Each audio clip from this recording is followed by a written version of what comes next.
Good morning, Excellencies, leaders, ambassadors, and also our Global Young Leaders Dialogue delegates who are present here. My name is Zoon Ahmed Khan. I'm a research fellow at the Center for China and Globalization. And right now, I warmly welcome you to the 10th Global Think Tank Innovation Forum hosted by the Center for China and Globalization. For 10 years, the Global Think Tank Innovation Forum has brought together leaders, practitioners to not only discuss emerging issues, but also conceive practical solutions. And now, without further ado, I'll warmly welcome co-founder and Secretary General of the Center for China and Globalization, Dr. Mabel Miao, to host the opening ceremony. Let's welcome her.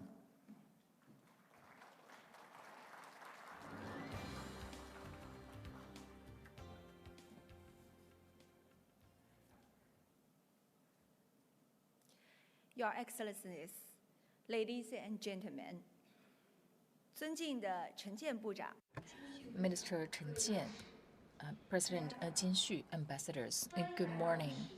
Welcome to 2025 10th China Global Think Tank Innovation Forum. China Global Think Tank Innovation Forum. I'm Mabel Miao, Secretary General and co-founder of Center for China and Globalization. It is a great honor to have all of you attending this conference. The 10th China Global Think Tank Innovation Forum is hosted by Center for China and Globalization, CCG, and co-hosted by the China Association of International Trade. Brought over 200 guests from more than 15 countries, including near 17 representatives from international think tanks.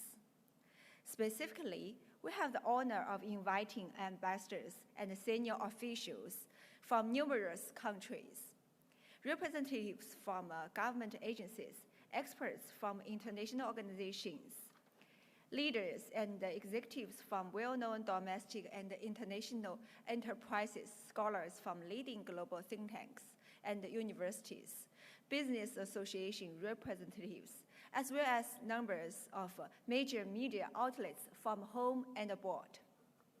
Yesterday, as one of the key events of the 2025 Intelligent Haidian Talent Theme Week, the 2025 Global Youth Leader Annual Dialogue was held. We selected nearly 30 young participants from 24 countries from the Global Young Leaders Dialogue, GYLD, program over 300 international youth around the globe.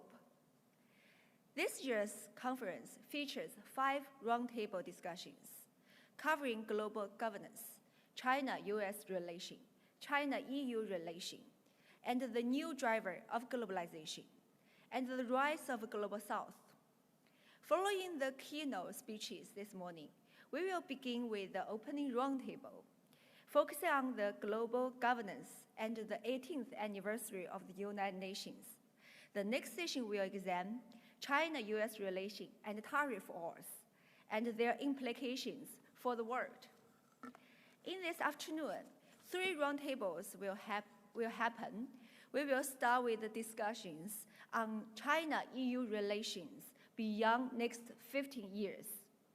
This will be followed by a session on the new drivers of globalization, exploring emerging global trends through the lens of climate change, artificial intelligence, and supply chains. Finally, we will conclude the day with a roundtable on the rise of Global South. Looking ahead, uncertainties and challenges will continue to shape the global landscape. We are truly pleased to have all of you here, sharing your wisdom, exchanging perspectives, and bring valuable insights to a world in conflicts. With that, I will conclude my remarks and leave the floor to the distinguished speakers. Thank you all for joining us and contributing your valuable perspectives to the global community. Now, it's my great honor and pleasure to invite Dr. Huiyao Wang, who is the founder and president of Center for China and Globalization, CCG, and the former Counselor of State Council, to deliver the opening speech. Welcome.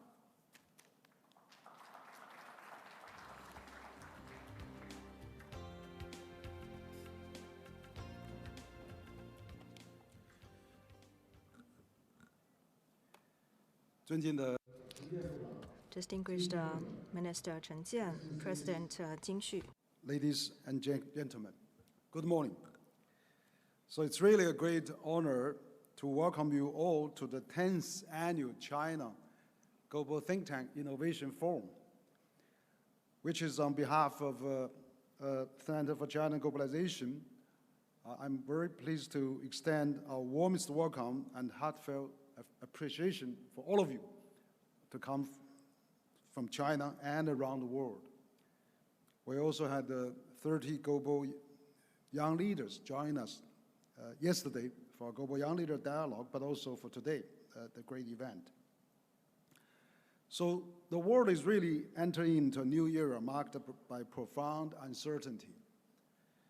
The global governance system is undergoing major adjustment, and the long-held consensus underpinning the international order is being disrupted.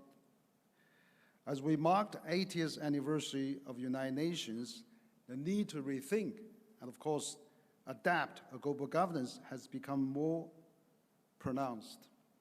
Geopolitical tensions, supply chain decoupling, and the technological shifts, such as artificial intelligence and also accelerated impact of climate change, are pushing humanity towards a new historical crossroad. Global governance has never been a zero-sum game. It is about sharing responsibility and advancing development together. The world needs cooperation among all countries, particularly major powers. It also needs more voices from a broader range of countries, such as Global South.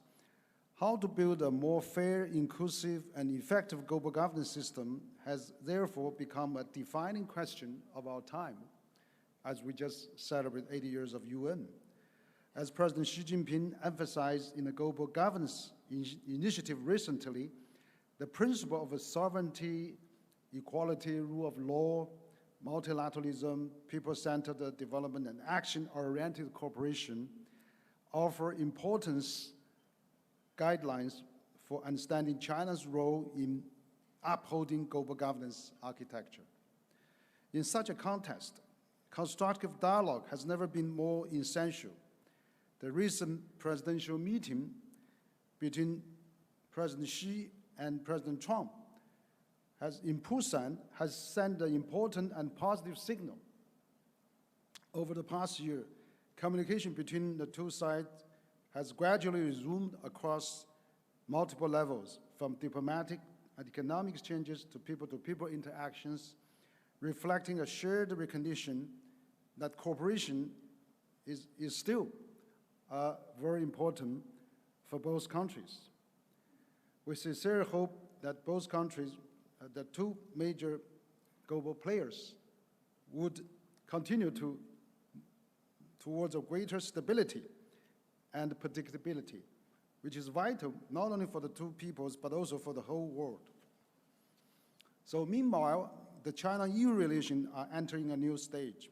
This year marks the 50th anniversary of diplomatic relations between China and the European Union. With centuries of shared cultural heritage and long-standing exchanges, China and Europe have deep foundations for cooperation. Both sides have every reason to deepen engagement in trade, investment, and people-to-people exchanges, and jointly held multilateralism and free trade, and also fighting climate change. So all those can bring stability and predictability to a world that faced intertwined crises. At the same time, the rise of Global South is reshaping global dynamics as well, from BRICS cooperation to the growing influence of ASEAN, the African Union, Latin America, and other developing regions. Emerging economies are playing more active and constructive role in global affairs. As a member of Global South, China shares many of those same development aspirations and governance priorities with other emerging economies. We see significant opportunities for China and its partners across Global South to expand collaboration in trade, in green development, science, technology, education, digital capabilities, therefore fostering a more balanced and inclusive international order. As China advances its role in maintaining global governance and international cooperation, its own development continues to generate broader global benefit. As a key strength of China's development model lies in the long-term planning, where each 5-year plan builds upon the last consecutively. The recent 15th 5-year plan set out a new blueprint for further modernization, prioritizing new quality productive forces, green and low-carbon transition, and future-oriented industries.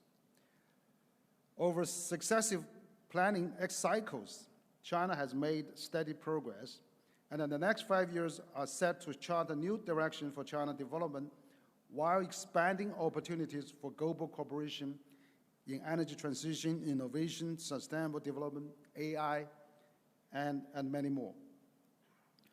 No country can address today's challenge alone. We believe that globalization remains essential for development and for addressing shared global problems. The next phase of globalization must be more inclusive, more sustainable, and more effective.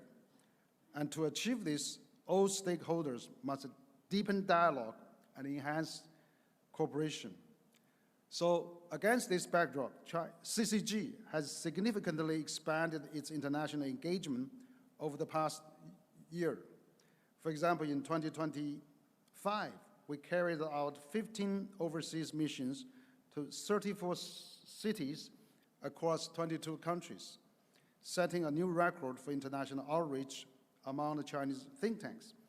We hosted major forums, high-level launchings, and many think tank dialogues, and received more than 50 delegations from government, including quite a few foreign ministers and key institutions visit worldwide.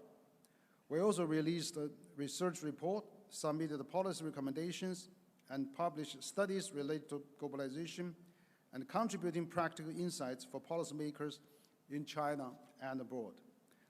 So this year marks the 10-year anniversary of China Global Think Tank Innovation Forum. You know, how time flies. It's 10 years already. And when we launched this platform a decade ago, we had a simple aspiration to create a space for dialogue that transcends borders, cultures, and disciplines. Today, we are encouraged to see this forum grow into one of China's most open and internationally recognized think tank events. This year, it brings together more than 200 guests from 50 countries, including representatives from nearly 70 think tanks and 30 global young leaders to attend this year's forum, including also many friends from embassies, from media, from business, and from NGO. So, ladies and gentlemen, we are standing at a critical juncture in the global governance. The challenge before us are indeed unprecedented, but the opportunities are equally significant. The mission of the think tank is not only to provide answers, but also to help the world ask better questions. So we're going to expect our very important speakers, including our keynote speaker, Minister Chen Jian, who was my boss, basically, when I was working in the MOFCOM many years ago. So we hope that we're going to have a very good discussion this morning, and we hope that we'll make another high-level exchanges and discussions that will contribute to the community of this dialogue. Thank you very much.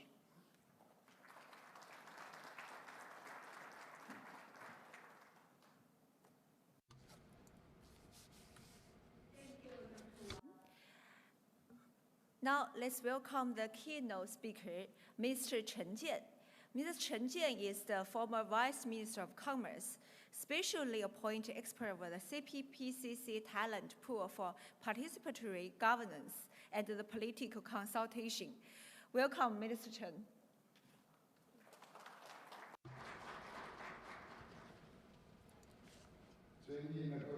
respected guests, friends.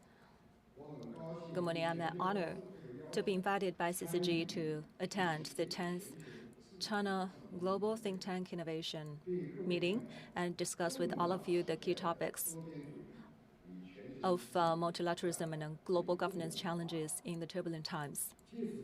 I'd like to take this opportunity. I'd like to share with you three aspects. First, multilateralism is the only way to address global challenges. Currently, the world is experiencing an unprecedented transformation in the century. Unilateralism and protectionism are on the rise. Global issues such as climate change and the crisis of the energies and the supply chain disruptions are intertwined. Multilateralism has been under severe pressure, and the world's peace deficits of the security and the deficit of governance and etc. And also the trust deficit are intertwined, and the world is faced with the severe pressures and uncertainties. And I believe that unprecedented changes, the main reason is that, first of all, the world paradigm has been shifted in 2022.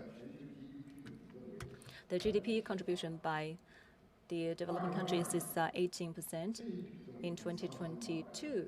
10 years later, it has sparked into 40%, and I believe it is still on the rise. And that also brings a lot of changes to the comparison of the powers between different countries. And second, the pursuit of different countries are also different. When the least developed countries are still fighting for poverty and starvation, developing countries on the whole has promoted the high growth rate of the economy of respective countries, and we should note that there is the problem of the growth and economic development for developed countries as well. And in this century, no single countries or no single camps of the countries can tackle the problems by themselves. Only based on the cornerstones of the common development to promote multilateralism can we tackle this problem together. China is always the very unswerving supporter of multilateralism. The proposal of BRI, promoting the connectivities and promoting the Paris Agreement and many other global agendas, and promote the cooperation based on RCEP and Shanghai Cooperation organizations are supposed to be promoted. And on the UNGA's meeting, Premier Li Qiang proposed that we are supposed to promote the multilateralism, and China still believes that the inclusive international cooperation based on multilateralism is still the right choice for tackling the global challenges and governance. Second, the world governance need innovations and pragmatic actions. At present, the challenges that we face together are unprecedented. So since the challenges are unprecedented and commonly shared, so the actions must be shared and common. The different ideologies, the different social systems, and different level of development of the science and technology, different economic levels of the development from different countries with the different backgrounds. To reach what kind of balance of the recognition can we reach the consensus of the arrangement based on our customs, so as to take common actions to realize common development? I believe that we have to focus on several issues as follows. First of all, we must have the confidence. Although the questions and problems are complex, and I believe that, first of all, we must show our respect to our ancestors. About 80 years ago, they have set forth the Atlantic Charters and Havana Charter as the basis for the international orders to be established to safeguard the concerted efforts for the development of the world, although the world and environment are changed substantially today. But the level of the recognition of human beings and the level of the development of the science and technology has been lifted. And completely we are able to find the right guidance to tackle the challenges. Second, we also must reach the basic consensus. And we should not set up a brand new arrangement of the system to tackle the current challenges. So we have to be inclusive. It is not the case that a part of the countries and groups of the countries can develop disregarding the development opportunities of others. We have to balance the needs of the different parties for arrangement purposes. And the third one is that we have to find the good point to make growth and to make changes, and add the conditions to safeguard the international systems, focus on some blank areas and shortcomings of the international governance systems. So what I mentioned is the weaknesses and the blank points. I mean there are three shortfalls of international governance system. The first one is that the global south are underrepresented, and they need to be improved. But in what way? That need to be further researched. And the second, the authorities of the multilateralism has been challenged. So the charters and principles of the UN cannot be respected fully right now. Unilateralism and violation of international law and disruptions of international orders are roaming. And we believe the UN Sustainable Development Agenda by 2030 has been left behind. And thirdly, we have to take actions to effectively prepare for the future challenges. For example, climate change and digital dividends are expanded. The AI and cyber networks environment and also the outer space governance are still not in a place, and that need to be filled in with some actions. Fourthly, the new orders or the setup of the goals for the new orders are as follows. There are 5 of them. The first one is that we must respect the sovereignty, equality, and second, we must honor international law and norms. And the third one, we have to insist on multilateralism. And the fourth one, we have to advocate for people at the center. And the fifth one, we have to focus on pragmatic actions and to deliver the results. And the third part is that think tanks are something that cannot be disregarded, especially at the current times. And we have concentrated a lot of efforts already with many, many years. It is my sincere hope that this think tank can be normalized and mechanized, or to be more pragmatic and pertinent to the current challenges. And in the future, I believe there are 3 areas that the think tanks can make efforts for. First one is that it has to do the research in advance and prepared for the challenges with regard to the challenges like AI and climate changes. The advancing or forward-looking proposals need to be made. And second, it has to be taken itself as the bridge to reduce and eliminate the misunderstandings and misjudgment. And the fifth one, for example, CCG, for 10 consecutive years, the mechanism of the dialogue of the think tanks between China, U.S., and European Union are very valuable. And I congratulate for these efforts and achievements. And the third one is that the translation of the policies.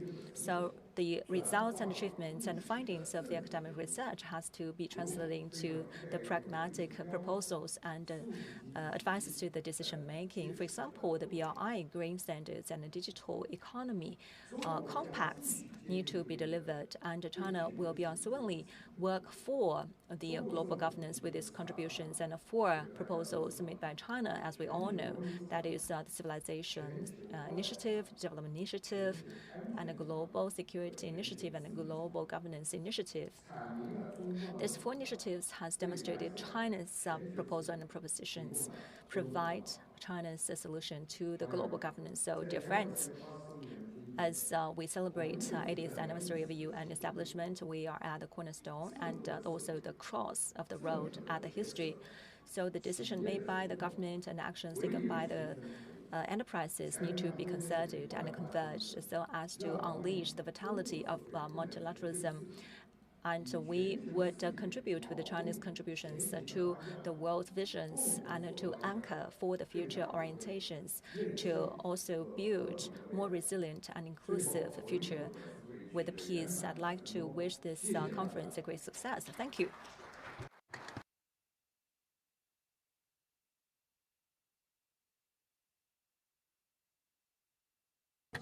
for your very inspiring and stimulating speech and your recommendations for CCG's development. Appreciate your very important speech. Next, I would like to invite Mr. Jin Xu, President of the China Association of International Trade, former Deputy Director General, Department of American and Oceanian Affairs, Ministry of Commerce, to give his speech. Welcome.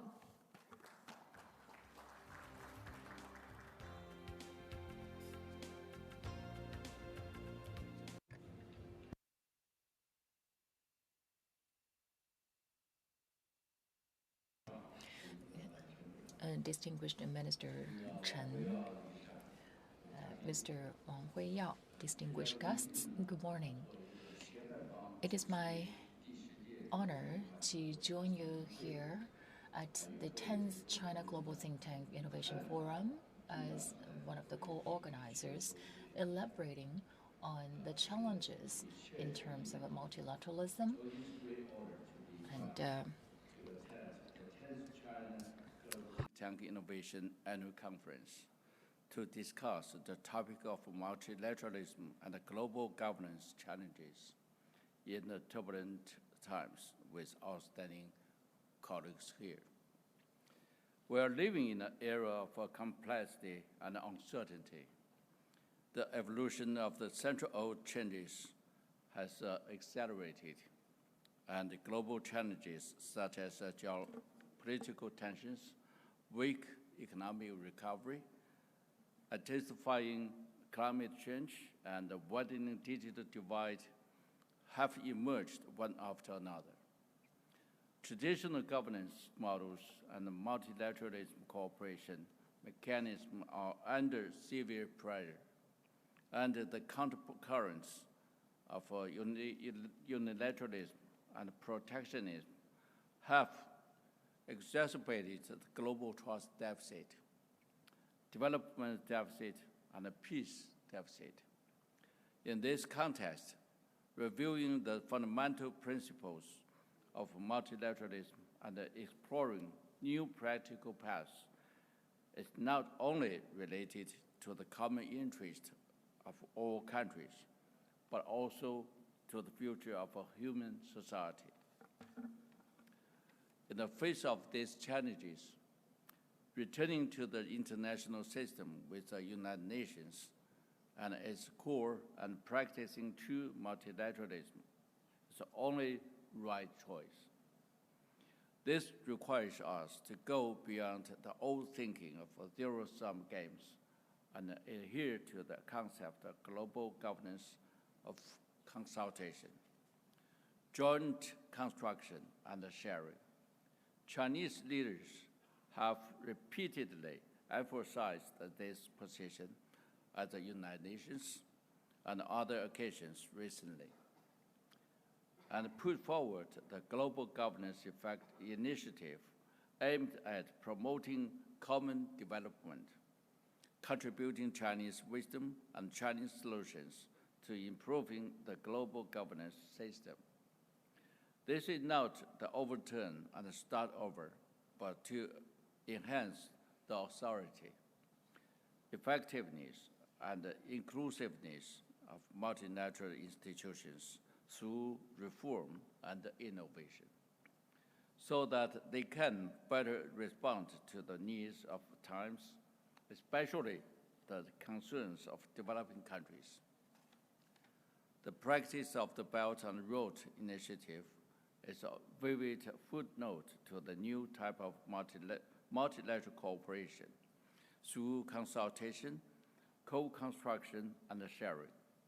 It has transformed planning, ducking into the tangible cooperation projects, promoted infrastructure connectivity, smooth trade and people-to-people ties in countries and regions along the Belt and Road, and provide a strong boost to the implementation of the United Nations 2030 Agenda for Sustainable Development. This fully proves that international cooperation based on the principles of the equality, openness, and pragmatism can effectively pool resources to meet common challenges. In this process, think tanks, as a source of ideas and a bridge of policy, shoulder a unique and important mission. We should not only bystanders and commentators of trends, but also proposers of solutions, builders of the consensus, and facilitators of communication. Our values lies in, first, provide forward-looking analysis and policy results. We need to deeply analyze the root causes and the evolution of global problems, propose actionable governance ideas and innovative solutions, and provide intellectual support for decision makers based on evidence and beyond short-term interests. Second, build a platform for frank dialogue and trust enhancement and clarification. Just like this annual meeting, think tanks can create a neutral and rational space, allowing experts from different backgrounds and perspectives of communicate frankly, resolves misunderstandings, narrow differences, and create a good atmosphere for official dialogue. Third, promote knowledge sharing and capacity building, especially in the field of global development, climate change, and public health. Think tanks can promote the exchange of best practices, help developing countries enhance their ability to participate in global governance, and promote a more equitable and inclusive governance process. Third, promote knowledge sharing and capacity building, especially in the field of global development, climate change, and public health, etc. We can promote exchange the best practice, help developing countries better and better in the future. And dear colleagues, the collision of ideas is a starting point of innovation, and in the depth of dialogue determines the height of cooperation. In the face of the daunting challenges of global governance, no country can stand alone, and no institution can dominate the world. We need to pool global wisdom, build a closer think tank exchange network, and jointly explore the innovation paths of multilateralism. I look forward to hearing from you insights in the following discussions. Let us work together to contribute to more constructive think tank strengths of electively respond to the global challenges and promote the construction of the community with shared future for mankind. Thank you very much. Thank you.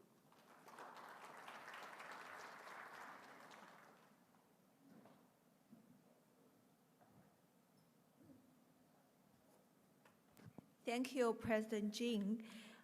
Your great speech. President Jing is the president of our co-organized, the China Association of International Trade. Okay, right now our opening ceremony is about to conclude. We will now proceed to the coffee break time. Later, the opening roundtable session will resume at 10 o'clock. See you later. So let's have a group. Hello, everyone. Welcome back.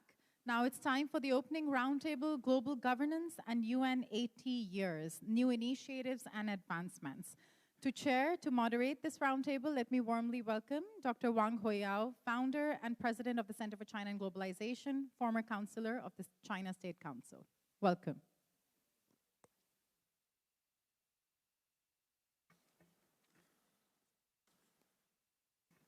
Okay, thank you, Zoom. And Your Excellencies, distinguished guests, ladies and gentlemen, it's really a great honor again that we are starting this global think tank, China Global Think Tank Innovation Forum. That is the 10th annual. We are having the 10th annual China Global Think Tank Innovation Forum. So we have all the very important guests. We have ambassadors, we have scholars, think tank experts, business leaders, and of course we have so many media friends, and also we have global young leaders with us as well. So this is really a very important event. So as we know that United Nations has actually turned 80 years anniversary this year, and the international system found itself undergoing profound changes and challenges. So this multilateral order established after the 80 years ago is underpinned by shared norms, institutions, cooperation, and a collective commitment to peace and development is now being challenged and also being under stress. So how can we really maintain this global order and global system, and how to really meet all those challenges that we haven't seen in decades? So against this backdrop, of course, we are having this gathered such a great panelists at this roundtable, and we want to touch on all those issues that is really facing all of us. We are all in the same boat. We are in a big ocean boat, and we have to really support each other. So for this section, we're going to have 11 panelists to speak, and we just heard the opening of this think tank forum. We had former Vice Minister from Commerce. We had the President of China International Trade Association, and also I gave a talk also to open this up. But we are actually now going into more in-depth discussion. So basically, we want to raise some questions. Of course, we don't have to address all of them, but some of them would be great to be discussed. So to what extent does the current structure of global governance reflect the geopolitical and socio-economic reality of the 21st century, and how can the UN adapt to the new challenges and the configuration? What are the promising new initiatives, such as on the climate? We just have COP30 in Brazil, and of course on the climate, AI, digital, and development, financing, and all the things that we are facing today. So how can we strengthen the UN mechanism for conflict prevention, crisis response, and peace building among the rising geopolitical tensions and the strategic competition? What happened in the world today is much less secure and peace than what we used to see. And also, in what way can civil society, think tank, youth movement, academia, and private sectors be more actively involved as a multi-stakeholder for this global governance and challenges, and meet those welcome the opportunities? So how are the member states of the UN, of course, those from Global South? We are seeing there's a rising of the Global South, and how we can work together with our Global South countries to deliver the new norms, platforms, and coalition within the UN system, and opportunity exists for more equitable and resilient multilateral cooperation. So we are really very honored this morning that we had so many distinguished panelists. I'll just give a round introduction of them, and and then we'll start the discussion. So I'm very pleased to welcome His Excellency George Tornado, Ambassador of the European Union in China, and also Mohammed Amsi, founder and chairman Amsi Foundation from UK, and His Excellency Bruno Angelet, Ambassador of Belgium to China, Her Excellency Patricia Flohr, Ambassador of Germany to China, and Mr. Thomas Habja, Senior Advisor, also representative of OECD in China, His Excellency Khalila Hashimi, Ambassador of Pakistan to China, also Mr. Jin Xu, President of China Association of International Trade, but Mr. Jin Xu also was the DDG of America and Oceania Department of MOFCOM, and also former Minister of Counselor of China in the UK, so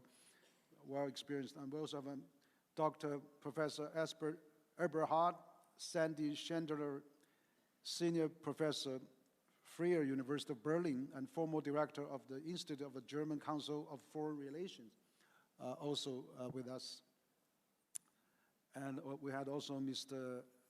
Sun Yongfu, Senior Fellow at the CCG and former Director General, Department of European Affairs, Ministry of Commerce. And we have His Excellency Selak Una, Ambassador of Turkey to China. And of course, we have Wang Yong, Director, Center for American Studies, Peking University. And of course, we have other guests joining us for other roundtables. We also have two global young leaders that will raise questions at the end.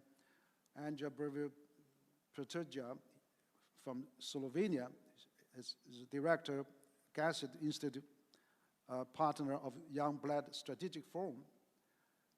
So will be also with us here on this roundtable. So, Ambassador Tornado, I would like to start with you because of the time, maybe we'll have a bit of a, but you know, you participate quite a number of times of a roundtable, so we're always great to have you. Mr.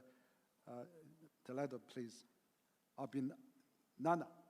That's good. Toledo, Albignana.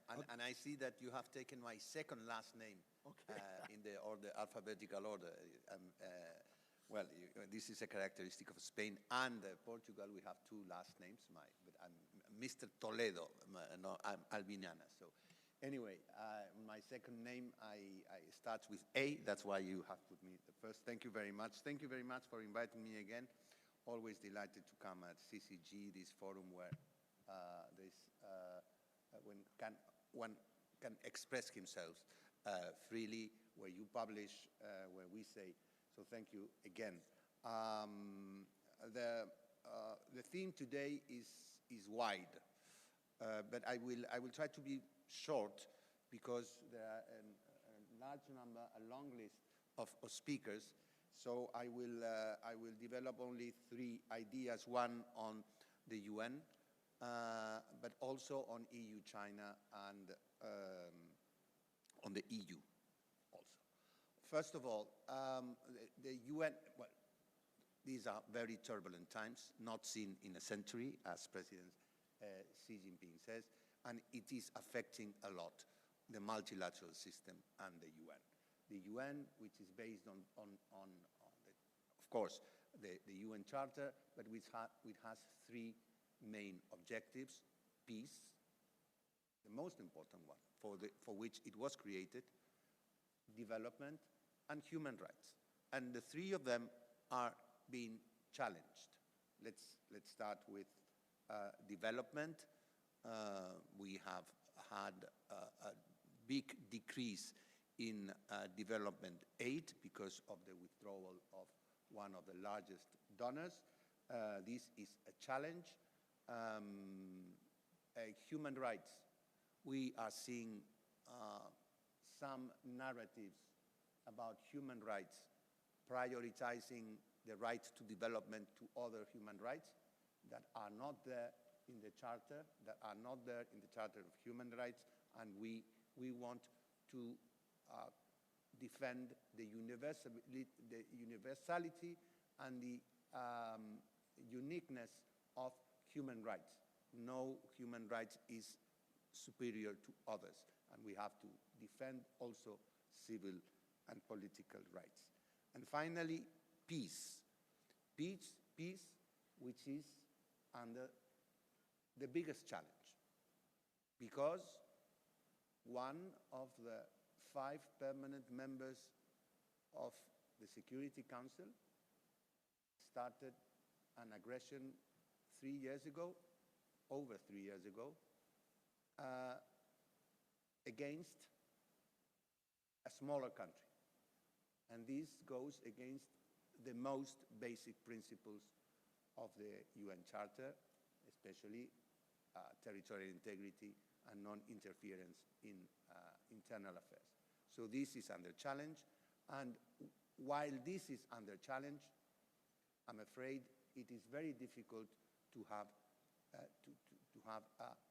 an effective reform of the UN, which we badly need.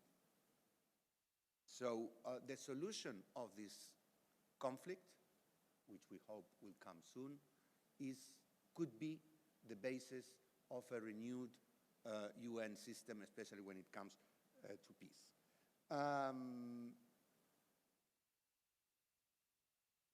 Let me say a word on EU-China.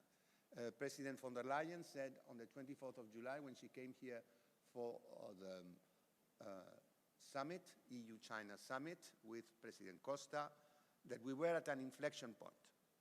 We remain at an inflection point. Since the summit, things have not improved. Things have been difficult because of many factors, but especially when it comes to the supply chains, export controls, etc. So now we have an opportunity because of the recent suspension of the October export controls. This is good news. So let's build on that to try and make progress. Now things have stabilized. We have 1 year. Let's build on that to make progress on the EU-China relation, which is so consequential. But let me say one last word, because I read in the Chinese press a lot about a lot of attacks on the EU, on the EU as something different from the member states. We see everywhere that the China member states bilateral relation is good, but the China-EU relation is not good, blaming on the EU institutions the problems. Let me explain very briefly that the EU is nothing different from the union of its member states. That if the European Union approves listings or sanctions, it is, and in this case very clearly, with the unanimity of its member states. We have in the European Union no desire for bad relations with China. We have all desires for partnership, for engagement, and for dialogue. But ignoring that there is a political union, that there is a political will, and that there is a union behind all we do, would be risky and would not be conducive to anything good. So let me express my wish for, on this basis, on this new stability, start dialogue again and improve all the issues in which we must make progress as President von der Leyen and President Costa. Let's build on the consensus of the summit, and let's start again to make progress between China and the EU. Thank you very much. Thank you, Ambassador Toledo. Yeah, and Yeah, you actually made a very good point. I think we really look forward to strengthening and enhance China-EU relations. And of course, recently we have seen so many European leaders, countries, ministers, and heads of state coming, visiting China. Center for China and Globalization. Just about 2 weeks ago, we hosted a visiting foreign minister from Estonia. And also, we see the King of Spain came in about a week ago. So we see a lot of high-level visits, which is great. We hope that we will continue to improve the China-EU relation. And I'm also very pleased to hear President Macron is coming to China probably in December. And he's actually, I read the news that he's inviting President Xi to attend G7 summit in France. I don't know that is going to, when he comes, that'll be happening. So it's great, all those development, and really appreciate Ambassador's view that we have to build on the summit of the China-EU summit, and then we have to move that forward. So it's great that you mentioned all those things that we really appreciate that. Now, the second speaker would be Mohammed Amsi. He's the founder and chairman of Amsi Foundation from United Kingdom. So Amsi, Mohammed, please. Thank you very much, Henry and Mabel. It's a pleasure to be here again in Beijing at your very august forum. My remarks today will be on the irrelevance of the United Nations and what, if anything, can be done about it. As you all know, the United Nations was founded in October of 1945 amid a burst of idealism in the aftermath of the Second World War. Smart leaders understood that their principal power stemmed from the pulpit. They could publicly shame and scold member states when they were not behaving. It was said that the UN was created not to lead mankind to heaven, but to save humanity from hell. But even here it has failed because most of its secretary generals usually dance on eggshells and engage in the masterly art of UN diplomatics. The world now seems no longer to be listening to the UN. The wars raging in Ukraine, in the Middle East, and Sudan have underlined an impression that the orders enshrined in the UN Charter is in tatters. The UN appears often a mere spectator to a world where increasingly might is right. More than at any other time, I witnessed firsthand at the UNGA this year that there were fundamental question marks as to its relevance and purpose. The UN at 80 is facing two crises at once, within and without. The crisis within stems from 20 years of decaying authority, decaying capability, and decaying impact for the poorest and the people in the conflict zones. The crisis without stems from a return to great power conflict and competition, and a paralysis in the Security Council not seen in 50 years. And this is at a time when a founding member, the most important power in the world, USA, acts in every way as if the UN is an irrelevance. Externally, the UN also faces a third challenge, which is posed by emerging would-be competing groups driven by the powerhouses of the Global South, such as BRICS, as well as traditional supporters in Europe. For the UN, this triple crisis is existential. Can it be rescued? Yes, but it's a matter of will, and it's not about recreating the UN of the past. It requires a whole different structure and a different approach. In New York this year, I learned that there were three main areas that needed urgent attention if the UN was to be redeemed. Firstly, efficiency and cost cutting.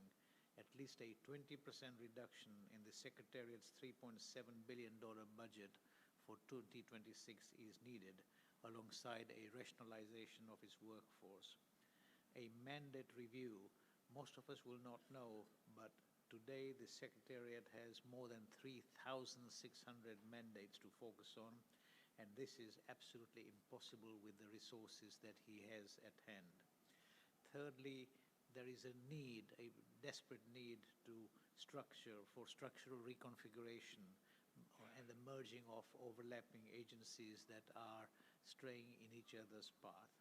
The drivers are clear: reverse donor fatigue, presently $2.4 billion in arrears, with $1.5 billion owed by the US alone, and skepticism about the UN's relevance in the face of Security Council paralysis. Much is being said about the reform of the Security Council. I believe this is the one area where, if there is focus, then the UN can be saved. And the main issue here is the question of the veto power and whether the 5 members that were mandated in 1945 are still the same 5 today in a changing global order. It's also true that in order to make change, the obstacles are formidable. Great powers always resist reforms that dilute their influence. So how do you persuade France or the United Kingdom no longer to have a veto at the UN? It is also worth noting that Secretary Guterres' term as Secretary General expires in 2026, limiting his window to effect any transformational change. But this opens the possibility of a major change at the UN. Perhaps a bold, visionary leader from the Global South would be such a savior, given the sweeping growth that is presently flowing from this region. In conclusion, if it's business as usual, then the UN will morph into irrelevance. That is its predicament. The dream might live on, but it will only be a dream. A case in point is the ill-fated post-World War precursor of the UN, the League of Nations, which drifted to the international sidelines before perishing into oblivion. Thank you. Okay, thank you. Thank you, Mohammed, for your outline of the views for the global system and how to improve this global governance. Thank you. Next, I would like to invite His Excellency Bruno Argelet, the Belgian ambassador to China. I know that also Belgium this year is the chair of the Francophone countries. We're going to have a Francophone ambassador roundtable with CCG next 2 weeks. So I'd like to hear from you. Bruno, please. Thank you very much, Henry and CCG. Where Europe failed was to seek unity under empires, and then we switched to a Europe seeking unity by nation states, and that led to permanent wars over centuries. The founder of Pennsylvania, who was actually a British political refugee, William Penn, called therefore for a new order in Europe to avoid that big fish could eat the small whenever they liked. And the same applies, I would think, to the international scene today. And he was saying what Europe needs is supranational authority above the states by creating a European army, a European parliament, and a European court. He was calling for a federal Europe so that there would be rule above the heads of kings, emperors, and popes. This means that today, if Europe is at peace, it is basically because the states have accepted supranational authority. The supranational bodies in Europe today is the European Commission, the European Court of Justice, and the European Central Bank, because they have supranational decision-making powers. If we look at multilateralism today, I would say there's probably a few things that we can take from there and apply them as guiding principles for the world, I think. Because I think a multilateral accepted and legitimate body will not work if states don't accept to shrink and put limits to national sovereignty. It is interesting to see that there's call for more inclusiveness, which is right. We have to accept and create space for the new players, particularly countries from the so-called Global South. But the point is not only a matter of representation and inclusiveness, it's at the end of the day also a matter of equality in decision-making. And it strikes me that there's a lot of discussion about how to increase inclusivity and representation, but very little detail about decision-making. And our previous speaker was just talking about veto powers in the United Nations Security Council. It is interesting to see that France and UK have made proposals to reduce recourse to veto powers, and Secretary General Guterres has promoted them. But actually, those who insist on better inclusiveness and representation in the Security Council are exactly those who are not ready to discuss how to reduce recourse to veto powers or how to grant veto powers to newcomers. So I would say representation and inclusiveness should also go together with a shared decision-making. And the last little point of important principle is, I think, acceptance of rule of law and international ruling, because if the big fish should no longer be able to eat the small one, it means that equality for states should be guaranteed by limitation of national sovereignty, but also acceptance of international rule of law. And there are a few test questions in how far do states, big or small, accept the ruling of international courts like the International Court of Justice, ICC, the International Arbitration Court, etc. In how far do they accept the rulings of WTO? In how far do they apply international sanctions? In how far do they accept safeguards of the IAEA? In how far do they accept to put national troops under chain of command of the United Nations? It's a key criteria, I think, to indicate if you are really a genuine multilateralist. When it comes to reform of the UN, I think Jorge rightly said that the UN is based on 3 pillars: security, development, and human rights. And I think we should, in discussing how to reform the UN, make sure that the 3 pillars are properly addressed. Just to indicate that today the human rights pillar is benefiting only of 7% of the regular budget, meaning less than 1% of the total budget. We cannot be serious talking about reform of the UN if this, in particular the 3rd pillar and how to fund it, is seriously addressed. We believe, Belgians, that we should ensure reduce fragmentation and duplications. There's a whole discussion now ongoing on UN 80 regarding the merging of UN agencies, streamlining, decision-making, as I said. And I think also when we talk about more inclusiveness and shared responsibilities, it means also a proportionate burden-sharing discussion on financial responsibilities. When it comes to new initiatives, I would like to say that I'm very inspired by Mr. Jin Li-chun, the outgoing president of the AIIB, who made excellent statements, I think, about the future of multilateralism, and who demonstrated himself by creating the AIIB, how a good new multilateral organization could be organized. And he always said, I learned a lot from my years at the World Bank, because the true multilateralism was established in the World Bank, yet the World Bank was created by grandfathers of basically Western people, and the new organization should be created for our grandchildren of all of the world. But he's basically saying that the body of legacy and principles and governance of the World Bank should be applied, should still serve, but being adopted for the future. A last little point on the risk, I think, of big power diplomacy, and it goes back to what I said. I think that when big powers would like to fix the rules for the future, I bet a good Belgian beer that they will not accept limitations of national sovereignty as we should do it in a multilateral system. I am afraid they will not accept limits to national sovereignty, and that at the end will mean that rule of law, international rule of law, will apply for the small member states and much less for the big. They will accept when it's in their interest, and they will not when it's not. So basically, I'm afraid that having the big powers ruling only, or having the lead in the discussions on reforming multilateral order, will actually erode equality amongst states and erode real rule of law.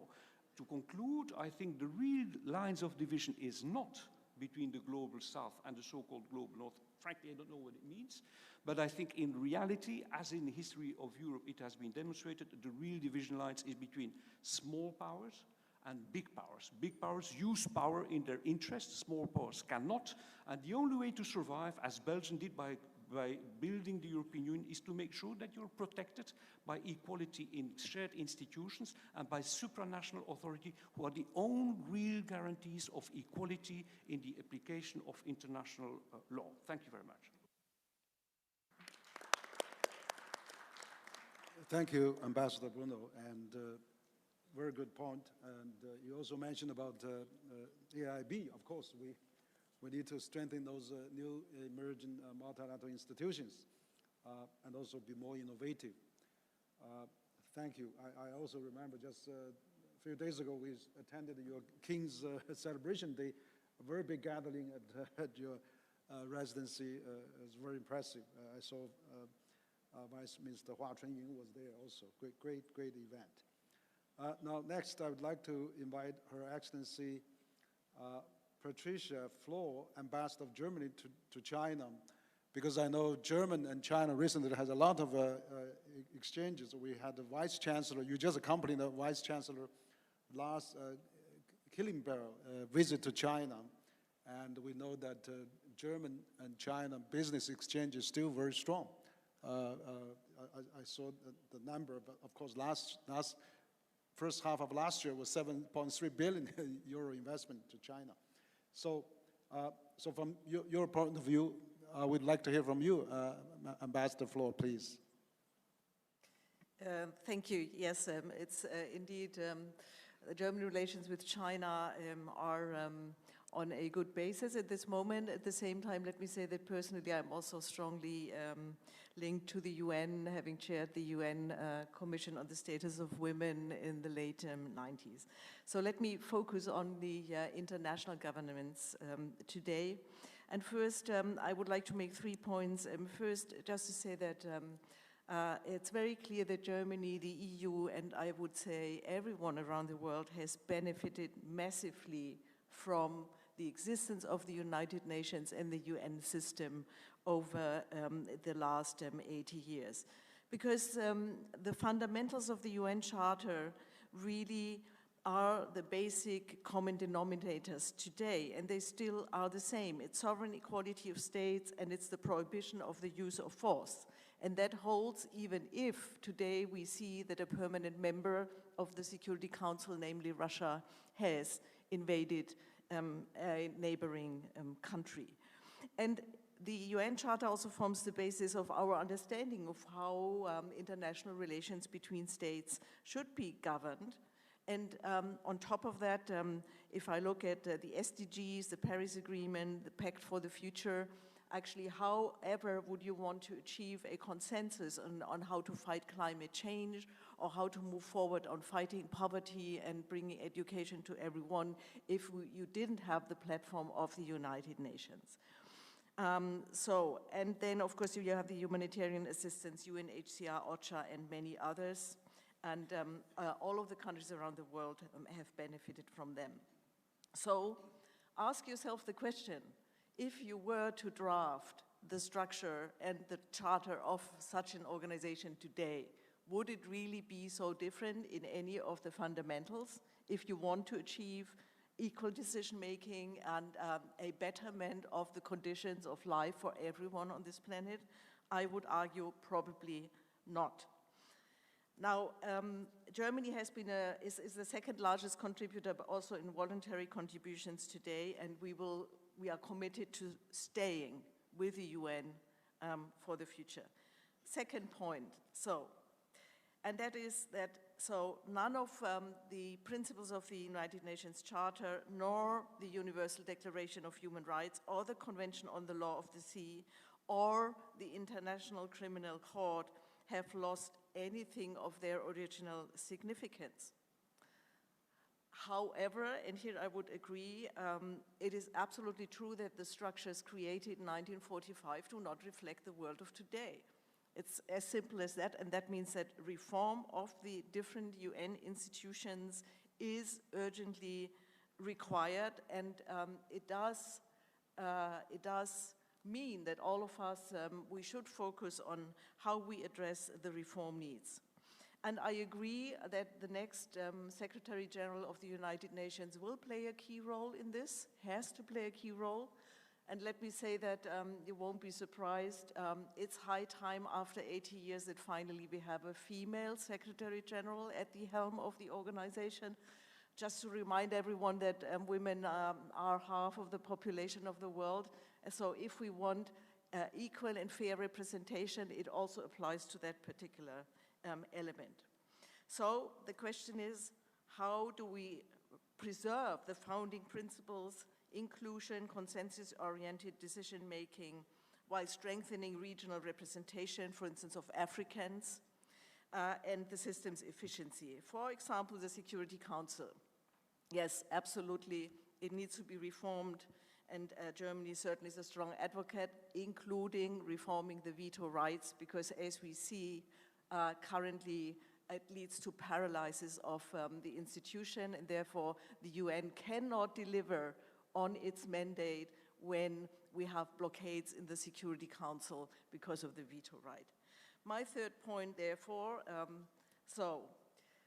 if we all want reform, then let's not be blindsided by the fact that veto powers can actually bar the institution from progress in the Security Council, because the General Assembly, all the 193 states in the General Assembly actually can come together and can try to find the consensus or the majority to actually move the system forward. It's entirely possible, and I would argue it's a question of political will, and it's a question of not looking at North versus South or small versus large, but coming together in order to define where our main objectives are. And once we have a large majority behind that, that will put a lot of pressure on those who actually are not willing to reform. So therefore, if you have some, and yes, I agree, some of the big powers not willing to strengthen the UN and to move ahead, the majority of all of us should actually put our strength together in order to get it done. Germany is running for the Security Council once again. I hope that all of you will support us, and certainly we will remain a voice for reform and a pro-UN voice for the future to come. Thank you very much.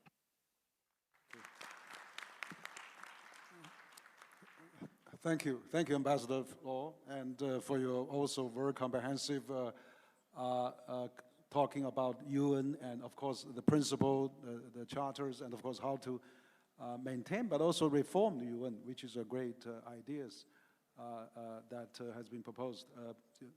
So I think this is really relevant. I actually wrote an op-ed published on foreign policy during the UN General Assembly this year in September, that how to reform Security Council. I was talking about, Russia and U.S. has been really abusing the veto rights for over 100 times, where other countries have very minimum. So I do think that but maybe for those very big single abuse, maybe we should take a look at how to reform that. So thank you again. And now next, we're talking about multilateral institutions. We do have one representative here.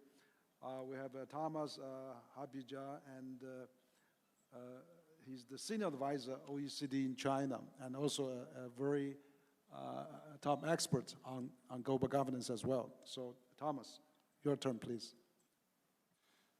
Thank you very much, Henry, and thank you for the invitation to join this important discussion on global governance. As it has already been said, we are indeed navigating a complex global environment, heightened uncertainties, geopolitical tensions, and even though we as an economic organization see resilience in global economy, the challenges are still there: weaker business, consumer confidence, and rising trade barriers. And not to mention, of course, that we need to boost growth.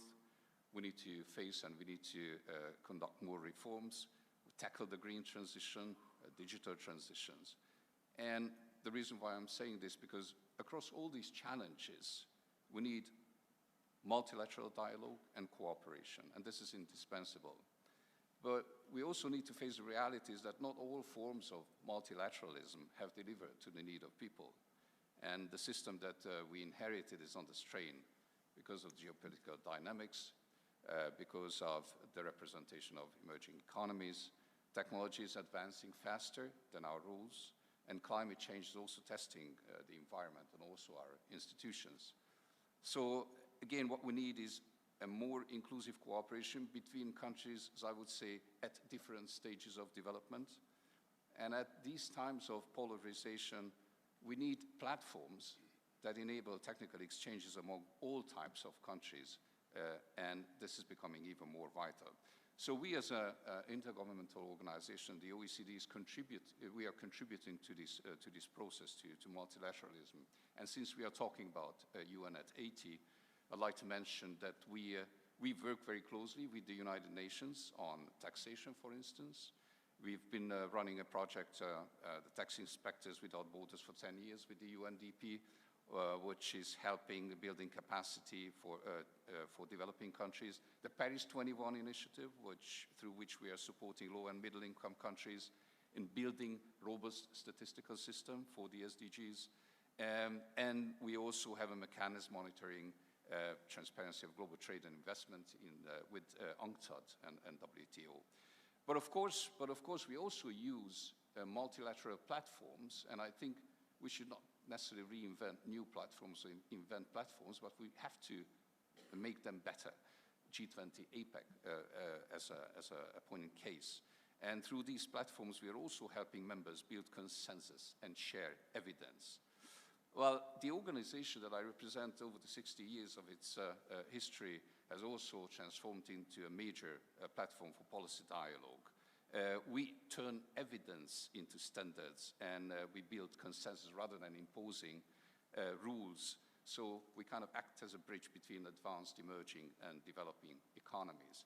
And of course, we are focusing on global challenges, climate challenges, where global cooperation is obviously most urgently needed. So we have a new project which is called the Inclusive Forum on Carbon Mitigation Approaches. And this is practical multilateralism. We bring together developing and developed countries to assess what truly works in reducing emissions. Again, we are not imposing any rules. We are not prescribing models. We just compare effectiveness of different policies using consistent data.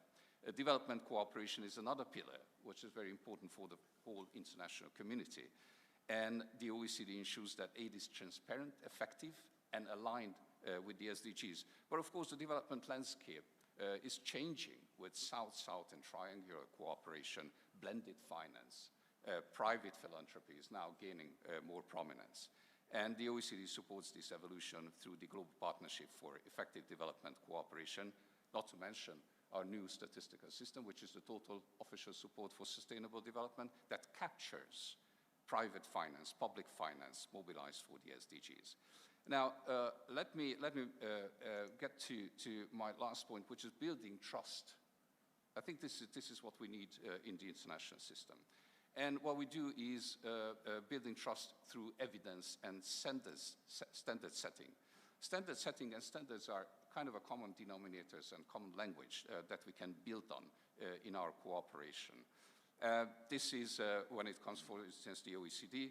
We set standards for artificial intelligence, data governance, multinational enterprises, corporate behavior, and of course, taxations. So we need to strengthen trust between governments and citizens, trust between science and policy, and we try to be an honest broker in this process.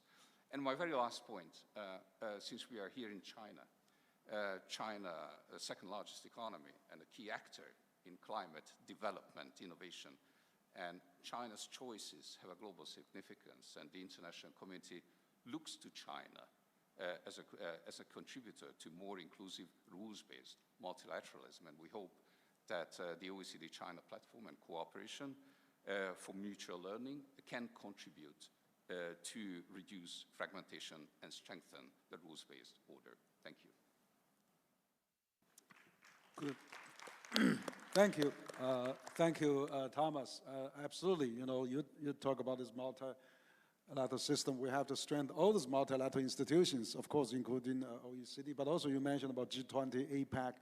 I would say also, you know, there's a newly emerged, like the BRICS Summit, SCO, and so all those, you know, regional multilateral platform. We need to really increase the activities and exchanges so that we can really, you know, gather more trust, as you rightly pointed out, because we need to really have a lot of face-to-face meetings.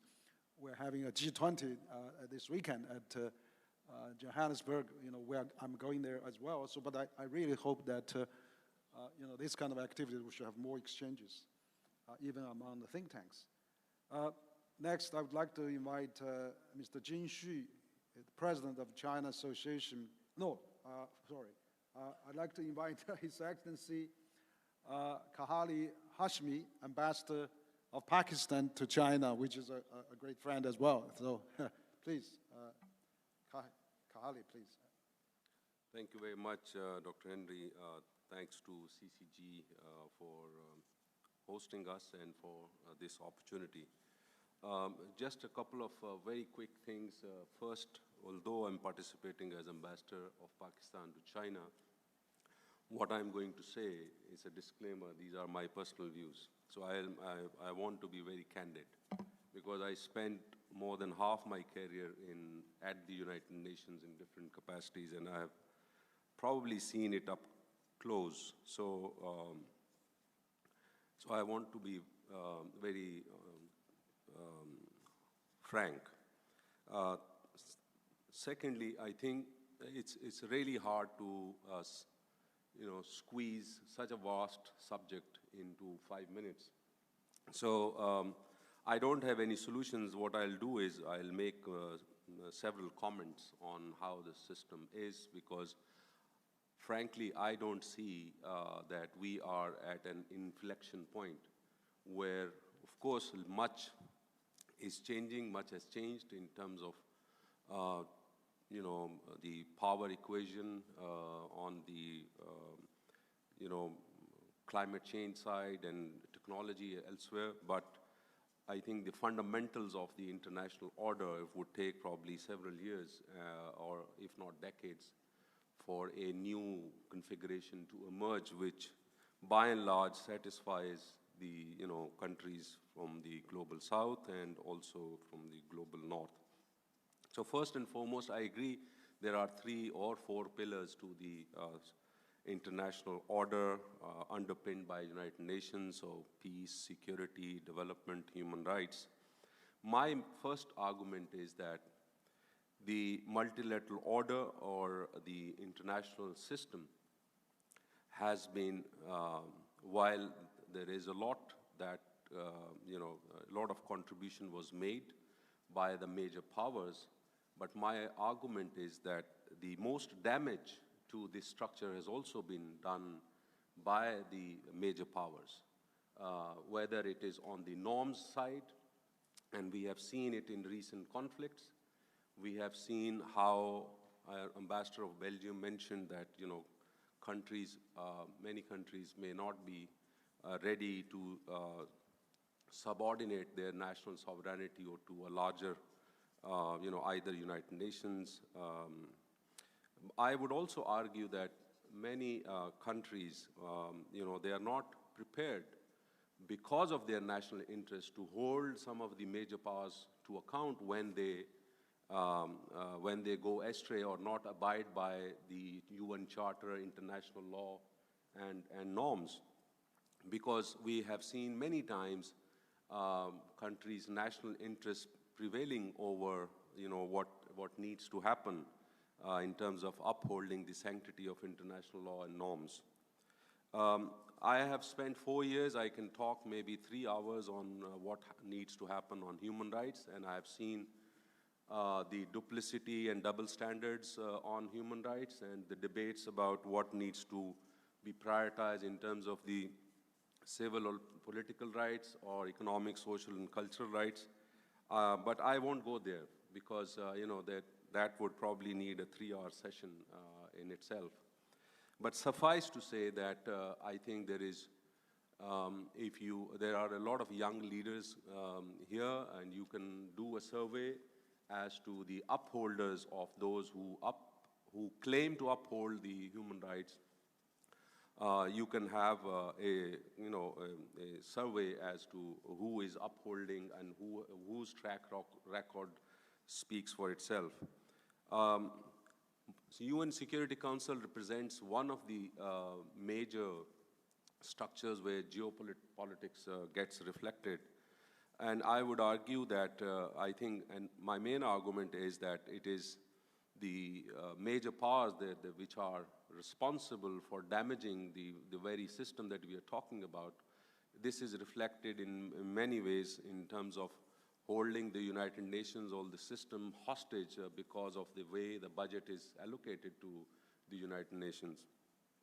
But also in the Security Council, I think my argument is there are 2 issues. One is having new members and I would argue that there is absolutely no need to have more members, because we have seen the track record of the existing members, that while they claim to be acting on behalf of the entire membership, and their veto, exercise of veto and other ways that they have behaved in the Security Council doesn't lend any confidence that the new members or claimants who want to come to the Security Council as new members would behave differently.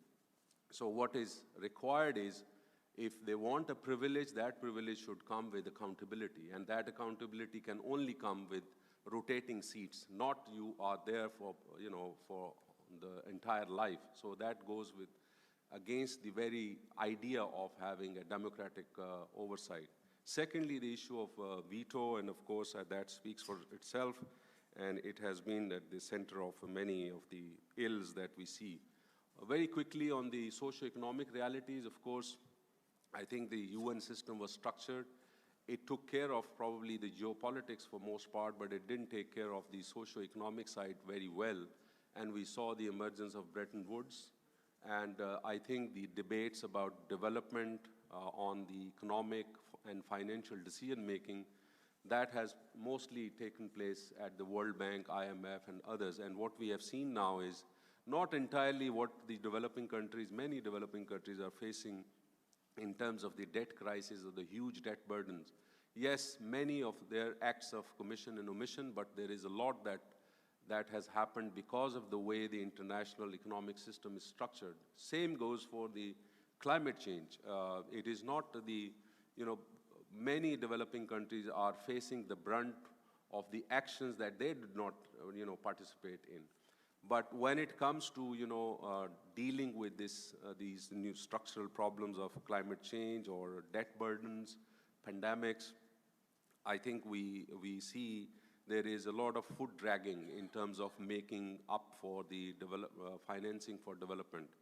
And we have seen, I think, if the reform has to take place within the UN system, then I would argue that the Economic and Social Council, the ECOSOC of the United Nations, that needs to be empowered, and the United Nations General Assembly, that needs to be revitalized.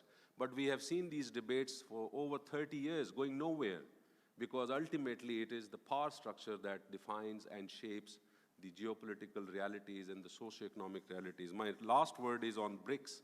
Of course, I mean, that is one, BRICS or AIB, New Development Bank. These are some of the manifestations of the new, structures that are emerging. But here too, I think the change would take time, because just a comment on BRICS, for example, there are many countries which have come on board, and we'll see how it goes in terms of aspirations, but there are several issues, and one is the issue of legitimacy itself. And I would say, like, for example, Pakistan is the 4th largest developing country in the world in terms of population, and yet it is being prevented from being a member of the BRICS, so much that it speaks for its legitimacy and inclusivity claims. So we know what is happening. It is the power structure, it is the people who are inside, then they would invoke the principle of consensus to block. And here we see also a veto being exercised in the BRICS to prevent the 4th largest developing country from getting into BRICS as a member. So last word is, as I said initially, it's probably a very, not a very rosy picture, but that's what the reality, as I see it, very up close, having served more than, almost 16, 18 years in that system. So going forward, I don't see much happening in terms of the geopolitical realities changing by themselves, or the international governance structure getting itself improved, because it is the big guy's problem. Okay, thank you, Ambassador from Pakistan. You mentioned many fronts, and from a very special, unique perspective, and also reflect a lot of us Global South voices there. So thank you. Next, I would like to invite Mr. Jin Xu, the President of China Association of International Trade, but also former Trade Minister at the Chinese Embassy in London, but also former DDG of Director for the MOFCOM on the American Ocean Department. Please. 感谢主持人Henry先生。 Thank you for giving me 5 more minutes to think. But still, it's too short. I need even 50 more minutes before I could really elaborate on this issue. So this year marks the 80th anniversary of the United Nations. Actually built on ashes of the Second World War, United Nations has been committed to building a better life for everyone in this world. And actually, everyone in every country has benefited a lot from the United Nations, but still, it has its places where there needs to be more improvement, and we all are now in need of a bigger role for the United Nations. So for me, I have 3 suggestions. The first one, United Nations needs to be more visionary. Second, it needs to be more inclusive. And third, it needs to be more effective. So speaking of being visionary, every year, based on the information we receive from the media, United Nations has been acting like a firefighter in response to all kinds of crises. And so wherever there's a fire, where there is the United Nations. So United Nations need exactly to be more visionary, but many of the challenges here lies in the bureaucracy. So hopefully, countries around the world can forge consensus. Some of you mentioned about the majority follows the minority follow the majority, and also some of us mentioned about some of the important proposals have to be cancelled because of the bureaucratic arrangement. So now, of course, it is important for us to respect the sovereignty of every country. But right now, for being inclusive, we need to place equal importance on economic development, transnational companies, NGOs, and think tanks must all participate in global governance. And they all need to play bigger roles. And we need to make sure that our rules are more applicable and more realistic. The next one is that the United Nations need to be more effective. Yes, we do have reached a lot of consensus for a better future, but we need stronger and more tangible actions.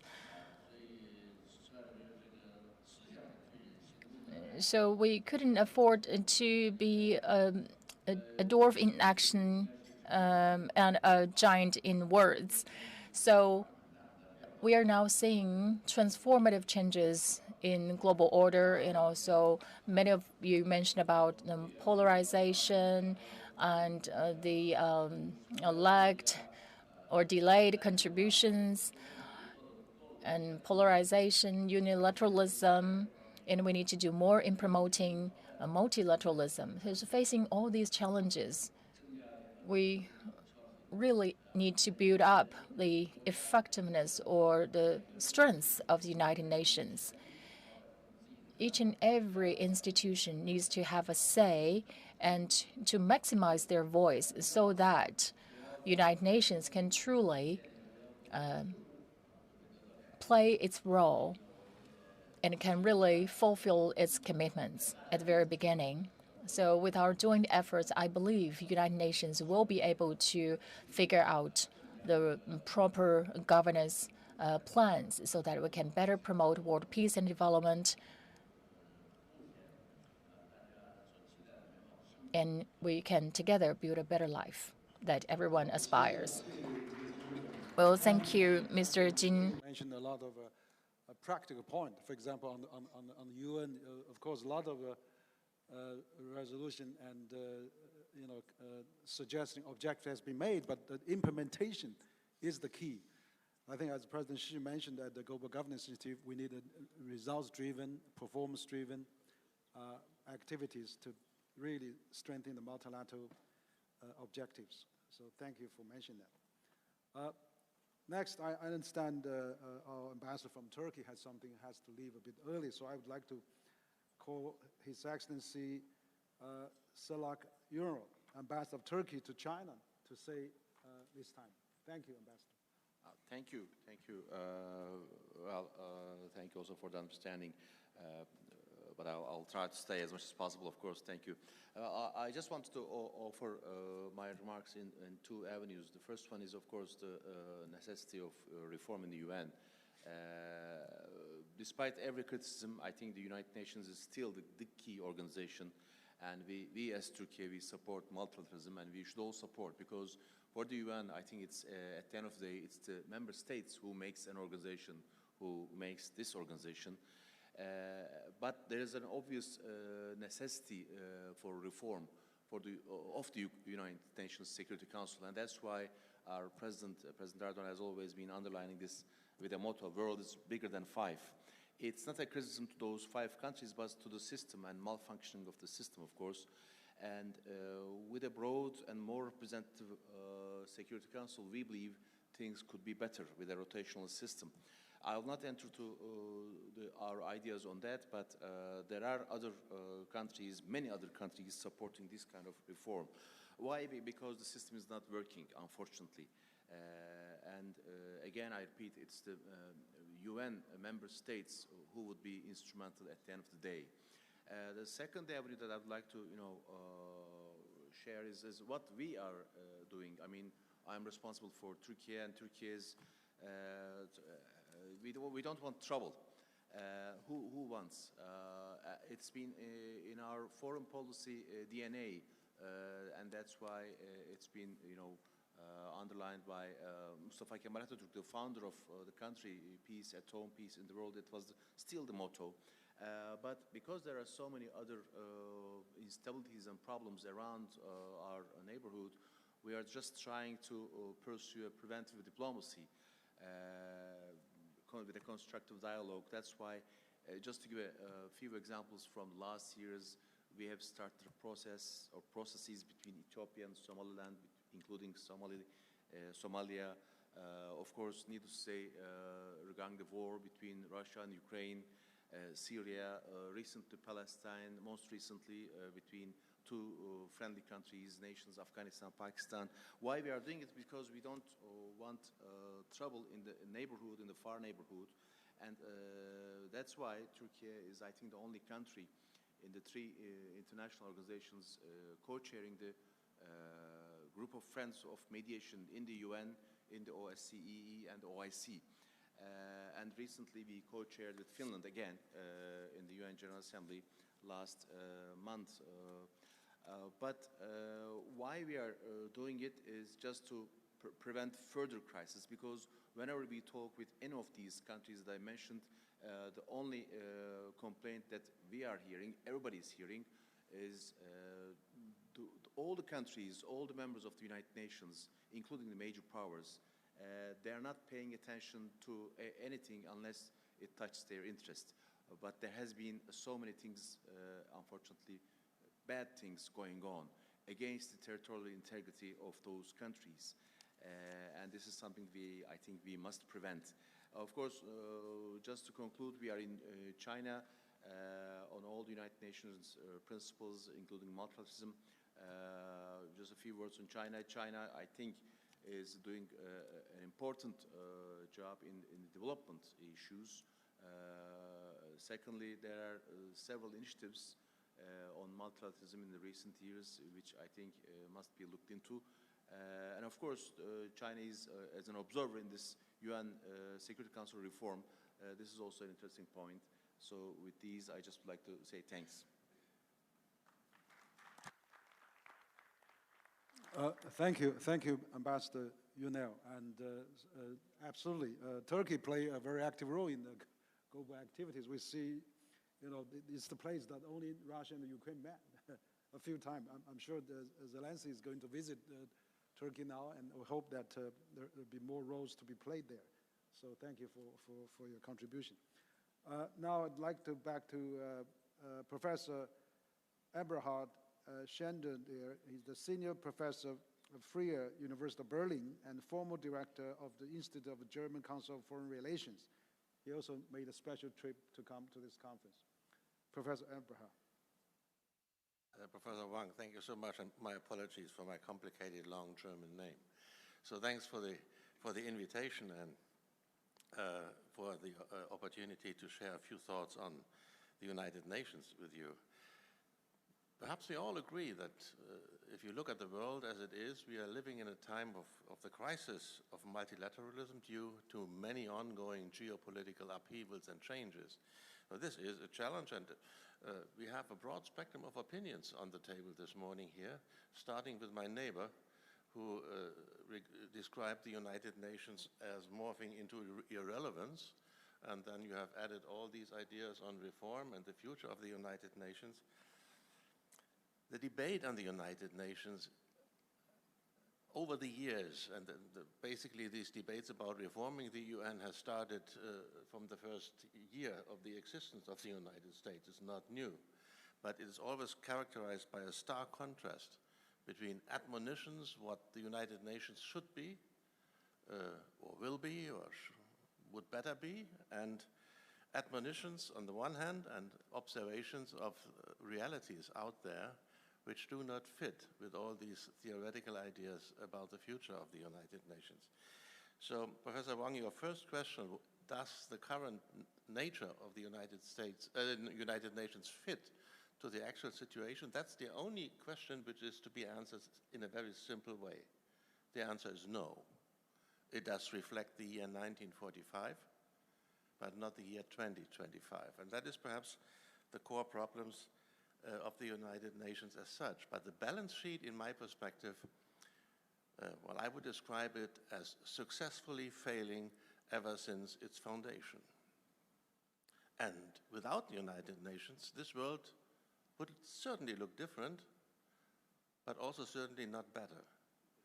And the United Nations has built an institutional network without which the world really would look worse than it is today. And the deeper you go into this institutional network, the more successful the United Nations becomes in so many different aspects.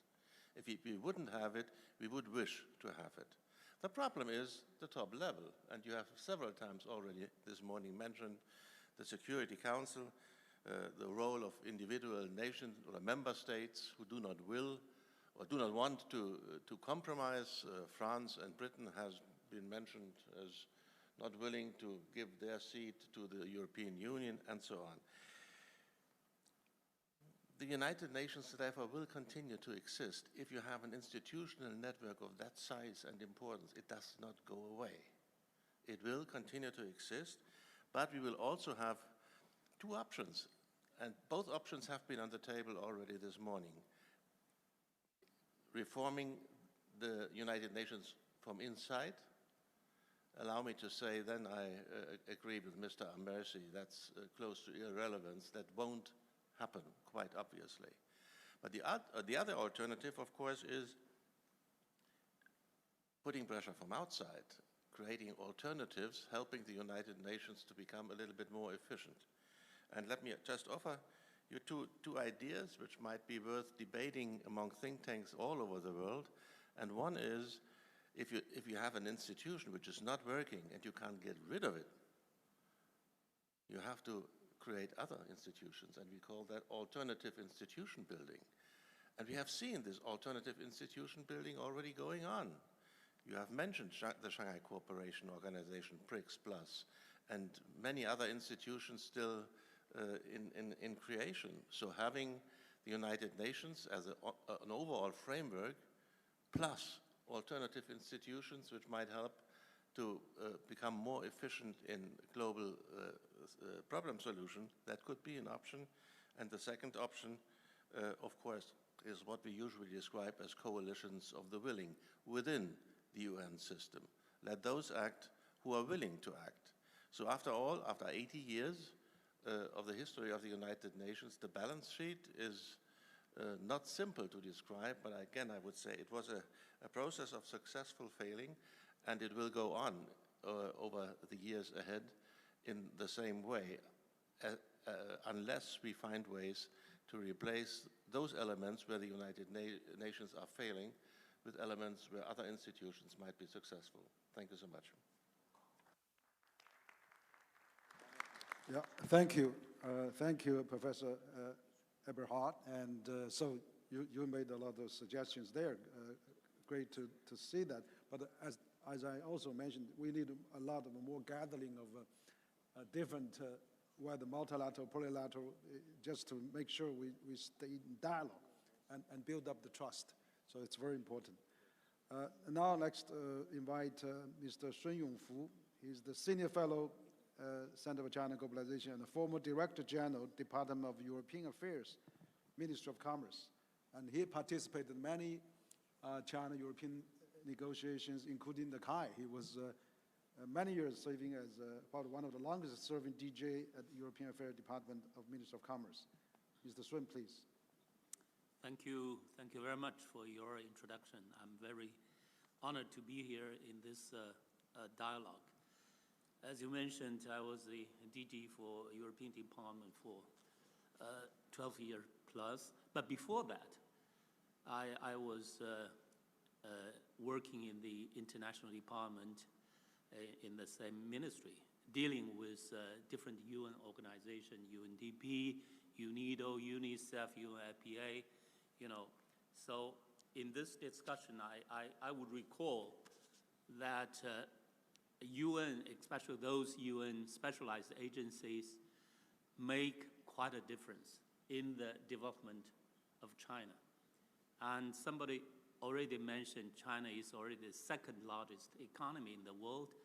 But when we get along with the UN, I think starting from the late 70s and early 80s, at that time, the Chinese economy is very backward, actually. There's no comparison with the present situation.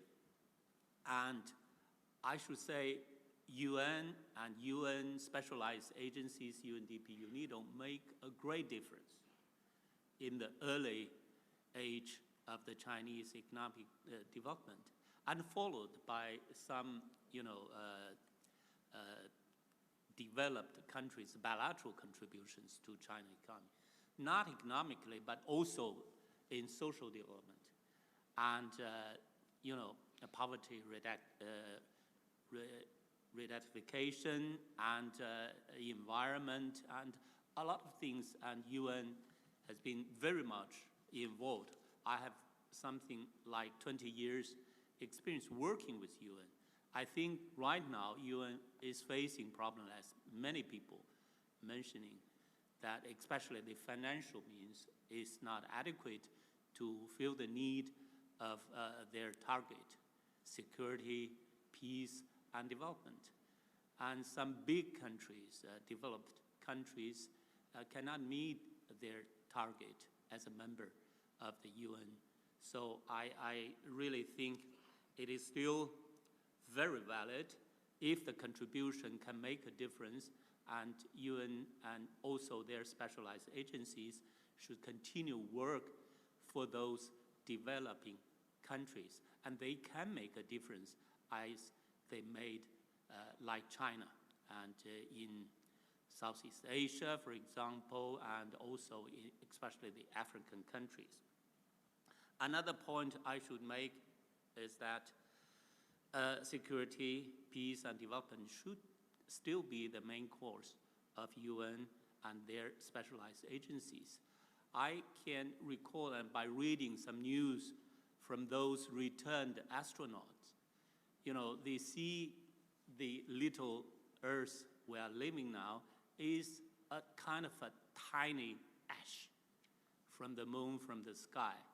And after returning back to the homeland, they think that it's ridiculous to fight each other, because from the sky, you don't see any boundaries of the countries which they are fighting for. So we need to work together instead of fighting together, to spend too much for the weapons, but to be concentrated on the peace and develop. So they change their mind. I hope those leaders who are still fighting should follow the idea of those astronauts and try to concentrate their financing for the peace and development. Of course, the other point is that UN and specialized agencies need to be reformed in order to fill the efficiency and meet the need of the new requirement. I don't have time to explore the details. Thank you very much. Thank you. Thank you, Director Sun. Actually, great idea. We talk about, if you're looking from outer space, how tiny we are on Earth, and we are all in the same boat, so we have to really work together. I do really agree with you that UN system has played an important role in China, like UNDP, UNIDO, and UNICEF, and many other more. I remember still in the 80s, I was also working with Director Sun. I was in the MOFCOM, and we had a lot of exchanges, seminar, workshop with World Bank, with United Families. It's a tremendous contribution to the Chinese development by them. So very good you mentioned that. Now, last of roundtable panelists is Professor Wang Yong. He's the director, Center for American Studies at the School of International Relations at Peking University. Wang Yong is also an adjunct senior fellow of CCG. Professor Wang, please. Thank you very much, Dr. Wang. I appreciate the opportunity to attend this very important dialogue. I echo the great relevance of the United Nations in today's world. I teach international relations at Peking University for over 40 years. I found a very interesting phenomenon that the link between the classroom, school, and practice, and the real world. I think we have a lot of discussions today. I think the one thing we have to be recognized. Okay, that is the scholars of international relations has one leading and wrong assumptions about the international relations. Okay, they assume that we are in a world of anarchy. Okay, that anarchy is a key concept to the theory of power politics and realism. I believe a lot of people here have been taught by their professors, okay, when studied at universities. I think that assumptions is very wrong, driving people, leaders crazy. They have been obsessed, okay, with the so-called the survival of the fittest. Okay, that is obsessed about the power, the building power, and the so-called the great power rivalry. So then why the countries, the leaders, worry about this? Because they have a very deep sense of insecurity and a very deep mistrust about each other. So I think that is something we have to recognize, okay, the wrong assumptions and its influence to the political decision makers. And there is a process. Scholars, decision makers, and people's public opinion leaders influence each other, strengthen the views of each other about this world. The second point I would like to argue that we are in the 21st century. We are not in the state of anarchy. We have international laws. We have United Nations. We have the United Nations charters, the WTOs, etc. Okay, that is some things which comes from the painful lessons of the great world wars. Okay, the loss of the millions of lives. So that is the joint effort by all the great nations. We're building for the principles and the foundations of United Nations. So I think the United Nations is still take the central place. So in this world, we should not be, avoided, or they be, till they play a destructive role. We should be work together to promote the reforms of the United Nations and the institutions related, and to ensure these institutions, these norms, these principles to match. Okay, that is today's world. The last point is that the key to the peace and prosperity of 21st centuries, okay, lies in the United Nations, especially the special responsibility of the two great powers, the United Nations and China. China is open. China is has a strong endorsement of the multilateralism. Okay, China is open to the discussions on the reforms of initiatives. Okay, China has set the 4 global initiatives on the table. Okay, waiting for the echoes, discussions, the feedbacks from all the countries. But now I think these are just newly concluded the meeting between the 2 leaders of the United States in South Korea. Seems to the project some the new hopes for us. Okay, that is 2 countries. Okay, even some people dislike the concept of G2, but my understanding that the 2 countries, the 2 largest economy, should take special responsibility. Okay, not to try to seek the power, not to try to take advantage of the institutions. That is something to serve. So I hope, okay, that is the positive evaluations of the meetings, and give us hope, okay, for the reform in our nations, and give us the new hope for the multilateralism. Thank you very much. Okay. Thank you, Professor Wang. Yes, absolutely. I think the greater powers, great economies, should have more responsibility and more, work to do to maintain the global order we are now to improve, enhance, and enlarge.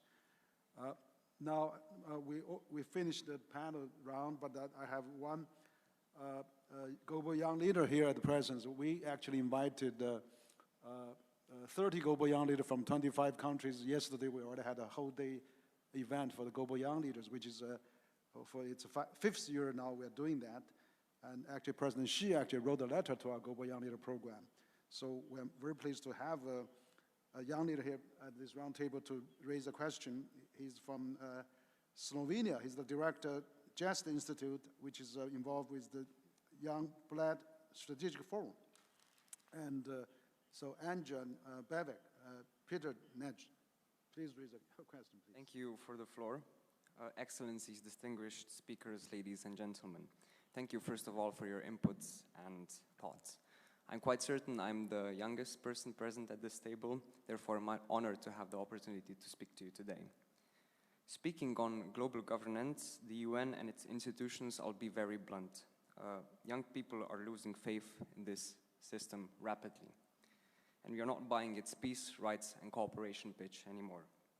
Wars, climate chaos, and sluggish institutions have eroded trust, and they have left a void which is now being filled by extremist and populist voices and powers. This is not only my opinion. I see it among my friends, my peers, and colleagues. We live in a world where a single tweet, an Instagram post from the right person can have more influence than entire governments. According to Eurobiometrics, as many as 40% of young people get their information on social media. Political communication with the use of AI is the new space where narratives are shaped and elections are won. The social media landscape is become or has become the battleground of politics.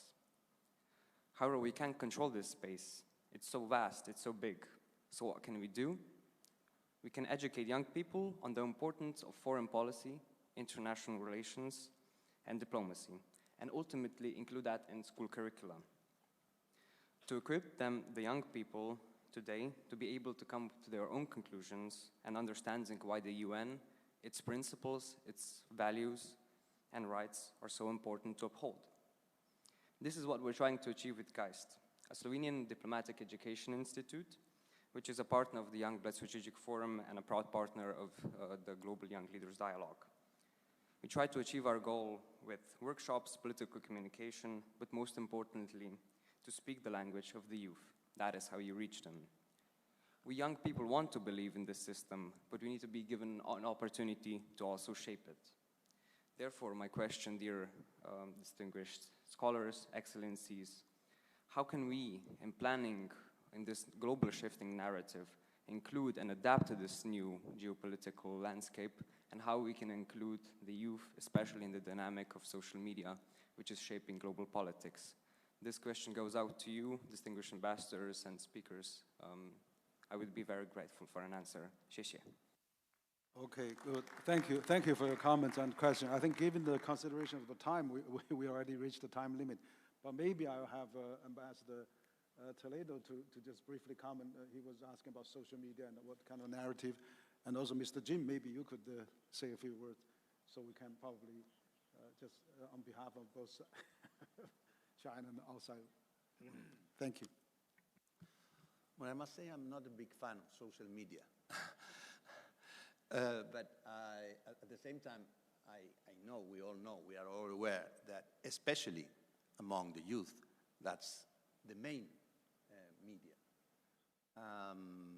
But it is extremely important to be able to distinguish the truth from the fake.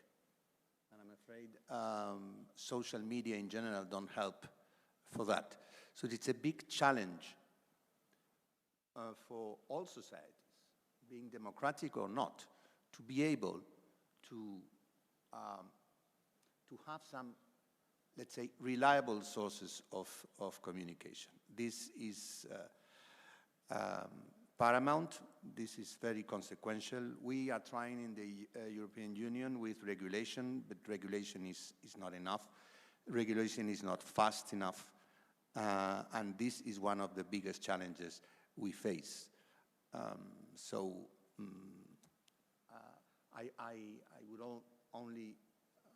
would like to wish that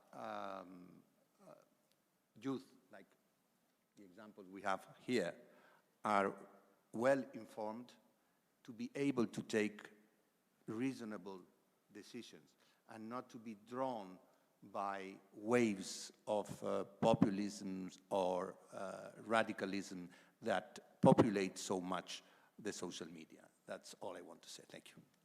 Thank you. Thank you, Ambassador. So, Mr. Jin, your comment, please.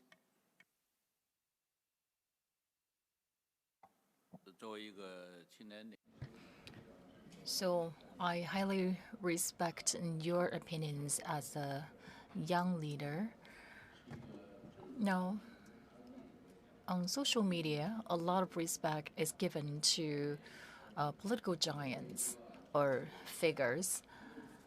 But for global young leaders, from their personal life, career, and their role in the United Nations, I believe they could play a bigger role, and they are the future. So if they are not involved today, when they really mature, their role will be limited or compromised even. And I am confident that global young leaders from all countries must forge stronger ties in their communication and also must play bigger roles. I think given the time, we probably have to conclude here, but I think we had an excellent roundtable this morning, opening roundtable, of course, and on the global governance and the UN 80 years, a new initiative and advancement that, as our title suggests. So I think this is a great discussion we have. We heard from ambassadors, representing different countries, but also we have experts, government officials and everybody. So I think this is really a great occasion, and we had a lot of good suggestions. We're going to digest them, collect them, and we're going to recommend and publicize. And I think this is a great event. And also we had young leaders participating as well, and all the business and media community. So again, on behalf of CCG, I would like to thank all the excellencies, but also our experts and our officials for participating in this very active dialogue. And we'll keep this tradition. This is the 10th anniversary we have that, and we will continue to create this dialogue and communication and promoting better understanding for our all common prosperity and development. So once again, thank you all very much. And also we would like to have roundtable speakers to take a photo to memorize our event. We'll finish this section. Thank you.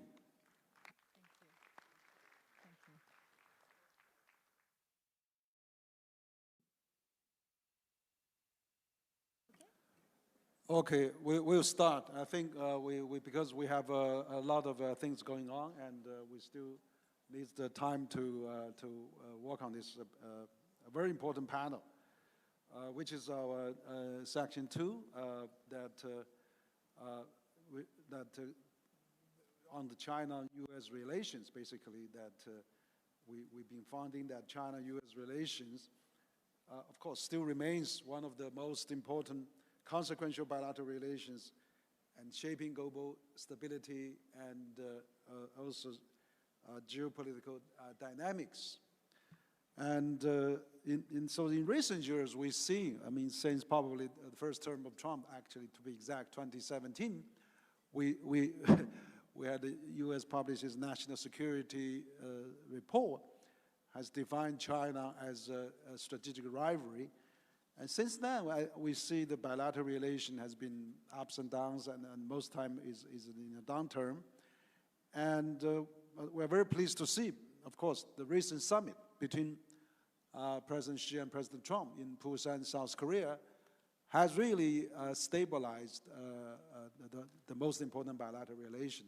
And President Trump gave, on a scale of 1 to 10, he was giving 12 for this historical meeting. And also very important that we see the meeting was basically set a tune for the next year. We're going to have a President Trump visit China in April, and also probably President Xi will visit the U.S. in the fall. That set a very good trajectory for the next year China-U.S. relation development. So we want to see how we can really maintain this new normal, basically. And I was very pleased to attend one of the U.S. Embassy reception, welcoming the deputy head of the mission, which he said we probably need to seek more strategic stability between U.S. and China. And as a matter of fact, I saw that was not his word. It's actually coming out of Secretary Rubio. He said in July, while taking the interview from Fox, that he said China-U.S. needs to maintain strategic stability. So that's very good signal. I think strategic stability is much better than strategic rivalry. So, and I noticed the recent RAND Corporation has also published a report, and the title of that report is the Stabilizing the Rivalry. So great, let's maintain stability, which is the most important thing. So in this section, we had a great panel. We assembled a very impressive panelists as well. We're going to discuss some of those aspects. Of course, we don't have to address all of them. So to what extent are the current, we are still just experienced tariff measures, retaliations between China and the United States, driven by the economic priorities versus strategic competition, And President Xi actually said during the meeting with President Trump that we have to get out of this vicious cycle of retaliating each other. So how we can really move things forward. And second, what are the short and the long-term impact of tariff escalation on global supply chains, trade flows, and market stability? Which sectors and regions are most affected? So this China-U.S. issue is not just between U.S. and China, it's also affecting other countries. And also we've seen the narrative of decoupling the risk, influencing policy making, business planning, and public perception. But are we really, can we separable? I had many discussions with Graham Allison, the former dean of Harvard Kennedy School, and he said China-U.S. are really conjoined twins that we cannot separate from each other. If we separate one of them, the other will die as well. So that's really a very good metaphor for these important relations.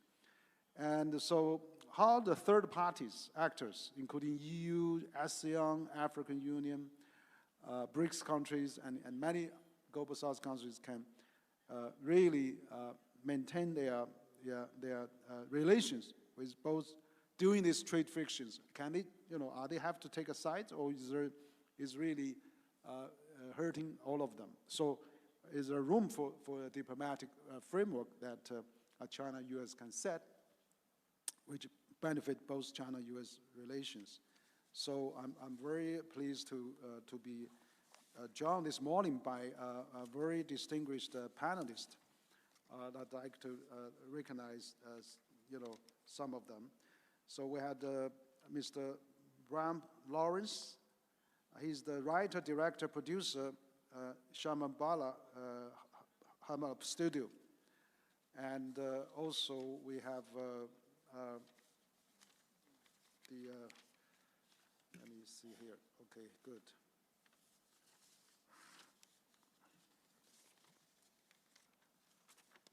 Oh, sorry, okay, yeah. And of course, we have also James Hemowitz. He's the senior advisor, South China Morning Post. He's really a great exchange between China and the U.S. And we have Mr. Jin Shu, president of China Association of International Trade. And we have Cameron Johnston, senior partner, TEDWave Solutions, former professor at NYU Shanghai. And we have, of course, Ms. Roberta Lipson, honorary chairwoman of American Chamber of Commerce in China and founder of United Family Health Care. And we have Marshall Mills, great friend. He's a senior resident representative in China International Monetary Fund. And we have also Peter Walker. He's the co-chair of the Board of Trustees, China Institute in America, which has a very long history. And we have Wang Yong, of course. He's the director, Center for American Studies at Peking University. So I hope I mentioned most of us here. So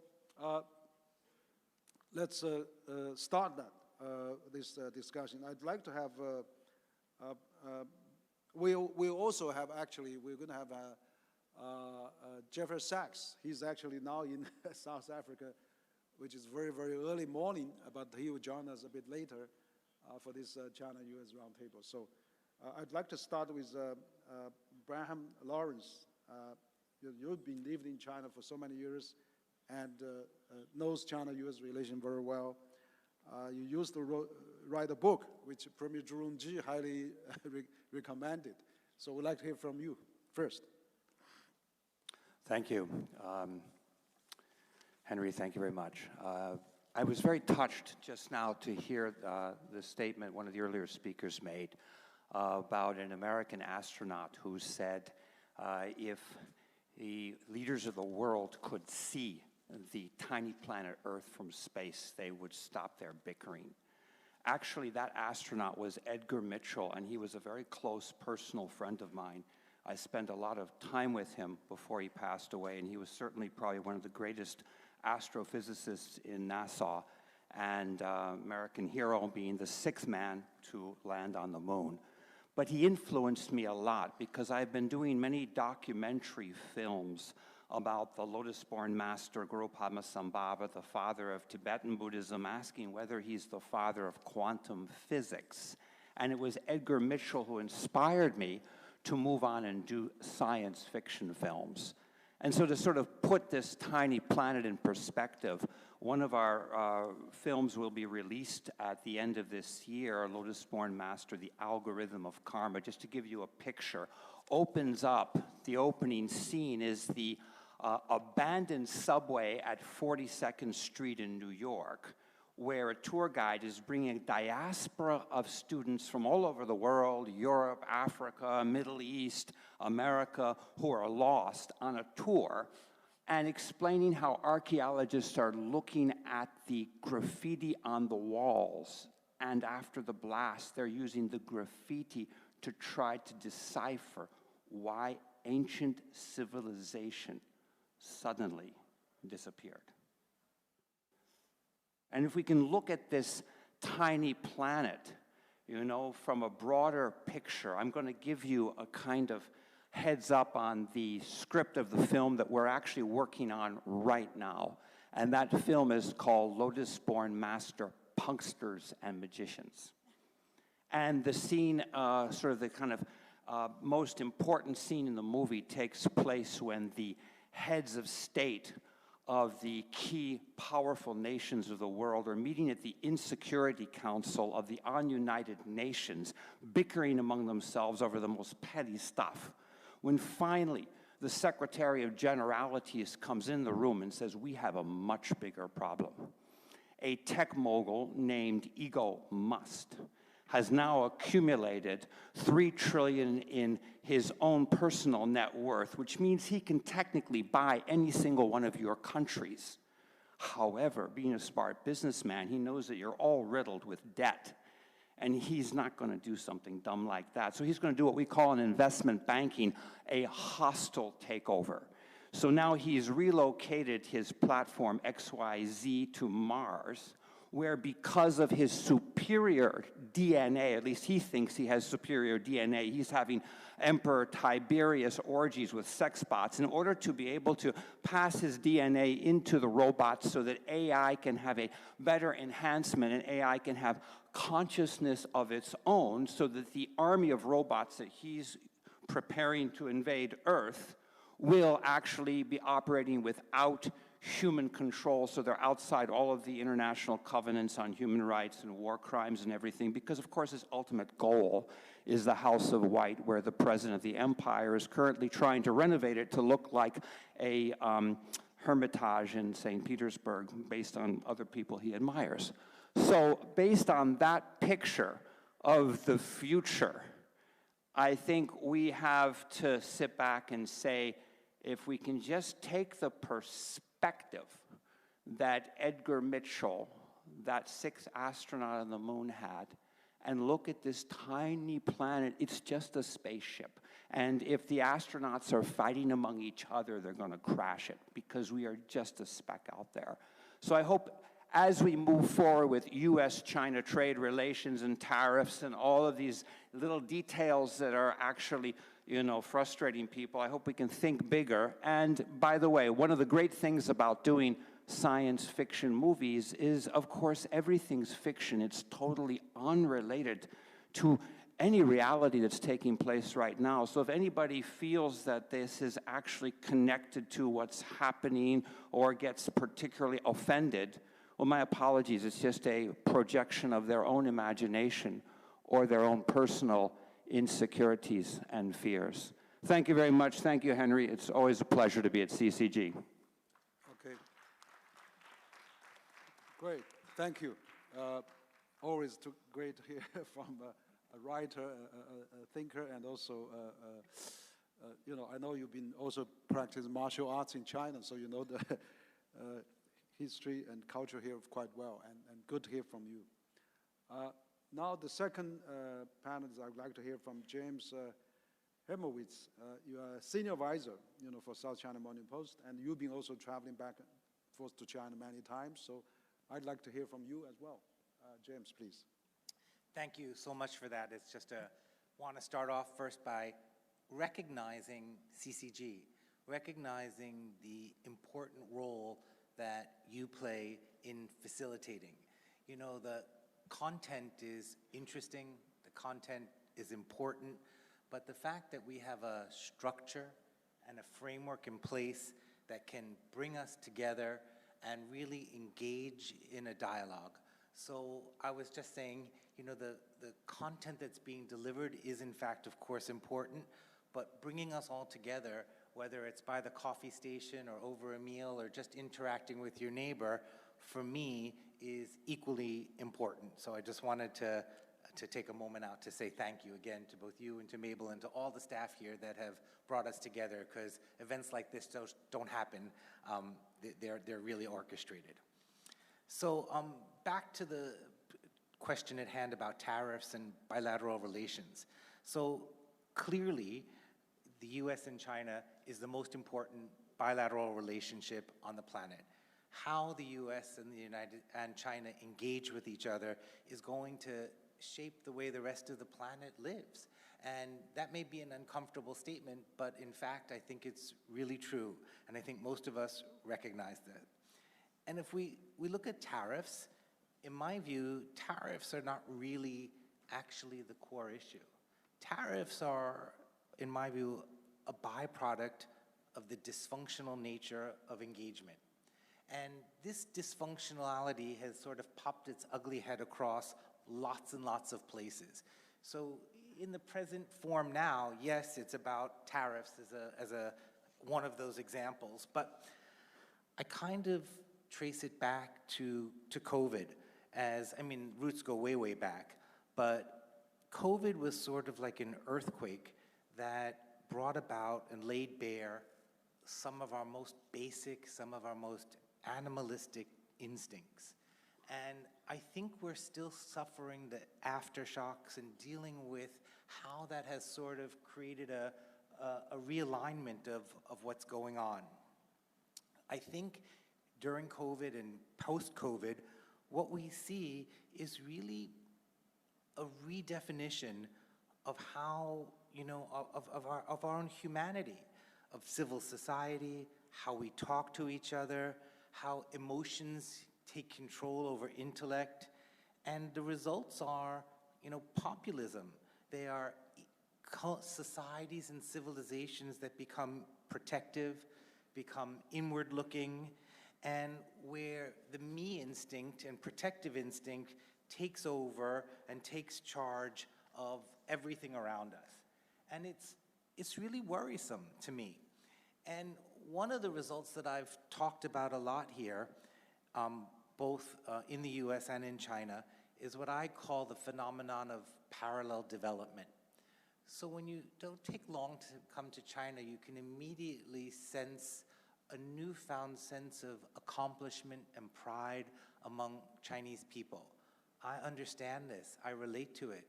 Not many countries on this planet have developed an infrastructure, an ecosystem, whether it's transportation, whether it's communications, payment systems. This is leading the way globally. And rightfully, Chinese people feel a sense of pride and accomplishment around this. And also, I think, a desire to share those accomplishments with other places, other societies, other cultures, and other countries. The concern I have is how they are growing separately. If you come and you land in China today, you enter a world not only of gleaming high-speed railways and a very comfortable lifestyle, you also exist in a world of WeChat, payment systems that are unique to China and that are developing, I would say, without too much involvement or consideration coming from other places, particularly the United States. So what we have is the United States doing one thing and growing in its own way, and China growing in its own way. And what I hope that conferences like this can help us to accomplish, or at least move along the way, is thinking about how we work with each other so that we don't just have things standing and developing in parallel, but the accomplishments made and the advances made in a place like China find a place to be more accepted and more welcome, and other places can take advantage of those achievements. So if we come back to the tariffs thing, I know I'm running out of time, if we come back to the tariffs, the root cause of what's bringing out policies like this in the United States is what we need to address. And I think that if we begin to address some of those discomforts, the word trust has been coming up over and over in discussions side by side here. If we begin to address some of those root causes and get at some of the trust issues, I think we will see the byproducts and the kind of things such as tariffs will start to melt away. Thank you. Okay, great. Thank you, James.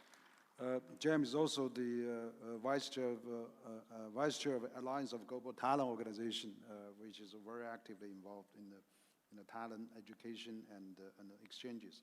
But I absolutely, you know, the China-U.S. relation, you have to be seen from, you know, both Chinese and Americans. So I think it's very good to have so many American participation in this roundtable. We also have very honored to have Professor Jeffrey Sachs join us, but he was so early in South Africa, so we'll let him warm up and we invite him to talk a bit later.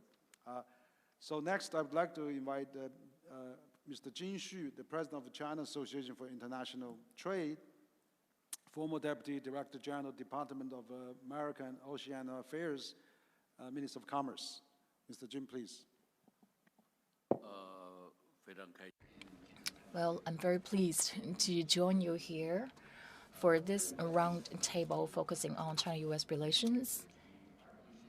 So since the start of the 21st century, I have been engaged in the efforts dealing with the China-U.S. relations, and I once worked in the Ministry of Commerce as the Deputy Director General of the Department of American and Oceanian Affairs. So, and I have been learning a lot in the past years. And as for my witness of the China-U.S. relations in the past years, there are a lot of things that I really didn't understand. The leadership from the two countries once had the highlight moment many years ago, but right now, one of the consensus among all stakeholders is that China-U.S. relations have now come to a crossroads. So whether it is about the bilateral relations or about tariffs, about others, these are not just issues between the two countries because they are all very complicated issues. Since Jeffrey Sachs is not here, but many of his opinions have now been very influential in the internet. Some of the opinions from him, I myself really agree with. And actually, he really has some wonderful ideas about China-U.S. relations. So there are the worst of the times. There are also the best of the times. And now some people try to sit in between, seeing how things play out between China and U.S. and how the relations will impact the world economy. So if the conflict between the two countries continue, then nobody can benefit from that. First of all, China-U.S. relations, if not good, would not just exert influence on the two countries themselves, but also on the overall global economy and stability, and that would bring some really negative impact on global supply chain. In the short term, the global economy is now slowing down, and we're now seeing the rising inflation. We have seen international organizations like IMF and others are now doing their best to address those issues. So I believe there are connections between these issues and China-U.S. relations. So China and U.S. are the largest trading partners to each other, and 50% of China's imports are from the U.S.-operated companies in China. So actually, the competences of the Chinese businesses are really high in the global market, and the Chinese businesses are now having global citizens to reduce their cost of living. Now, for multinational companies to average citizens in the U.S., we're now seeing the cost of living is rising. And now we have the presence of young global leaders here witnessing these dynamics. I heard from some of the global young leaders saying that they are now paying 20 or 30 or even 50% more tariffs or tax given this rising tariffs between China and U.S. And also, the current status is not somewhere the global institutions like IMF or WTO can kick in. So personally, I want to see a bigger role by WTO and other institutions. So the reshaping of the global order calls for the efforts from all countries, not just one single country like China, U.S., others, or European Union. So we couldn't afford to waste our resources. So we really need to go beyond this so-called zero-sum game. We really need to see that everyone can go beyond the zero-sum game and can control our differences at an acceptable level. And that calls for our common joint efforts and also for bigger roles from each and everyone. Really, to say that the China-U.S. relation is not really a zero-sum game, and that's very important. I noticed Professor Jeffrey is online, but we're warming up. we'll invite you to speak to us. Now, next I have Professor Cameron Johnson. He's the senior partner, TED-Wave Solutions, and also former professor at NYU Shanghai. So, Cameron, please. Thank you, and thank you, CCG, for inviting me today. What I'd like to talk about is a few themes that we've seen, particularly in business and supply chains, in this new era that we're in. The first is the old world order is now definitely dead. It's being rolled up, and a new one rolled out in its stead. To your point about the trust, there simply is no trust, not only in business deals, in trade agreements, but also just between countries or businesses. This has been broken down. The second is disruption is now with us, at least until we find a new global equilibrium. And this has actually been very challenging for businesses, industries around the world. It's no longer just a US-China issue, it is now a global issue. The next is really, what we're seeing now from this is reduced US influence around the world, and particularly when you look at how supply chains develop. You need investment, you need talent, you need regulatory alignment, and as US firms are now retrenching back to the North American, particularly the US market, that is taking a key pillar of the last 50 years of what was US diplomatic and commercial success and influence from around the world. When you add on top of that the US agreements, particularly with countries like Japan, Germany, where they are forcing investment into the United States and not into just supply chain development, you're also seeing resources being withdrawn from around the world and focus simply on a U.S. or North American area, which is affecting development around the world. The next is really the theme of how now do I protect myself, both as an individual, as a company, as an industry, and as a country. And these are questions that really, before just a few years ago, weren't really asked, particularly everywhere in the world. So this is some of the challenge now that we're facing. And finally, one of the absolute things that has happened is as supply chains are being realigned, this has effectively forced a realignment now of the economic and political order around the world. The prime example is of Trade War 1.0, which was launched in 2018. What happened was it forced firms in the ABC, anywhere but China, supply chain infrastructure to essentially move to Southeast Asia. And the consequences of that are now Chinese influence, Chinese business practices, Chinese supply chains, Chinese products, Chinese talent, Chinese raw materials now dominate that region and will likely never not dominate it moving forward.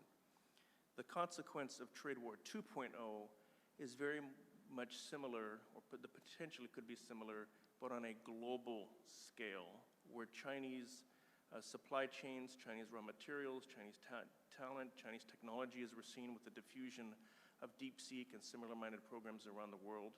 And this is something that we have not seen, at least since in the post-World War II order.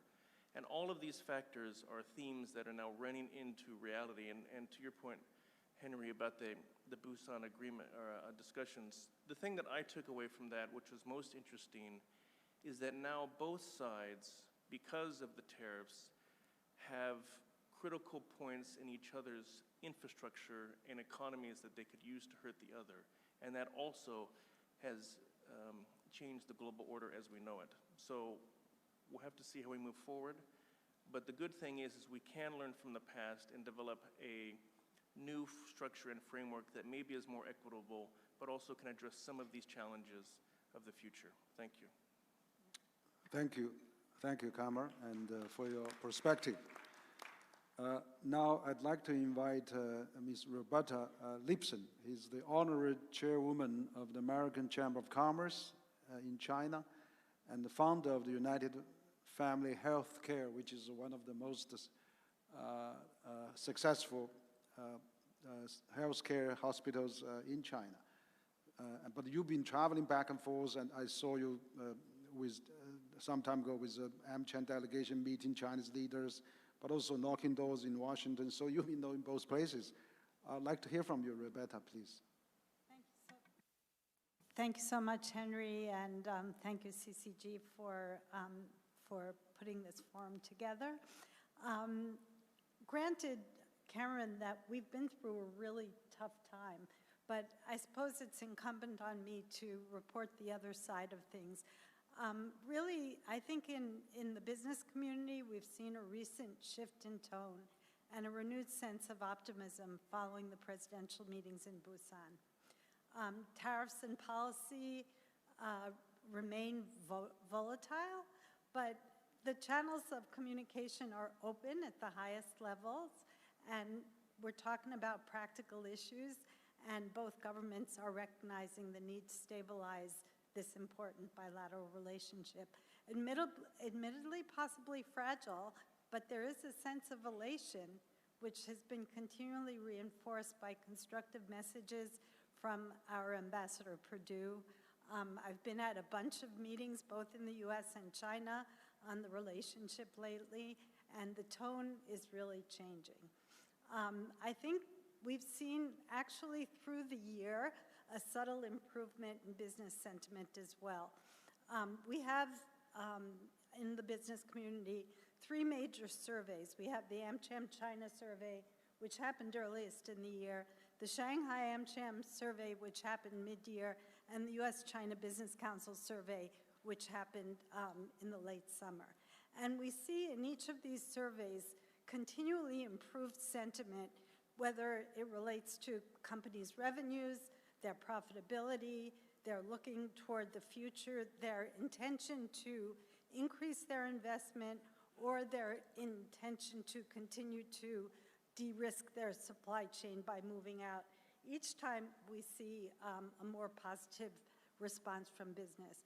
And I'd like to say the reason most American businesses need to be in China and remain in China is that even at a 4% per year growth, the potential of this market, just on the margin of the increase, is more important to companies than many countries' whole potential in their total economy size.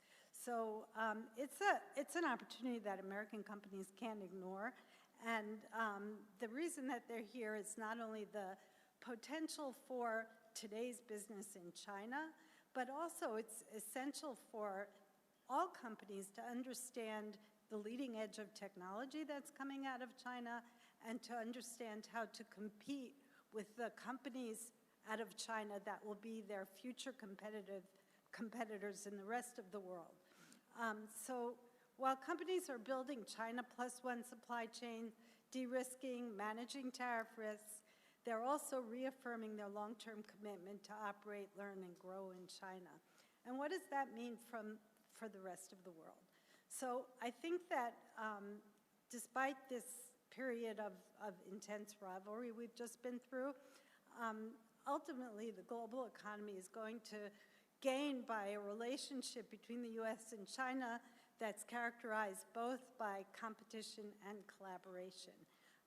So let's talk about where we have to absolutely prioritize collaboration.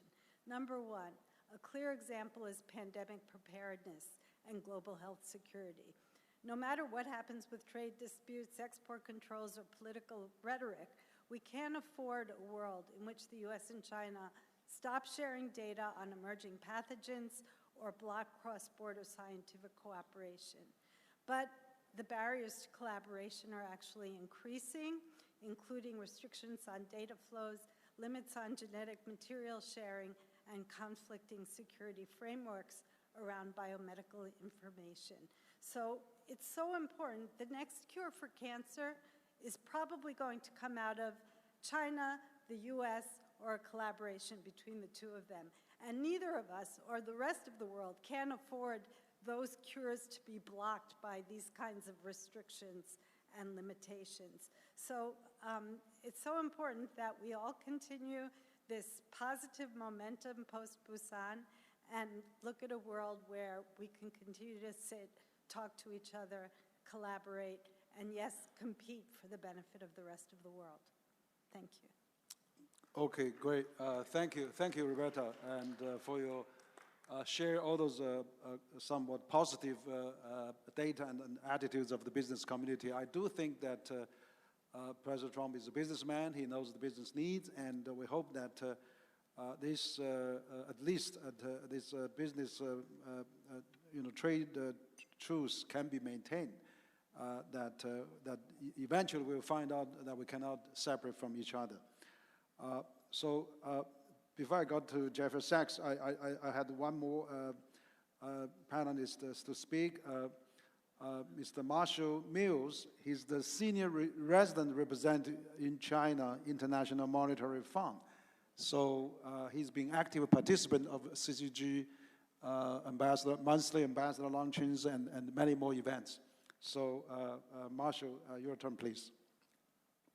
Okay, thank you, Henry, and thank you for this opportunity to contribute to this dialogue. I'm going to focus my remarks on the global economic effects of recent trade policy shifts, and I apologize in advance if I'm not as colorful as my neighbor here. As we explained in our recent World Economic Outlook, we see that global growth is slowing only slightly this year and next, and considerably less than expected in April. And I think this is an encouraging sign, building on the previous speaker. We now project global growth at 3.2% this year, while growth in the Asian Pacific region is expected to reach 4.5% this year. For China, economic growth is currently forecast to reach 4.8% this year, bolstered by redirected exports to Asia and Europe and fiscal support, not much less than last year's performance. And we see that global trade has not decreased. The ratio of trade to GDP, or global economic activity, has been more or less constant this year.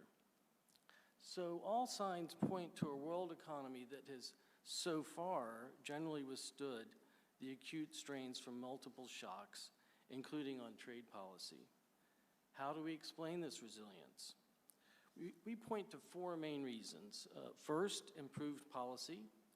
Two, supportive financial conditions. Three, private sector adaptability. And four, less severe tariff outcomes than we had initially feared, at least for now. On the third reason, we see that private companies are rapidly reorganizing their supply chains, particularly in Asia. On the fourth reason, the tariff shock has not been as large as initially announced. The U.S. trade-weighted tariff rate globally has fallen from 23% in April to 17.5% now, still higher than before. And this U.S. effective rate is now above the rest of the world, which has held relatively steady this year, with very few cases of retaliation, fortunately.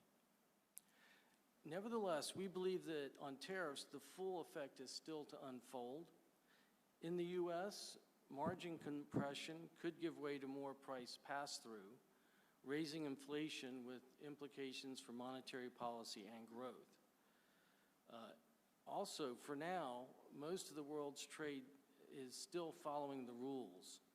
We at the IMF urge the world's policymakers to please keep it this way and to preserve trade as an engine of growth. However, these recent shocks have led to exceptionally high uncertainty, and our managing director has advised countries to buckle up. So what can we do about the uncertainty? In response, we have proposed three medium-term policy goals for global policymakers. First, act to achieve durably high growth. Second, repair government finances over time. And third, address excessive economic imbalances, both domestic and external, so they do not emerge as a spoiler going forward. As we have seen, these imbalances can trigger a protectionist backlash, and, being mirrored by capital flows, can fuel financial stability risks. We at the IMF will keep advising all key economies on policy correctives to address these balances. For Asia, we advise them to deepen internal trade, to produce more final goods and more services within the region, and press forward with reforms to strengthen the service sector and access to finance.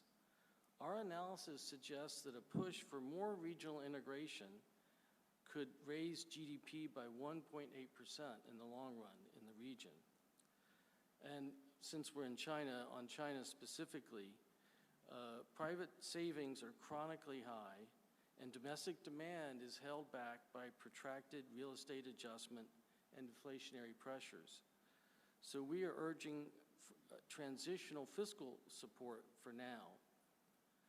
China also needs a fiscal structural package to boost private consumption, transition to a new growth model, and reflate its economy. Among other items, this package should include more spending on social safety nets and a cleanup of the property sector, while scaling back industrial policy, which we estimate has high costs. These measures will help overcome the deflationary pressures and ensure continued high growth in China, as well as helping address the rising external imbalances. So with these recommendations, let me conclude. Thank you. Okay, great. Thank you. Thank you, Marshall. So IMF is very important.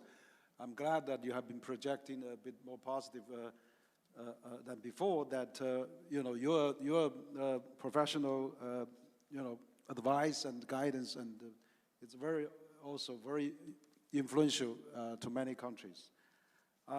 now I'd really like to invite my old friend and Professor Jeffrey Sachs. I apologize, Professor Sachs is really early. He was really 6 a.m. around early morning in Johannesburg. He's attending the G20 meeting there, and Professor Jeffrey Sachs is, I had an honor that been in the past year, I had twice had the occasion to speak together with Jeffrey. One time we were at Athens Democracy Forum, and Jeffrey was the Aristotle. I was acting as a Confucius. We had a dialogue there. It was very interesting. And for the April this year, while the President Trump launched the Liberation Day, we had the event at the UN Security Council where 80 country representatives participated. Professor Jeff Sachs and myself, we each give 15 minutes so-called expert talks.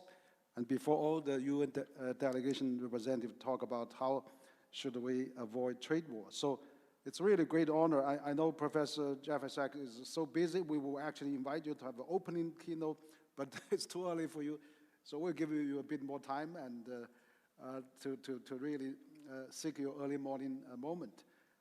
Professor Jeff Sachs is still very influential at Columbia University, a director on the Center for Sustainable Development for the UN. So, Jeff, your turn, please. Welcome. Thank you very much, and greetings to everybody from Johannesburg. It's wonderful to be with you. I would like to take a step back to ask how we got to where we are, and then to look forward, and also to comment specifically on what Marshall just said about the IMF advice, with which I do not agree, and I'll try to explain why that is. We're not in a trade war between the U.S. and China. We're in a trade war of the U.S. against China. This started by the U.S. It continues by the U.S., and we should understand it. The clearest way to understand it is to read a very good paper by Robert Blackwell and Ashley Tellis in March 2015 of the Council on Foreign Relations. It's good because it's clear. It explains exactly what's going on, what U.S. policy is, why it is that policy, how it came about. It's bad in that, in my view, it's completely wrong in what it recommended. But let me just mention a few points to quote from it. It says, since its founding, the United States has consistently pursued a grand strategy focused on acquiring and maintaining preeminent power over various rivals, first on the North American continent, then in the Western Hemisphere, and finally globally. Because the American effort to integrate China into the liberal international order has now generated new threats to U.S. primacy in Asia and could eventually result in a consequential challenge to American power globally, Washington needs a new grand strategy toward China that centers on balancing the rise of Chinese power rather than continuing to assist its ascendancy. The meteoric growth of the Chinese economy, even as China's per capita income remains behind that of the United States in the near future, has already provided Beijing with the resources necessary to challenge the security of both its Asian neighbors and Washington's influence in Asia with dangerous consequences. Of all nations and in most conceivable scenarios, China is and will remain the most significant competitor to the United States for decades to come. China's rise thus far has already bred geopolitical, military, economic, and ideological challenges to U.S. power, U.S. allies, and even the U.S.-dominated international order. Its continued, even if uneven, success in the future would further undermine U.S. national interests. This is very important, ladies and gentlemen. The United States policy shifted a decade ago to contain China. This is absolutely a U.S.-led effort, not because of what China did, but because of the U.S. grand strategy of global dominance. Well, the U.S. is 4% of the world population. China's 18%, but 4% of the world cannot dominate the whole world, despite that being the U.S. grand strategy. And China's rise is not a threat to the United States, but it is a threat to the U.S. self-conception of dominance of the world. So as Blackwell and Tellis explained a decade ago very clearly, the United States policy shifted to, quote, contain China. In that article, they list 9 measures that the United States should undertake. All of them are in operation. They began with Obama, with the TPP, the extraordinarily weird idea of creating a trading system for the Asia-Pacific that would exclude China. This is remarkable. China is every country's main trading partner, and yet the TPP was explicitly designed to exclude China. The rest of the list includes export barriers on technology, building up the military on the Rimland, using protectionist policies more generally, using diplomatic means and multilateral institutions to contain China. So this is the policy that has been underway for 10 years. It started with Obama, not with Trump 1. Trump then introduced a raft of sanctions, export controls, and the tariff round in the first round. That did not contain China. In the Biden period, all of this was continued and in many ways increased under Jake Sullivan's policy of high walls, small yards, whatever that meant. And then it has continued and escalated with Trump. This is American deep state policy. It does not depend on the party or the administration. It doesn't even depend on the president. This is Obama, Trump 1, Biden, Trump 2. It's a failure. It's based on a premise that is bizarre, which is that China's rise is a threat to the United States. It is nothing of the sort. China is rising peacefully. It is rising cooperatively. It is rising as part of the multilateral system. It is not a threat to anybody except to U.S. ego and U.S. desire to be number one in an unchallenged way. Why is it, does there seem to be a modest moment of retrenchment, as Roberta said? Because the United States cannot win this war that it started. This is clear. When the United States imposed these absurdly high tariffs earlier this year, China immediately matched it. When the United States put on export controls, China put on controls on rare earth magnets. And within the 2 days, the United States backed down because the U.S. Cannot manage an economy, not its military sector, not its automotive sector, without rare earth magnets. It is not the U.S. that has the choke points, it's China that has the choke points. Of course, I'm against all of this. I think it's childish and juvenile. Economics is correct. Trade is a win-win proposition. It is not a win-lose proposition. It is not in the U.S. interest. It is unimaginably not in the U.S. interest to try to contain a highly successful, peaceful country. And that yet is what the U.S. is doing. Are we at the end of this story? Absolutely not. This remains deep state policy of the U.S. This is the security view. It is. It infects the entire U.S. policymaking. This morning, the South China Morning Post carried a story that Democratic Congressman Krishnamurti has called on the Commerce Department to make an investigation against Nexperia to investigate its supply to 4 Chinese semiconductor firms on the absolutely absurd grounds that the congressman is worried about the safety and reliability of the components of these chips in American and European automobiles. I'm sorry. This does not even rise to the level of high school cliques. This is such nonsense, such utter protectionism, such utter war on China masquerading as an inquiry into the safety and reliability of components in cars. So we're not at the end of this story. It's not just Trump.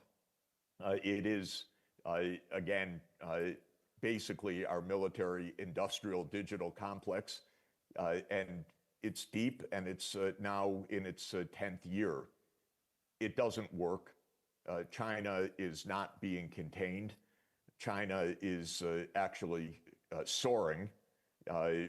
Technologically, China is in the lead in most sectors. Yesterday, another ranking showed that China has come to the lead of biomedical research in terms of articles and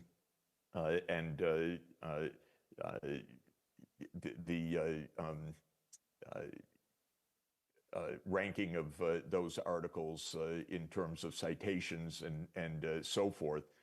And so this is a highly successful innovation-based economy that is making a major contribution to the world's needs, especially in areas of green and digital technological advances.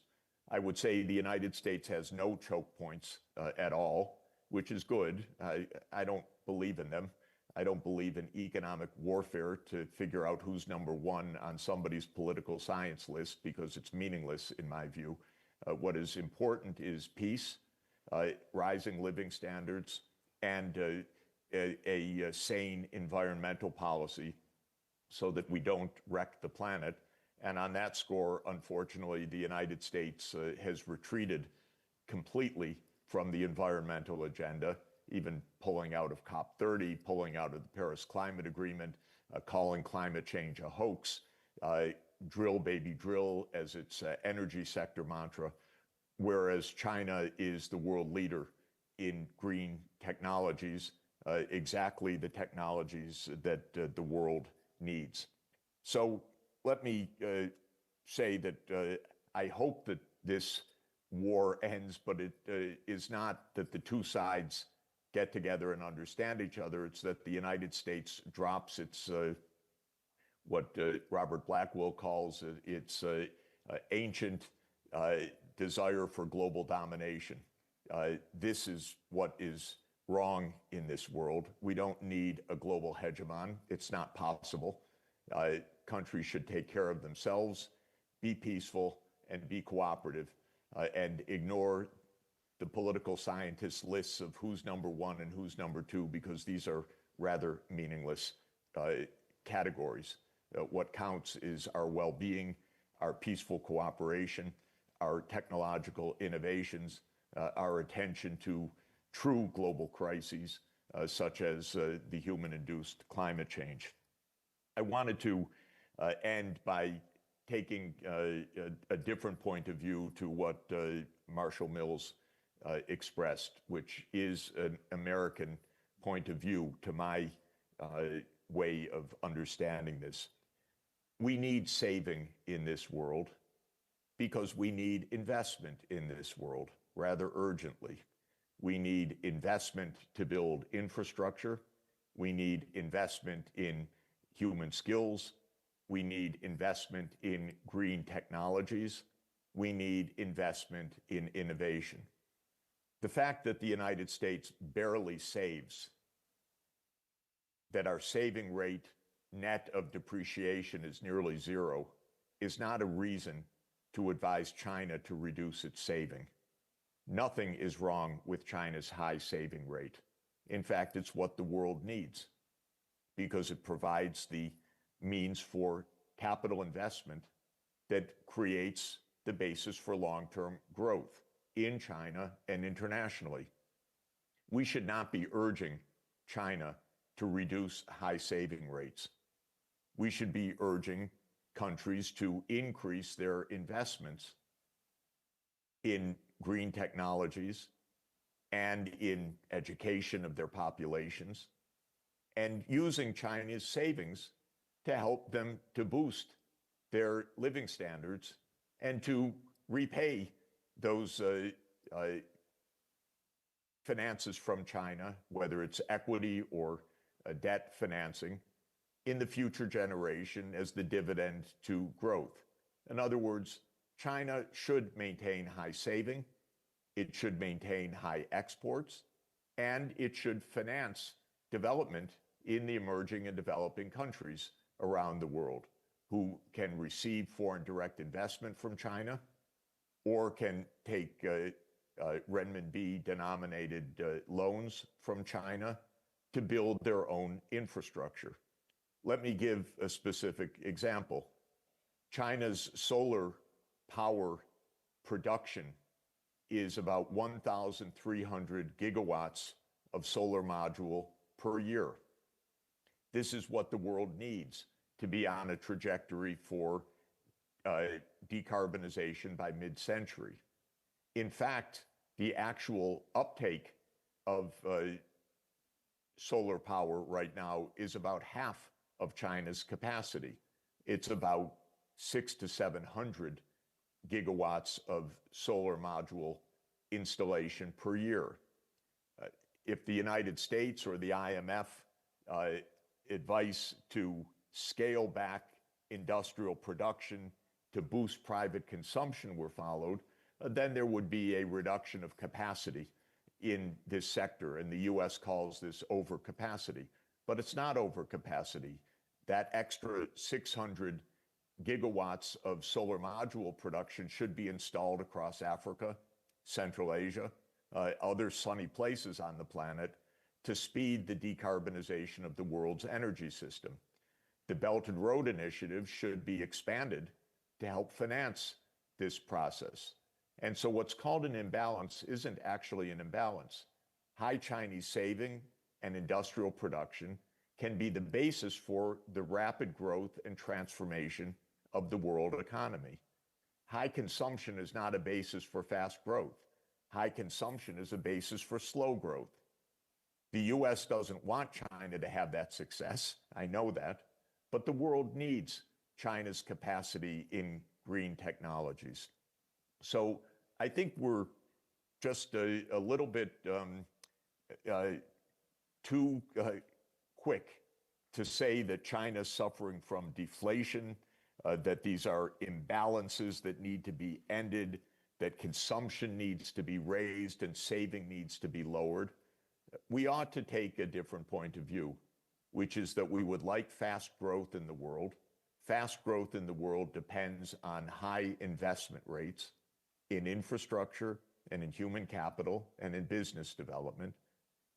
That high investment depends on high saving, and we should be encouraging high saving wherever it occurs, but we should be championing China for its forward-looking high saving propensity and also championing China's capacity to provide the world with green and digital technologies, with electric vehicles, with utility scale batteries, with the other technological means to make precisely the energy transformation that we need for global well-being and to avoid reaching mid-century in a climate disaster. So I'd really like the IMF to reconsider this from a global perspective, because I think that the advice is wrong. I think the United States has given this advice calling China an overcapacity country, which is an economic concept I find absurd, by the way, because we need China's capacity in partnership financially and through Belt and Road and other means to help the world make the energy transformation. So all of this in conclusion is to say we ought to stop the war on China, which was initiated by the United States 10 years ago. We ought to drop the concept of containing China. We ought to drop the illusion that China is a threat, because it is not a threat except to America's ego. And we ought to look at a global scale at the transformations that we need to achieve sustainable development, and to understand China's critical positive role in that transformation. So thank you very much for letting me share these thoughts with you this morning. Okay, great. Thank you. Thank you, Professor Jeffrey Sachs. That's an excellent point. And you have actually tackled some of the roots of the problem between China-U.S. relations, but also you are saying of China's investment and savings on the development, which is, I think, is also one of the key success factors, because China has built the best infrastructure in the world, and also through the Belt and Road to partner that with other developing countries. So that's really a great also way to lift 800 million people out of poverty, and that probably could have some significance for the Global South countries. So we'll be very happy you share with us your views from Johannesburg, where you have attended the G20. And actually this year, our forum, we brought together over 200 participants from around 50 countries, and including representatives from nearly 70 think tanks. And also we have 30 global young leaders participating, and many ambassadors, about almost 20 ambassadors attending throughout the day. And even we have the official from U.S. Embassy here at the Roundtable. So thank you again from Johannesburg. Appreciate your participation at such early morning to join us. Thank you so much. Now, I'd like to invite Peter Walker. He's the co-chair of a board of trustees, China Institute in America. As we all know, China Institute is almost 100 years old institute, originally set up by Dr. Hu Si and Professor Du Wei and many more. And also, I know that Peter was a very senior partner of McKinsey for many years, and also author of quite a few books. So Peter, your turn, please. So thank you, Henry, for the invitation. I'll start out by saying following Jeffrey Sachs is a high bar, but I'm a big fan of a lot of what he has to say. So the three ideas that I'd like to leave you with, one is, if you look at the underlying assumptions behind the U.S. trade war, most of them were pretty fundamentally flawed, and I'll kind of go through them. So we should not be surprised where we are. The second thing is, I think when history looks back, they will look at what the U.S. initiated as one of the most destructive things we've done non-militarily in terms of its impact globally. And third is, and here's the bright note, I think the problems of the trade war are gradually starting to unravel. I hope it's quickly, but I'm encouraged that people are waking up in the U.S. to what's really happening. So the fundamental flaws are, number one, that free trade is a bad idea. Free trade has been the backbone of the global economy for many years, on the simple idea that whoever produces the highest quality product for the best price ought to make that as broadly available as possible, and everyone benefits from that. The second one is the ridiculous notion that trade deficits are bad. The U.S. has a trade deficit because it's not a strong manufacturing country, and therefore consumers simply buy the best products for the lowest price, and they're not made in the U.S. The third underlying notion is that trade wars can stimulate the economy as opposed to what they really are, which is a tax increase on consumers. The fourth underlying idea, which I still hear repeated coming out of Washington, foreign countries pay tariffs, which is a ridiculous idea. Tariffs are paid by importers in the U.S. or passed on to consumers in the U.S. It has nothing to do with taking money away from foreigners. And finally, to repeat what Jeffrey said, China cannot be contained. It's a ridiculous idea, and not only is it ridiculous, but it's just so counterproductive in terms of the mindset. Because one of the things Jeffrey said I completely agree with. China is basically doing what it always says it will do. It's acting in its own best interest and the best interest of its people, and expects other countries to do the same. So if you start out with those flawed ideas, it's not a surprise that this is not playing out well for anyone. The other flaw was in the process. A process that starts with 4% of the world's population dictating to the rest of the world what the tariffs are going to be, and then not providing any guiding principles other than personal grievances and totally random judgments of who's a good country and who's a bad country. So Switzerland gets added to the list of bad countries for who can imagine why. I can't think of a more peaceful, effective, productive country. So they get their tariffs set at, I think it was like 45 or 50%. And then they kind of push back and say, well, that's really totally irrational. So the next day they're 15%. But the problem with the lack of having any guiding principles is how does a country and how does a company invest for the long term when you have that volatility that's not based on anything other than whims? So we start with flawed assumptions and we start with a flawed process.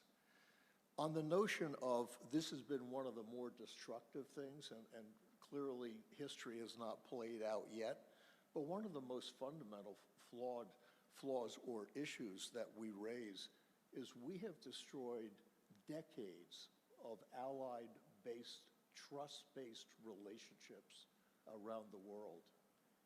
And the idea that, well, we didn't really mean it, because a transactional mindset would say, well, we can do a different transaction whenever we want. We all know that's not the way humanity works, especially if you're the good neighbors of Canada and Mexico, who are our biggest trading partners. And we've gone at them in a very full-bore way. Obviously, the decline in global growth and the U.S. growth is not a surprise, but it's the opposite of what was originally pitched. Inflation is up in the U.S.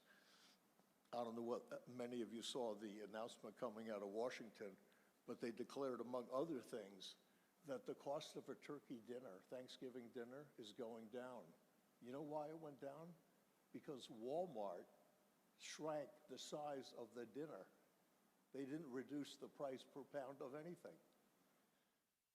But there's a cynicism there about what you can do with the American consumer that's fundamentally flawed.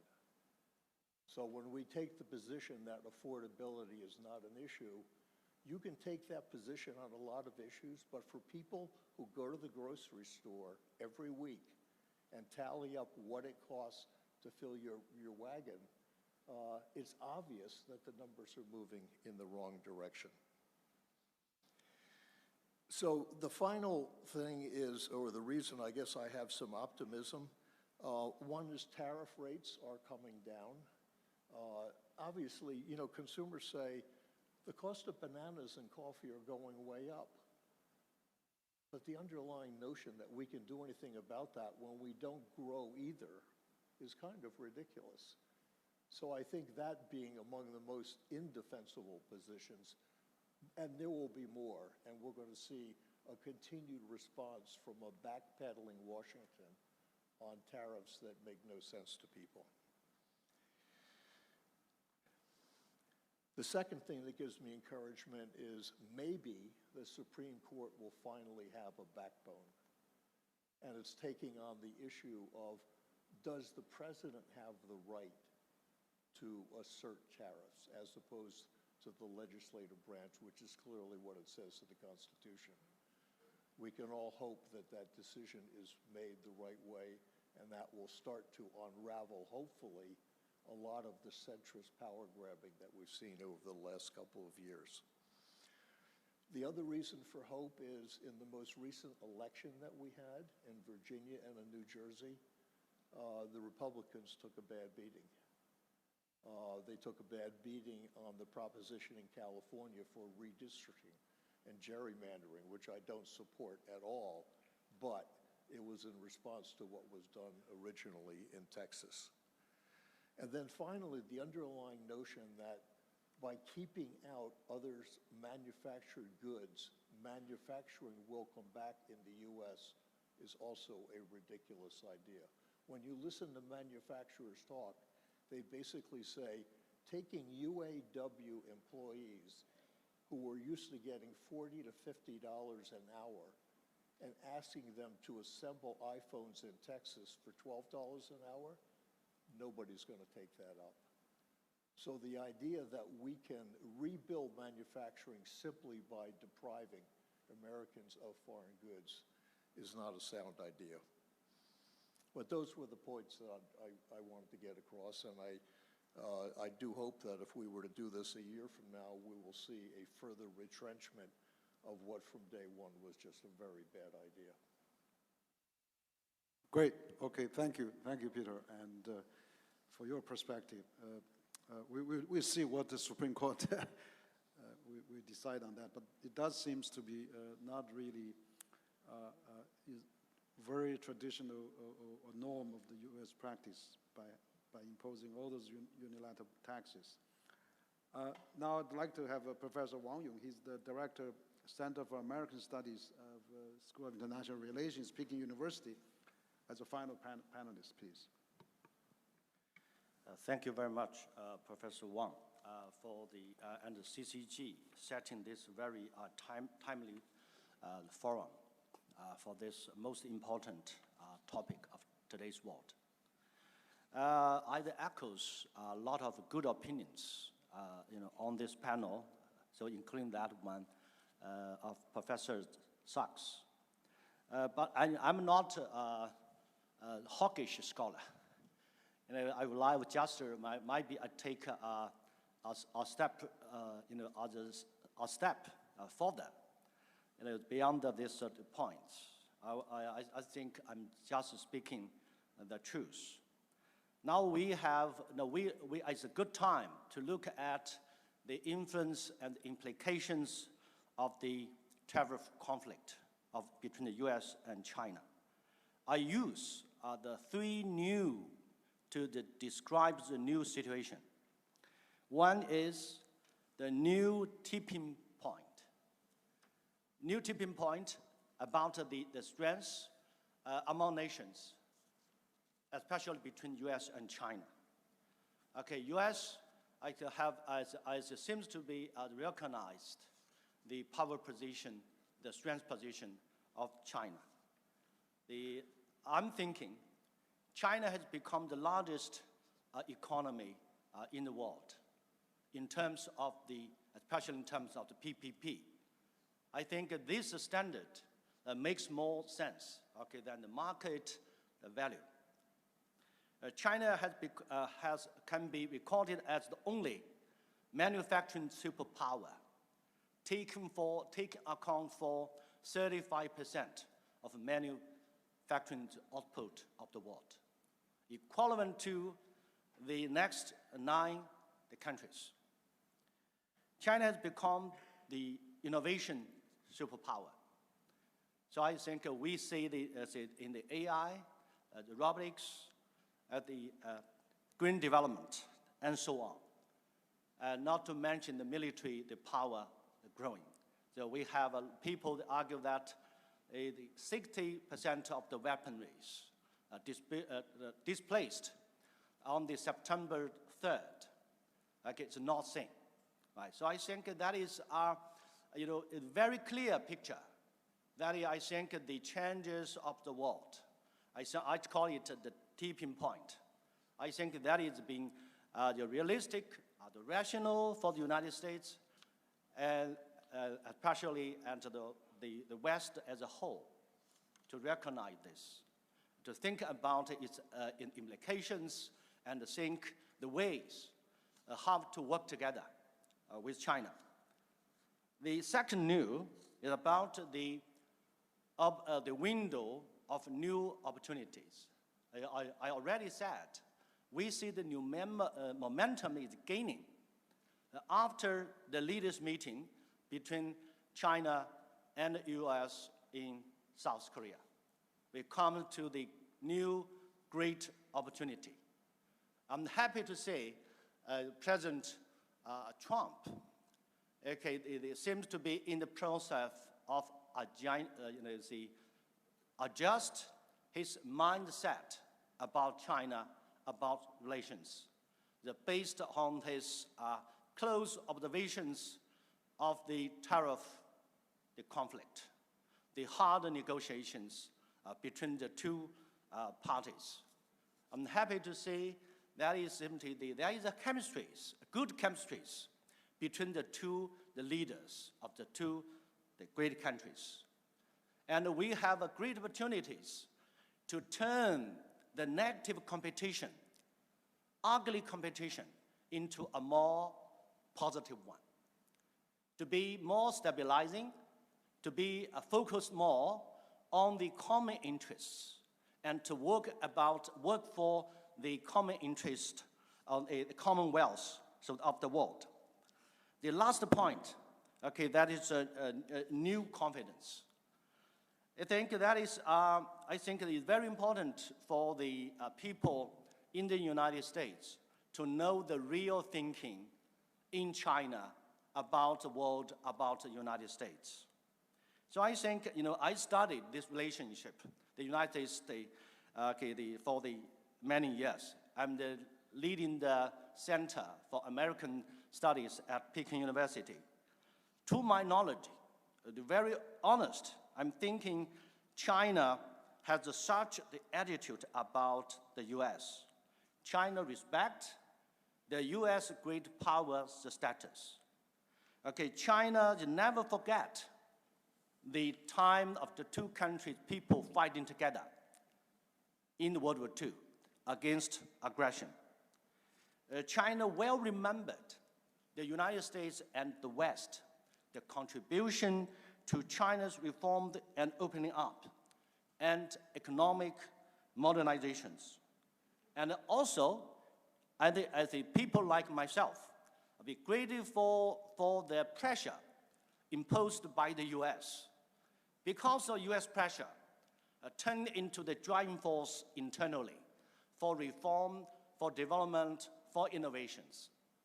So the last point I would like to say as my suggestions to, for the U.S.-China relations, I think when the media, we talk about the media is so important, right? So we have a good relationship, a better relationship, we have peace or war. Media, I see a lot of media here. You take a big responsibility for the future shape of the relationship. So I think you are here, you can tell. And we should be careful about the influence of so-called military industry complex and the world mongers. We see the driving force to be as the opposition to the shift of the mood of the U.S.-China relations, especially in the United States. The last point that we should be listening more carefully to the voice of young generations. We have a lot of young leadership, the fellow members here.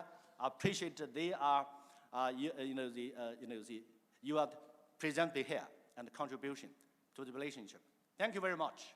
Okay, thank you, Professor Wang. Yeah, great. To share your view, you are expert on the China-U.S. relations. Talk about young leaders. We have Vincent Lebon.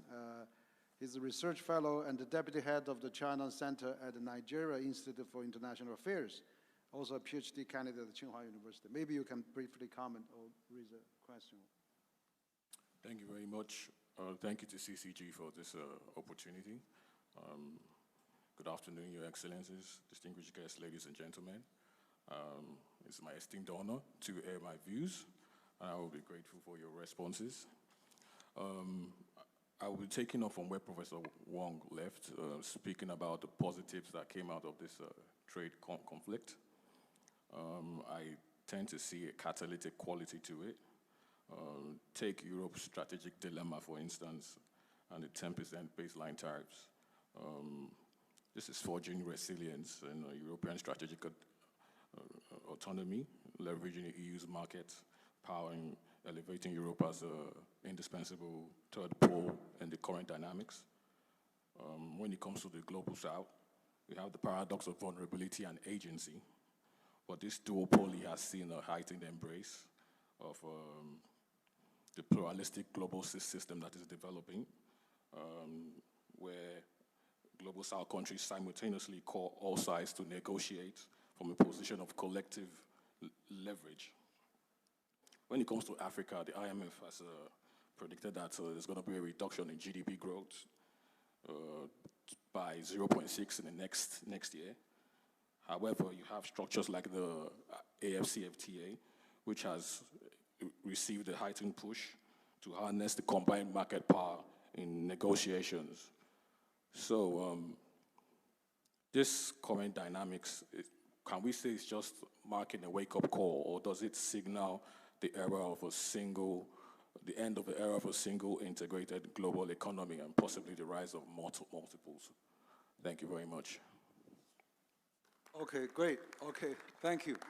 So probably we have to conclude. We are already overrun the time, and but it's really very stimulating and fascinating dialogue roundtable we're having.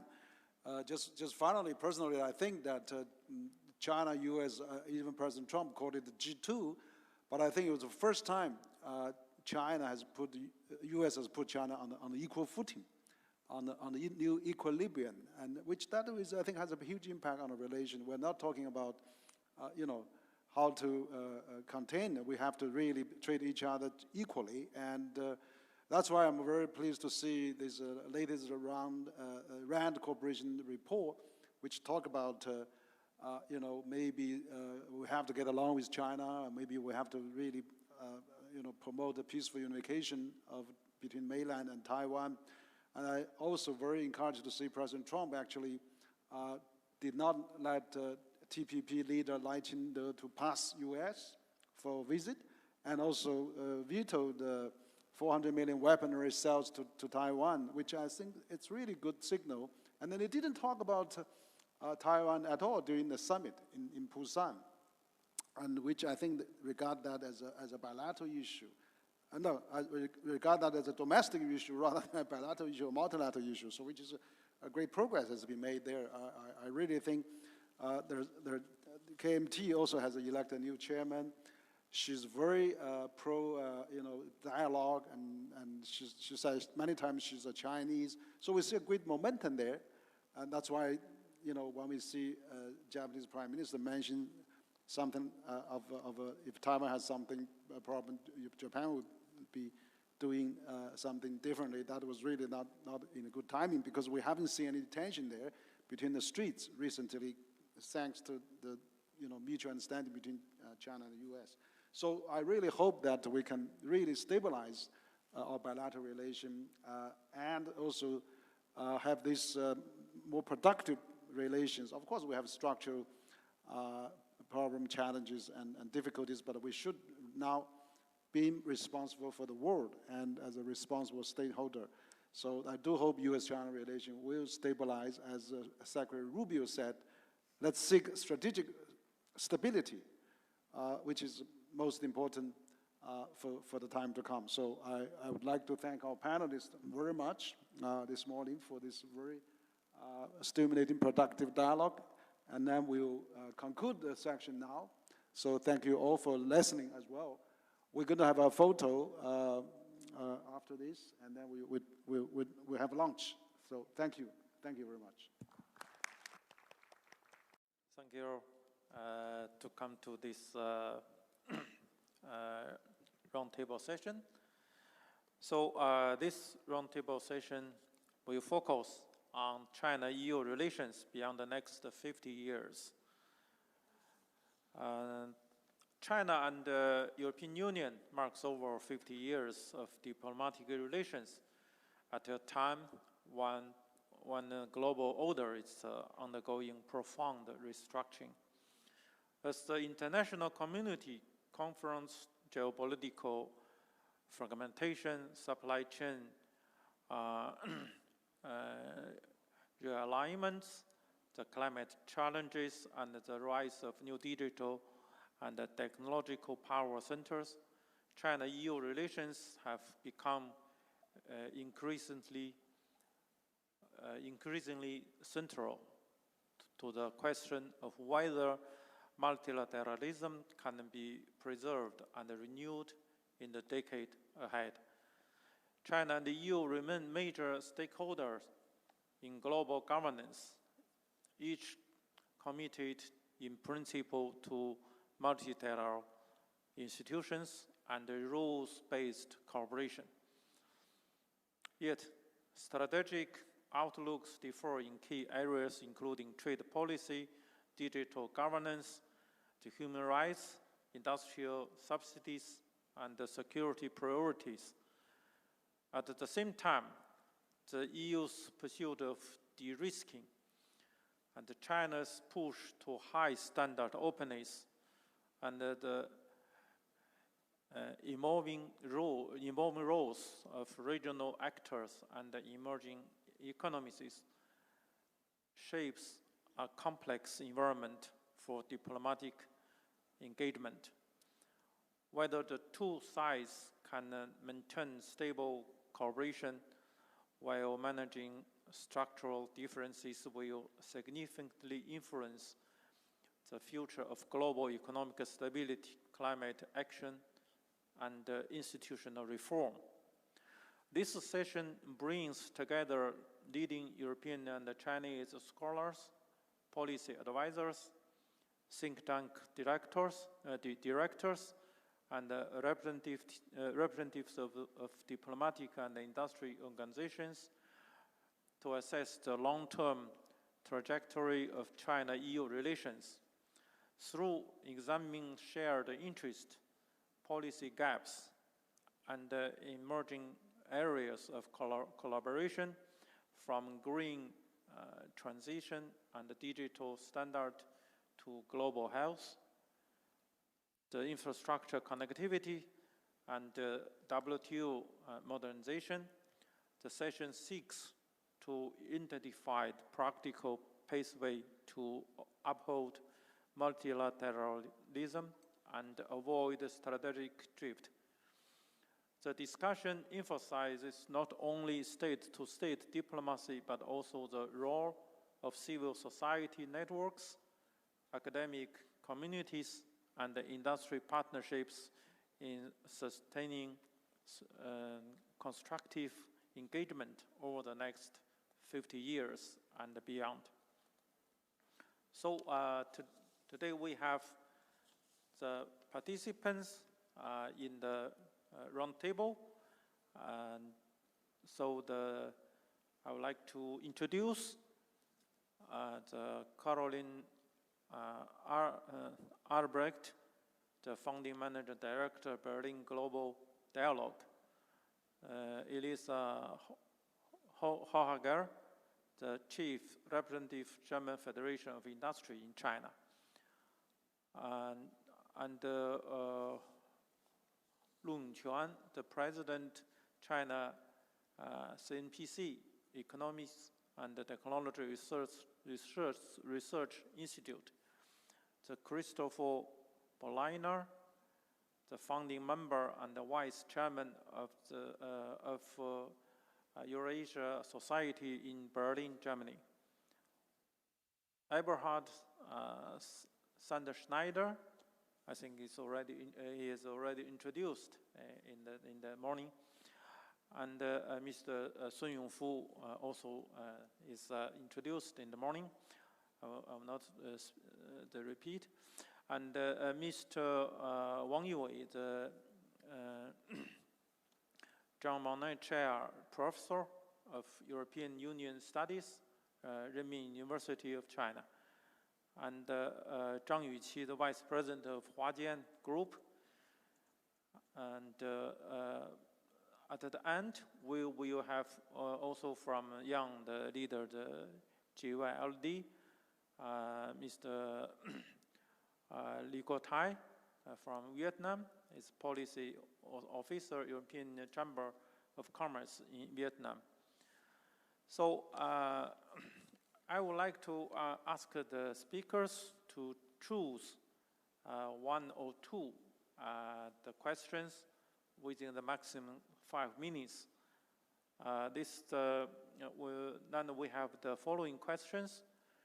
The first, what are the main structural drivers shaping China-EU relations in the coming decades? And how can both sides balance cooperation with the strategic differences? The second, how can China and the EU safeguard multilateralism amid rising geopolitical rivalry and weakening trust in global institutions? The third, in what areas such as climate governance, green finance, energy transition, digital regulation, and global health do China and the EU have the greatest potential to deepen collaboration? The fourth, how is the EU's approach to de-risking and China's economic modernization and openness agenda reshaping business confidence, technology partnerships, and the supply chain strategies? The fifth, what role can international organization, non-state actors, academic cooperation, and cultural engagement play in sustaining long-term mutual understanding and a stable dialogue between China and the EU? Okay, first I would like to ask Karin Albrecht to take the floor, please. Thank you so much. And thank you to CCG for bringing us together today. By way of introduction, Berlin Global Dialogue is a forum based in Berlin that brings together political and business leaders to discuss the impacts of geopolitical shifts on the global economy. And of course, you can't discuss the global economy without having China at the table. So since we've started Berlin Global Dialogue 3 years ago, we've established a regular exchange with the Development Research Center of the State Council, as well as with the broader business community in China. And I'm very glad to continue that exchange here with all of you today as well. I want to offer a perspective on two of the questions that you've posed to us. The first one on the main structural drivers shaping the China-EU relations in the coming decades, as well as on the question of how we can together safeguard multilateralism. So regarding the structural drivers, first of all, I think we need to acknowledge that we are witnessing a complete recalibration of the economic relationship between the EU and China. For the past 2 decades, growth in Europe and China was complementary. The industrialization and growing prosperity here in China created demands for US products, especially in Germany. That meant that there was high demand for machine engineering, chemicals, and automotive industry for export. So that was a win-win situation, and we were able to grow together. Today, China has overtaken Europe in many areas of manufacturing and has also become an innovation powerhouse, as we heard earlier today as well. Of course, there's a question if trade deficits are good or not bad, but just to give you something on a perspective, this year the trade deficit of Germany with China will grow to 87 billion euros, up to 20 billion euro compared to last year. So just to give you an idea of the trends that we're seeing. At the same time, due to the broader geopolitical competition and also concerns about dependencies, we're also seeing a leading securitization of everything. So from supply chain, data, energy, infrastructure, there's a clear focus on resilience and strategic autonomy over efficiency. Companies are a lot more likely to accept higher costs if it reduces their geopolitical exposures. And there's also increased investments from governments and companies on areas such as defense, space, AI, as well as resilient digital infrastructure. So economic logic is still very important, but security considerations are now setting the boundaries and are also a key driver of economic strategy and decisions. So all of that is to say that the relationship between China and Europe has fundamentally shifted in its power and its interest. And I think, first of all, we just have to accept that reality because it will inform the path that we have ahead of us. And I think in this new setting, we have to be realistic that finding win-win scenarios is going to be a lot harder than it has been for the last 2 decades. Because of that, I believe that multilateralism will be very essential for us to keep finding common ground.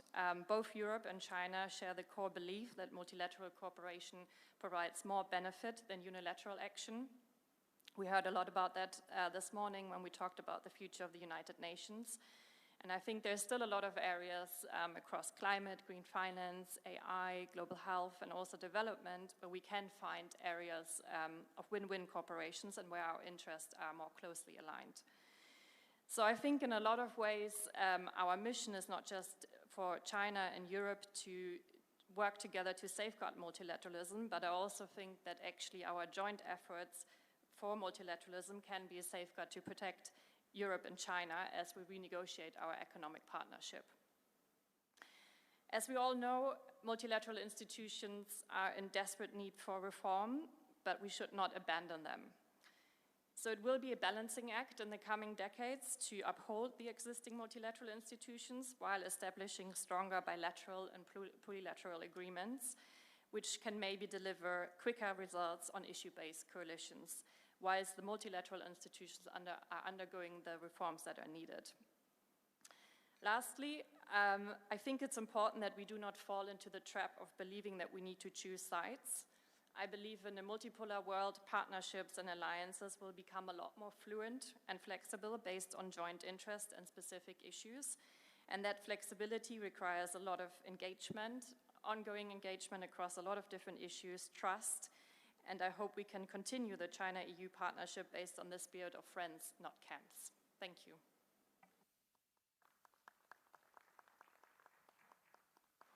Okay, thank you. So we had a very long discussion during the lunch. The very small lunch we didn't finish.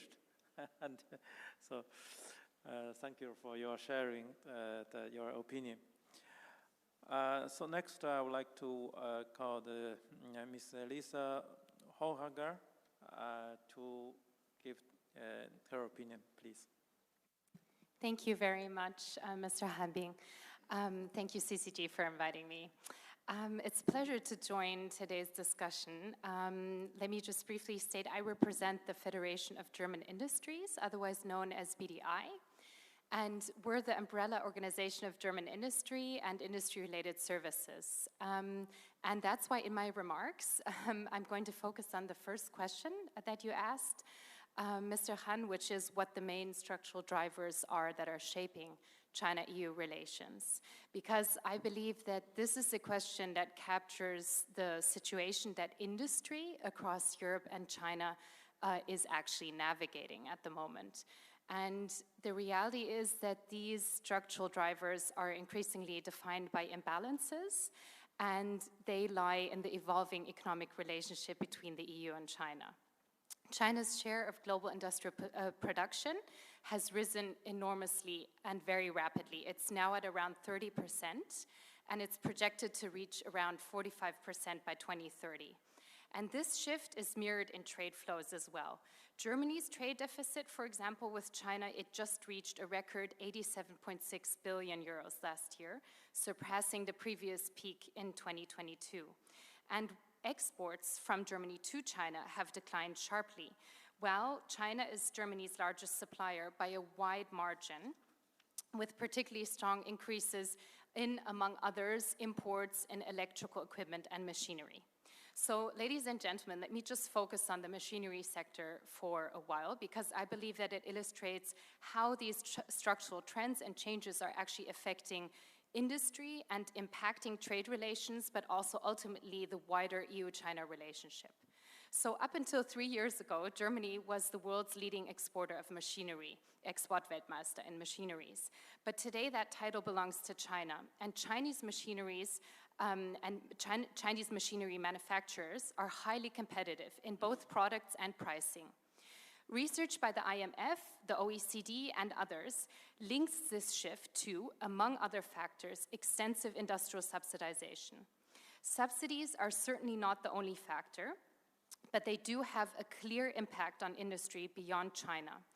Under programs such as Made in China 2025, subsidized exports of electrical machinery have been found to be roughly 7% higher than exports of non-subsidized products.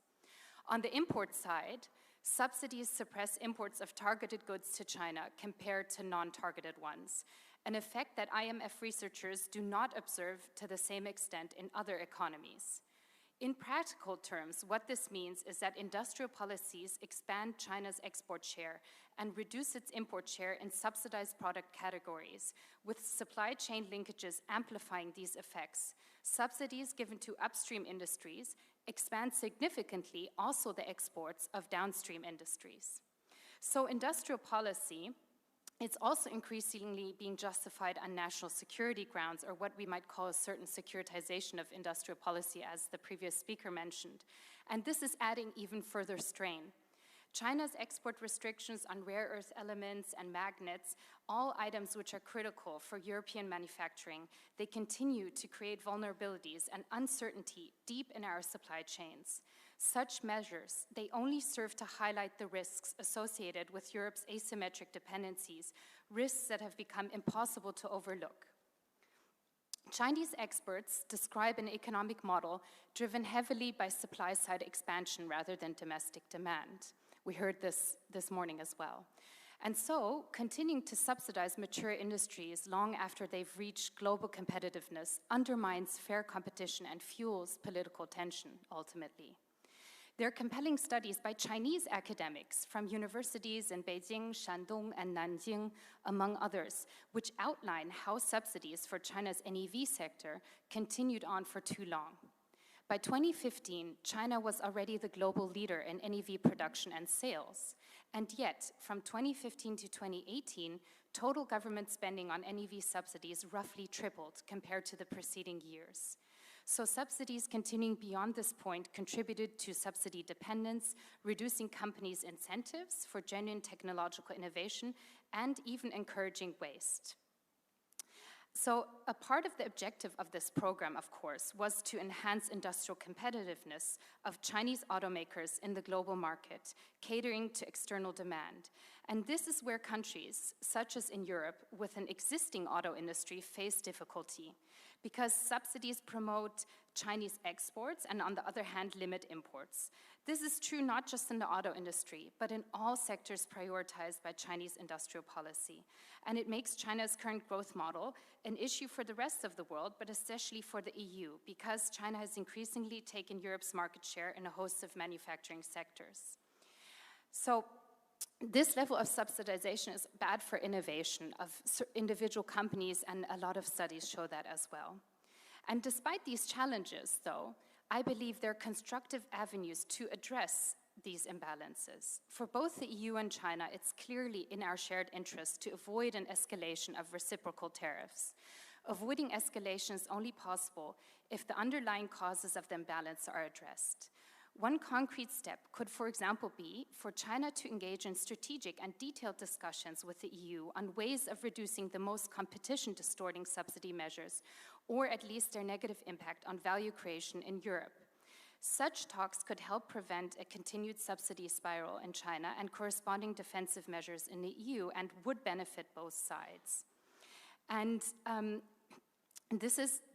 incentive to engage in such discussions, of course, will increase as Europe's market access becomes more coveted.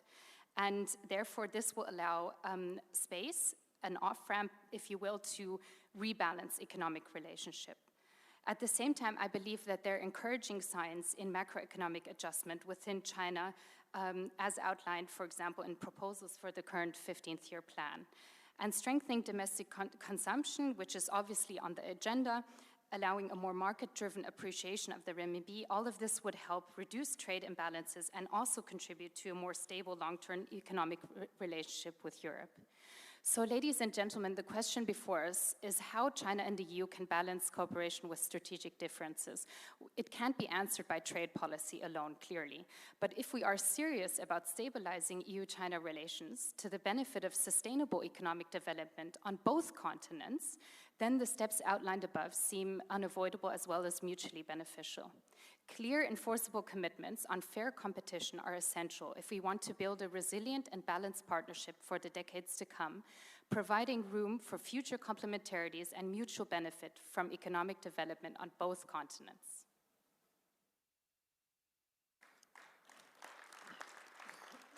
Okay, thank you for sharing your opinion, and thank you for your very frank. I think this is good to have such discussion. Maybe some your opinion we need to discussion further, but we don't have time now.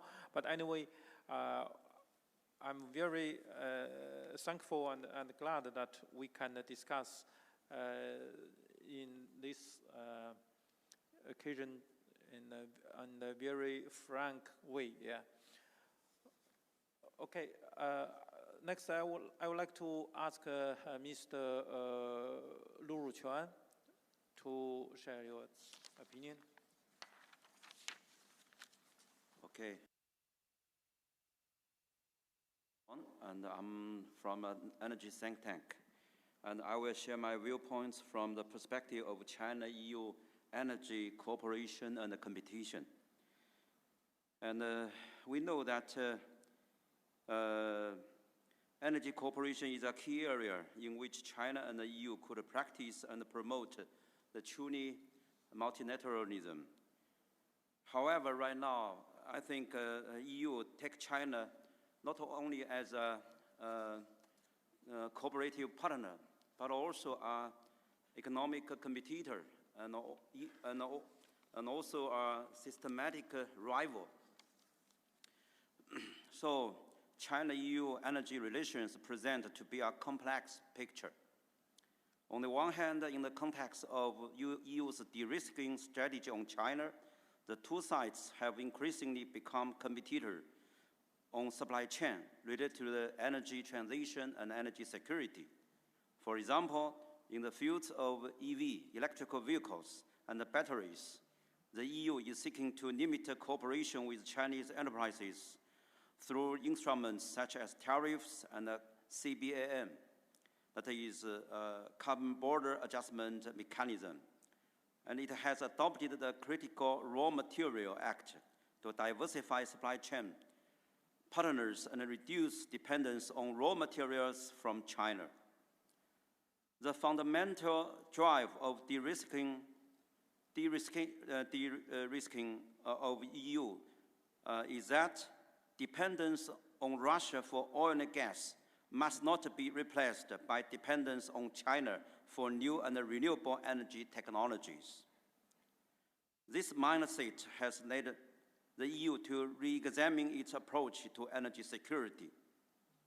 Some member states have slowed the path of energy transition, redirected oil and gas imports toward the United States, and move towards a more exclusive energy structure, which will need China-EU relations into a systematic competition period.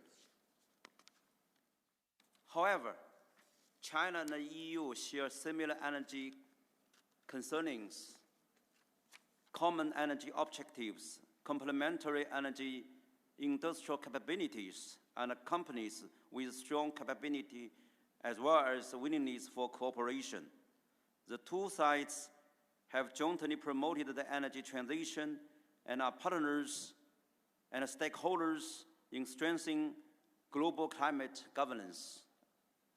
So first, these two sides have established the multi-level mechanisms for policy consultation and dialogue, such as the EU-China high-level dialogue on environment and climate. Let's say as of July 2025, actually 6 meetings have been already held within this framework. Second, the two sides have engaged in a complementary industrial cooperation.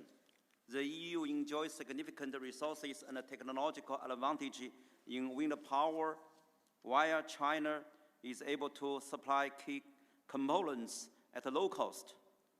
These two sides, both EU and China, have formed a pattern of complementarity with in-depth cooperation in such areas as wind turbine technology and the development and operation of offshore wind projects. Within the framework of the China-EU Hydrogen Energy Cooperation Forum, the two sides cooperate along the entire hydrogen value chain: production, storage, and transportation, and end-use application in technology R&D, standard setting, and demonstration projects. Third, the two sides have delivered a series of flagship projects. Notable examples include the, let's say, Daya Bay nuclear power plant in China, and also the Tres wind power project in Greece, and the Dolan solar PV park in Germany, all of which stand as landmark achievements of China-EU energy cooperation. So generally, we can say China and the EU have broader prospects in upholding multilateralism and advancing the energy transition. I would recommend that within the framework of climate governance, the two sides should first take a concrete action to defend the international regime centered on the United Nations. That means UNFCCC. That's the Climate Change Organization and the Paris Agreement, and jointly provide institutional public goods for the global energy transition. Second, strengthen cooperation on subsectors of renewable energy. In complementary subsectors of energy, encourage enterprises from both sides to increase investment in each other and set up a factory locally. Third, expand cooperation in global oil and gas market by encouraging Chinese and European oil and gas companies to engage in joint exploitation and development worldwide, and help stabilize the supply of oil and gas resources. And fourth, deepening the third market cooperation on the development of critical minerals by encouraging Chinese and European enterprises to jointly develop such resources in regions including Africa and Latin America, and to establish China-U.S. joint ventures, refining and processing facilities in Europe. That's all. Thank you. Okay. Thank you, Mr. Lu.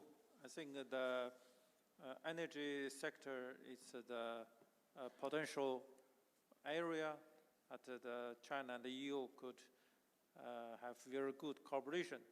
In this energy sector, there's a lot of subsectors, or the concrete products or the concrete productions. But I think we could find the products or the technologies that we can cooperate very successfully. Next, I would like to ask Mr. Christopher Boliner to share your, to take your opinion. Yeah, thank you very much.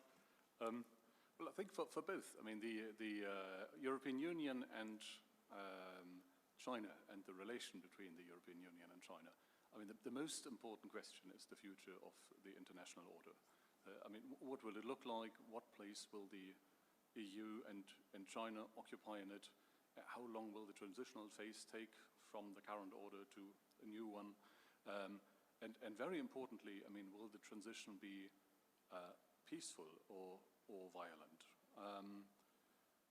And I think an increasing number of people sees the world at a crossroad between war and peace. That's also how the Chinese Minister of Defense put it at the Xiangshan Forum. And when we look back in history, I mean, there's some reason to believe that there's a risk. The track record is not positive. I mean, we see the Westphalian system as the basis of our modern international order, but that was established after the 30 Years' War in Europe. The same is true for the League of Nations, which was established after the First World War, and for the United Nations after the Second. And often, I mean, the pattern was such that you had the failure of an established order, then you had a war, and then you had a new order. But before the war, there were often many discussions on solutions, on reforms of the international system. The League of Nations was mentioned this morning, but the idea was also brought up before World War I. And I have the feeling that we're at a similar situation at the moment. I mean, everybody feels that something is changing. It was very obvious in the uprun of the BRICS summit in 2023 in South Africa, for instance, that a format that was established by 4 countries originally was extended by 1 additional country in a period of 20 years, and then out of a sudden 40 countries wanted to join. So you see that there's an obvious need for reform, and we discussed this morning. I think China has quite a successful track record in moving people out of poverty and development, and also in a peaceful foreign policy. Since 1971, the country hasn't been involved in any armed conflict. And I think, I mean, on our side, on the side of the European Union, it would be good to do a bit less finger pointing and to maybe engage more in discussions to better understand Chinese ideas to reform the international system, also involve more other actors, which would probably also allow us to develop some new ideas. So, I mean, the Chinese proposals don't have to be the last word, but we can maybe also develop other ideas, additional ones to the Global Gateway initiative that we developed. Linked to that is the question of the international security architecture. I mean, most pillars that we have somehow built in the past to stabilize the international system have disappeared. And that didn't start in 2022. I mean, the ABM Treaty disappeared 20 years before that. INF disappeared, Open Skies disappeared. And also for the remaining pillars, I mean, they are shaking. New START, there's a question mark if that will continue. The NPT Treaty, the revision that will come up next year, it's not clear how that will work. I mean, the EU is not a main actor in all of that, but it's of vital interest for us. And at the moment, I don't see any EU-Russia dialogue on this. There's too little. I mean, there's something, but too little EU-China dialogue on this. There is no trilateral dialogue between Russia, China, and the United States. And I think we can simply not afford that. I mean, when we assume that the world is at a crossroad, that the international system changes when we have an armed conflict in Europe, the biggest one since World War II, then I think we need to get together and we need to develop new ideas. It was mentioned this morning that we said we need to pool ideas and wisdoms. And the answers are not simple. I mean, the strategic environment has changed. So it will involve quite some thinking to come up with ideas for a new security architecture. Another point I think we urgently need to focus on is financial stability. I mean, people here in Asia remember the Asian financial crisis. We all remember the financial crisis 2007, 2008. I think the financial system, the international one, is not in a better shape at the moment. I mean, the debt levels of many countries, including many major countries, and also countries in the EU, are simply not sustainable. And yes, we have EU-China dialogue on financial stability, but I don't think it's enough. I don't think that we are prepared to stabilize the financial system, and we are certainly also not prepared for a major financial crisis. To end on a maybe positive point, I mean, coming and being based in Berlin, I know that the idea of discussing the perspective of a renewed cooperation with Russia is not very popular in the EU at the moment. But I think we should never underestimate the power of ideas also in solving problems. And I mean, China has tabled quite a number of positive ideas, global initiatives, the Belt and Road Initiative. We have our Global Gateway Initiative. If we work together on a positive vision for the Eurasian continent, I think that can help us to move away from the discussions we have at the moment on arms, ammunition, sanctions, possible military conflict, to well, I mean, focusing our energy on peaceful coexistence, cooperative relations between the countries of Europe and Asia.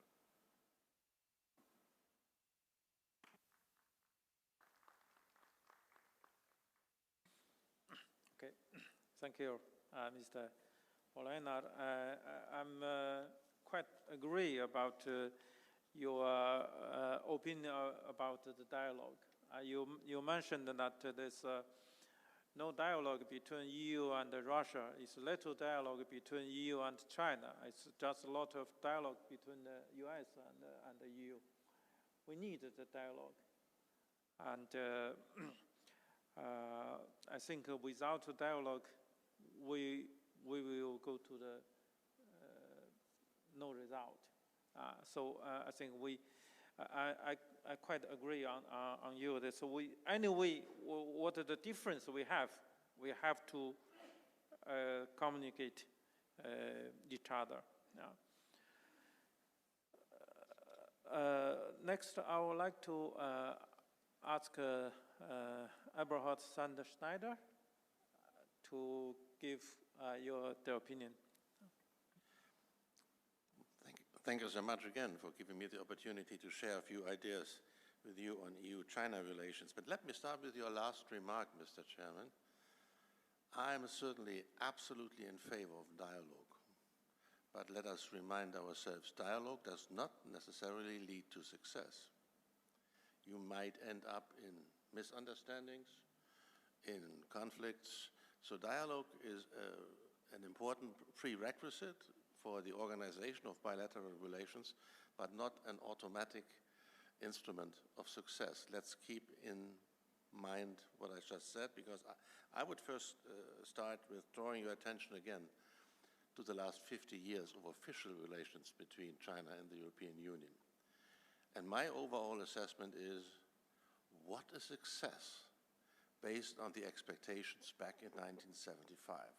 No one would ever have assumed that our economic and political relations would develop as they did. And let me also remind you, in the first years, the European Union started by calling China first a partner. In the next conceptual paper, it was a strategic partner. Then it became an enhanced strategic partner. And at that time, I was joking, the next step will be offering membership to China, to the European Union. But as we have heard the morning, we have reached several inflection points. And for me, today, in today's perspective, the biggest problem is the fact that we are securitizing and weaponizing our trade relations.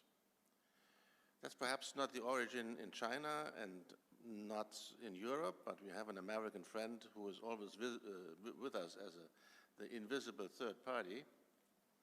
But this is the major challenge, and what we have heard so far, there are so many opportunities in our bilateral relations, but there are also obstacles. And these obstacles have led, if I'm not completely wrong at the moment, to a high level of mutual frustration on both sides. And while I'm here in China for the last week, I was confronted again and again, almost on a daily basis, with the frustration on the Chinese side. And let me for a moment come back to what you have heard in the diplomatical addresses this morning. And don't forget, I'm speaking to you as a citizen of the European Union. The European Union, in my perspective, is a very ununited union. If you are asking for Europe's China policy, don't only look to Brussels. That's perhaps one important aspect, but you have to look at 27 plus 1. Each and every member state of the European Union has its, or her, whatever you call it, own perspective on China, plus Brussels. So it's difficult to deal with this European Union in a Chinese perspective. And the famous, you may remember Henry Kissinger asking for the telephone number of Europe, so better prepare yourself to get 28 numbers in your booklets. Europe itself, and that is important to know if you are seeking for understanding our bilateral relations, is in at least two big dilemmata. And the most important dilemma is it's an unbelievable success story. Never forget that. If you take Europe's history, When all this started in the early 1950s, no one ever would have expected Europe to be where it is today. No one. It is a success story, but in success lies the germ of failure.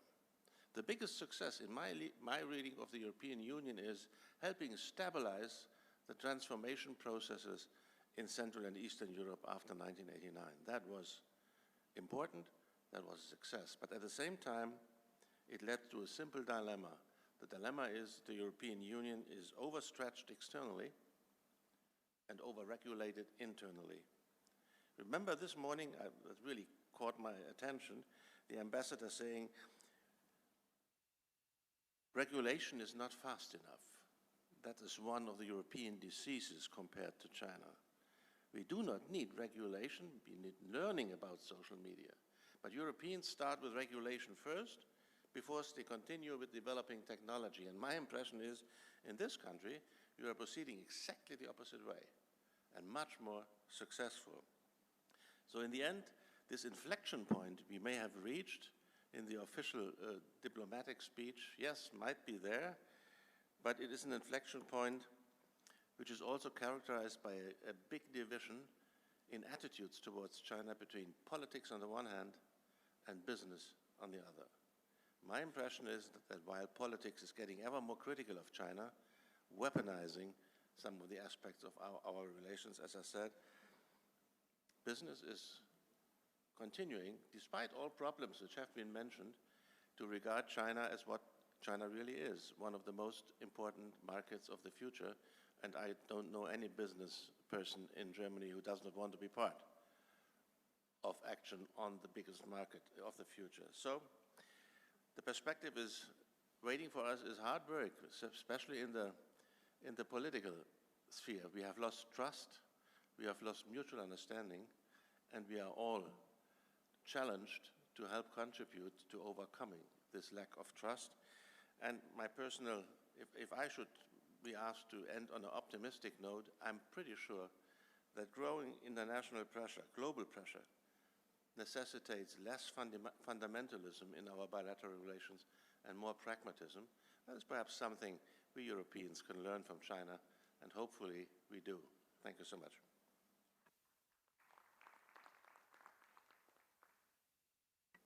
Okay, thank you, Mr. Sander Schneider.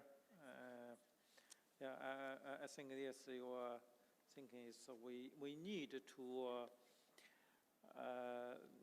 look at our relationship not weaponized, and we need to better understand each other. Next, I would like to ask Mr. Sun Yongfu to give his opinion.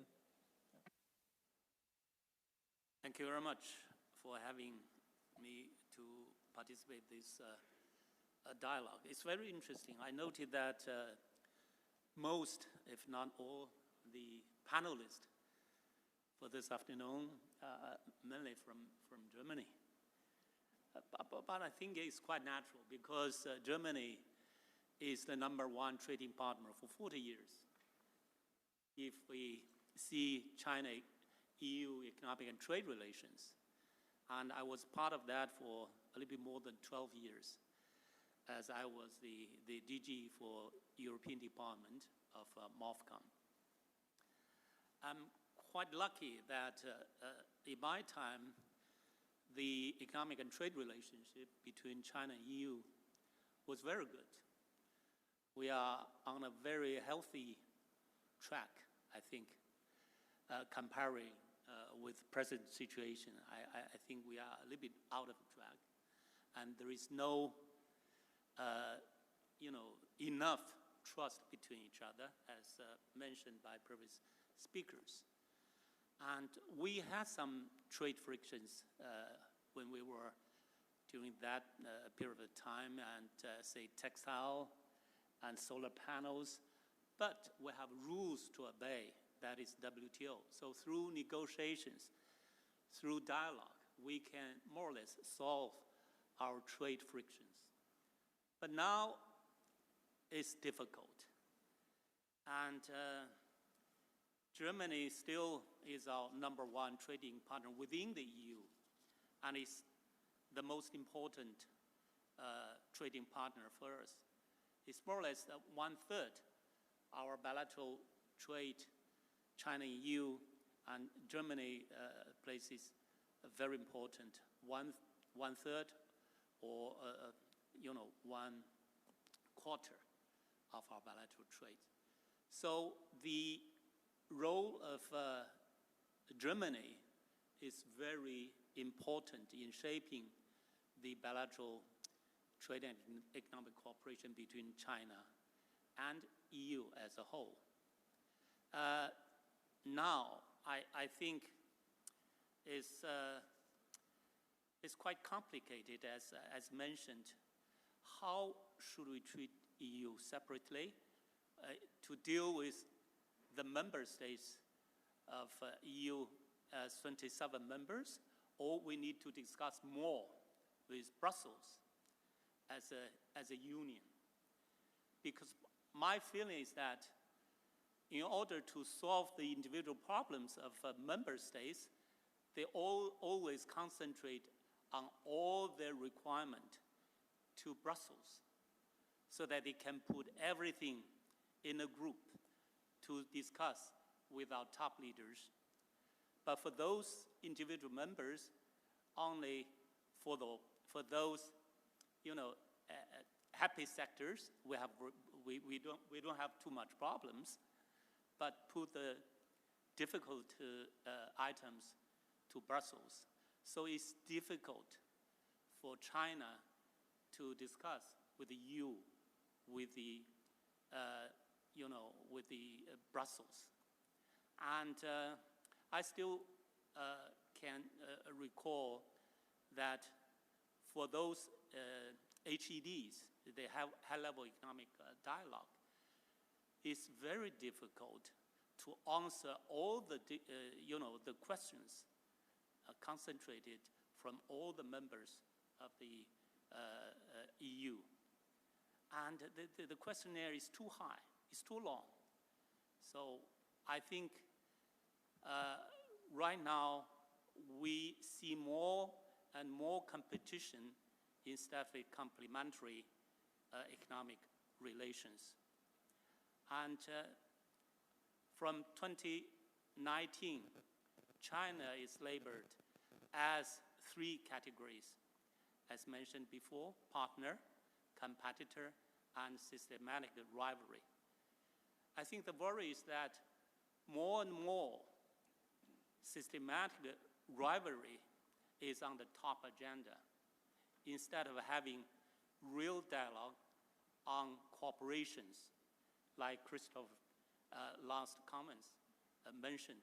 I think we need to concentrate on cooperation fields, especially in the green technologies, solar panel, for example, EV cars, and others. We have a lot to explore the fields of cooperation, and don't pay too much attention to the so-called de-risking or systematic rivalry. So we need to have our trade relations back on track. Thank you very much. Thank you, Mr. Sun. So he was the DG of Department for European Affairs in the MOFCOM for the long term. I think in that time, and economic relations between China and the EU was quite nice, and he did a very big contribution to that. That time, and then there are some the problems, but not so headache like now. So I think his opinion shared with us is very constructive. Yeah. And I would like to ask Mr. Wang Yue to share his opinion. Thank you. I just come back from Brussels, attending the China-EU forum organized by the Friends of Europe and the Chinese mission to the European Union in memory of the 50 years. I have two very strange messages from there.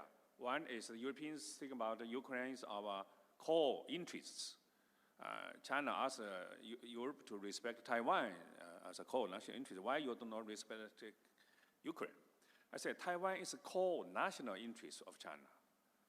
Ukraine is a core interest of Europe, not a national, because Ukraine not joined European Union yet, so it's not your territory. So it's different, okay? Secondly, the very worried about so-called 2027 China will use force to unify Taiwan and read the 15th five-year plan, because they say very clearly to promote the national unification process. But the misunderstanding of that, in Chinese it says 推进祖国统一大业，民族复兴伟业，民族和祖国。The Chinese nation's rejuvenation is the reunion of Taiwan. So these are two different words. It's great, it's a good challenge. So it's no misunderstanding, better to speak Chinese and talk to that. Then I have 5 suggestions, time limited, because Europeans have many complaints about that. I say, if you complain today, you will lose tomorrow. If you complain tomorrow, you will lose the day after tomorrow. So better the views of the tomorrow from the day after tomorrow. So Deng Xiaoping said at the very earlier of the opening reform, said, 解放思想, emancipate of the mind. So I have 5 解放思想 suggestions. Number 1, from cooperation to co-creation. Win-win, maybe you say one China wins twice. But digital and green transition, creation should jointly shape the future. I think that's for the human civilization. So for the financial and the service, we still have lots of opportunities to cooperate. Traditional manufacturing may be competition. Second, from, I think, the current market to the future market, for instance, the aging society, AI, I think it's a future market. The UNESCO center located in Shanghai, I think that the key differences between Chinese and the Europeans, your young people playing the post-modern art, Chinese young people working very hard in a laboratory. So that's basically, we need to focus on that. Thirdly, from national level or EU level to regional level, when I visited Italy, Toscana and there are many regions very active, embrace of China. Whether maybe in China we can have office for them, for the regional province or region, right? You have regional representatives in Brussels. So we need to evaluate our mind. Fourthly, from traditional to non-traditional security. Traditional security, you are limited with the Huawei, 5G, but for other non-traditional data, for instance, the data of the tourists, I think we need lots of cooperation. When I visited France, still very old to have the video and the guide, auto guide. In China, everything is digital, scan, the WeChat, everything translation, it's very popular now, even Alipay. Number 5, I think also we need to, from the new infrastructure cooperation.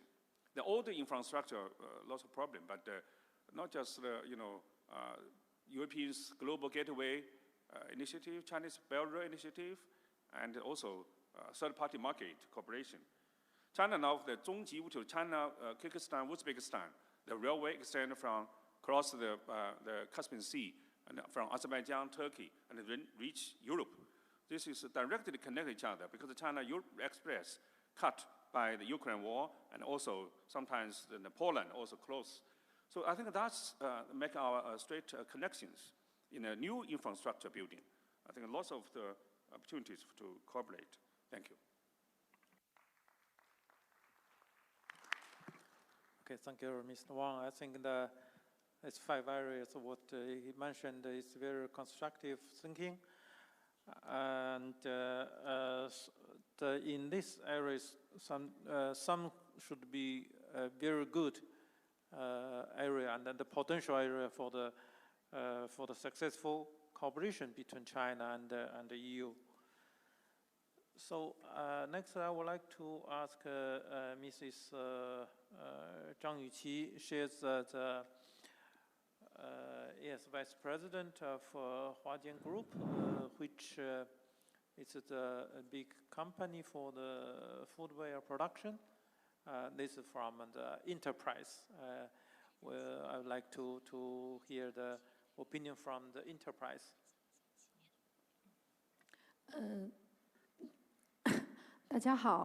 Good afternoon, everyone. Our company is Huajian Group. It's the local private company making shoewears. And then we relocated our manufacturing in Africa. So now I want to share with you from the perspective of a Chinese entrepreneur in Chinese business and about how we regard China-EU relations. China has been a manufacturing power for dozens of years, but our Chinese products were imported into Europe and into America and also to African countries. And our shoes have been exported to other countries. But wherever I am, I must depend on China's supply chain. Why? Because I'm sure many of you have lived in China more or less. What you fear, what you really experience here is a high level of convenience. Now China has 1.4 billion people, and China has the best and most developed supply chain in the world that is unrivaled in any part of the world, any country of the world. So China plays an indispensable role in the global supply chain.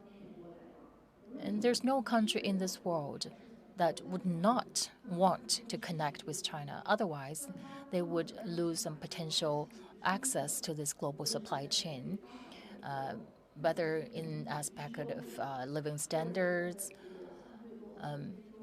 So be it developed countries in Europe and in America, or developed countries in Africa, we all need Chinese products. So closing door is not a good choice, obviously. So only with openness and cooperation can we open up keys for the future. And in China, we have not just a manufacturing industry, but also industrial park.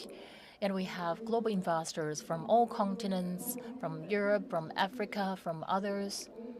And we have European investors from Southeast Asian countries. They're all operating in our industrial parks.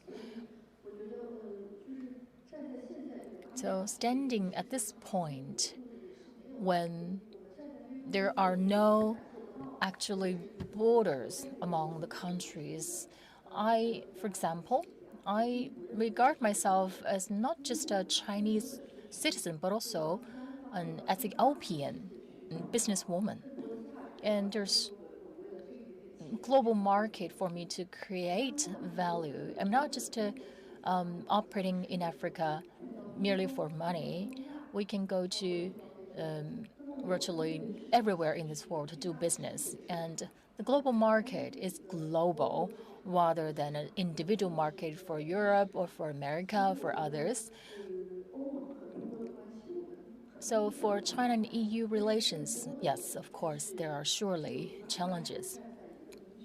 But more importantly, we need to work together to find opportunities through cooperation among all the challenges. And that is actually what brings us here for this dialogue. 1 year ago, when I was in Ethiopia, I was thinking that not far away from our factory, somewhere in Egypt, there was war. A lot of kids lost their homes or even their lives. And in almost every country in Africa, there are a large number of poor people. So except for national interests, what can we do to this world? That is what we need to think, because every life is equal.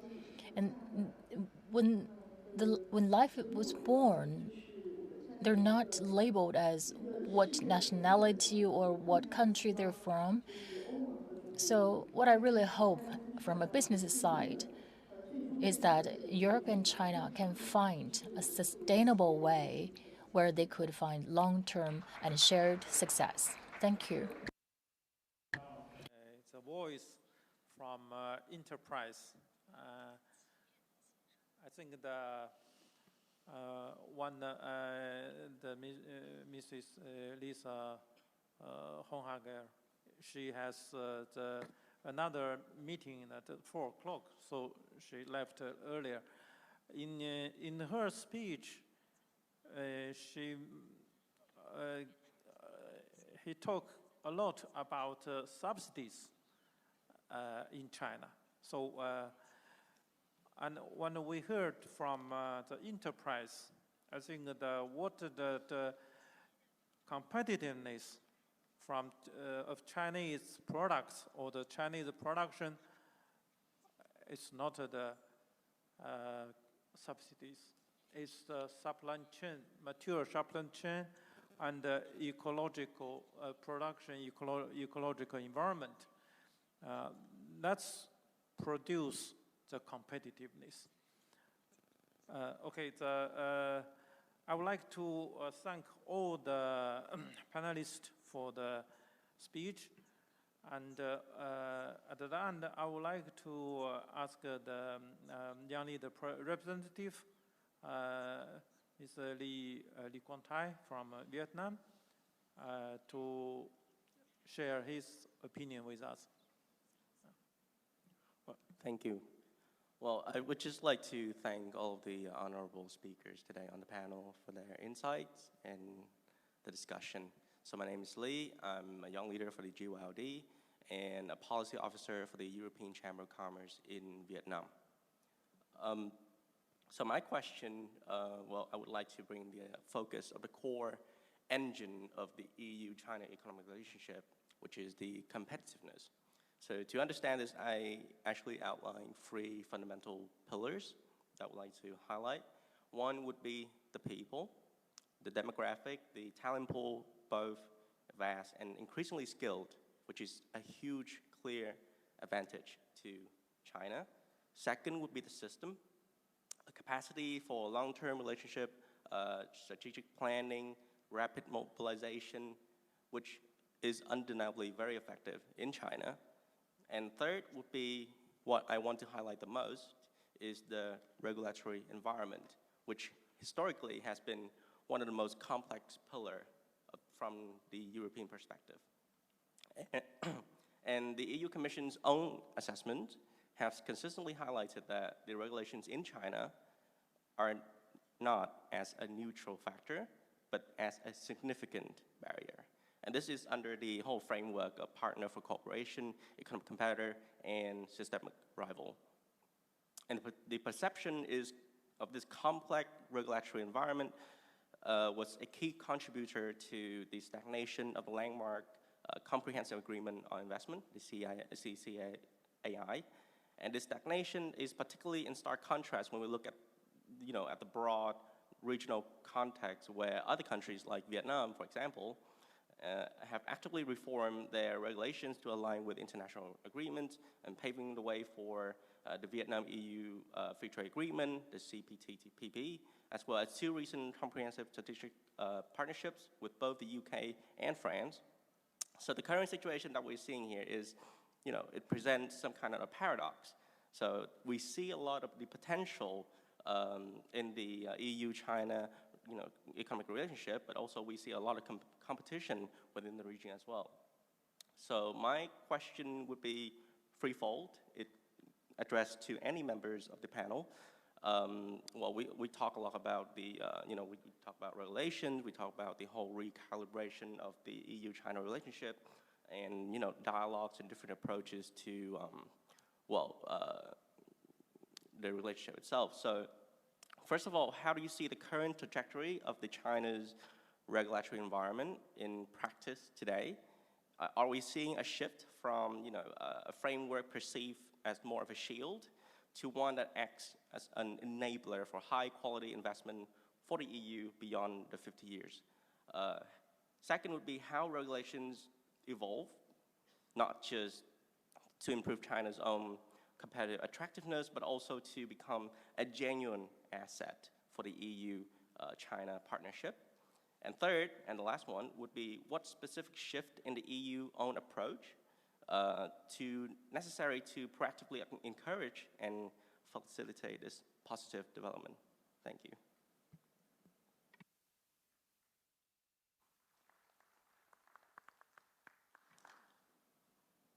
So thank you for your sharing your opinion. I think Vietnam is analyzing Chinese experience very deeply, and I think he has they have quite clear how to understanding about the Chinese development and the Chinese system.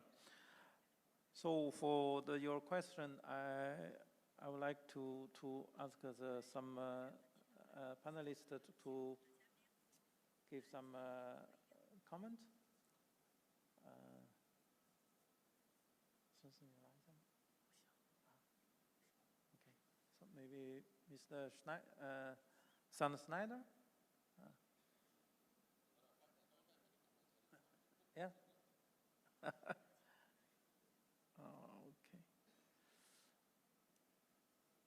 So maybe Mr. Bonana? Huh?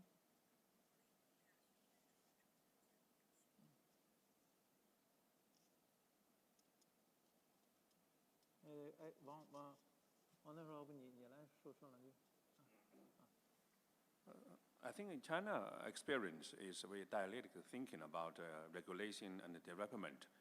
Again, in Chinese we say 在发展中规范. Regulation in development, development in regulation. Creation. First you need creation, development, then regulation. Within the further innovation, and then you need a new regulation. But the European approach is very tighten regulation first, and then AI cannot grow up. I think China learned from both the Europeans and the US model. US laissez-faire, Europe strict regulation, China midway. So that's the meaning of the China, 中国. Okay, thank you. Thank you, thank you. So I think today we had the very nice discussion. I will wrap up.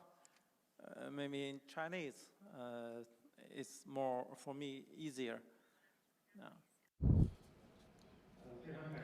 And thanks will be given to your remarks and discussion, which are very inspiring and constructive.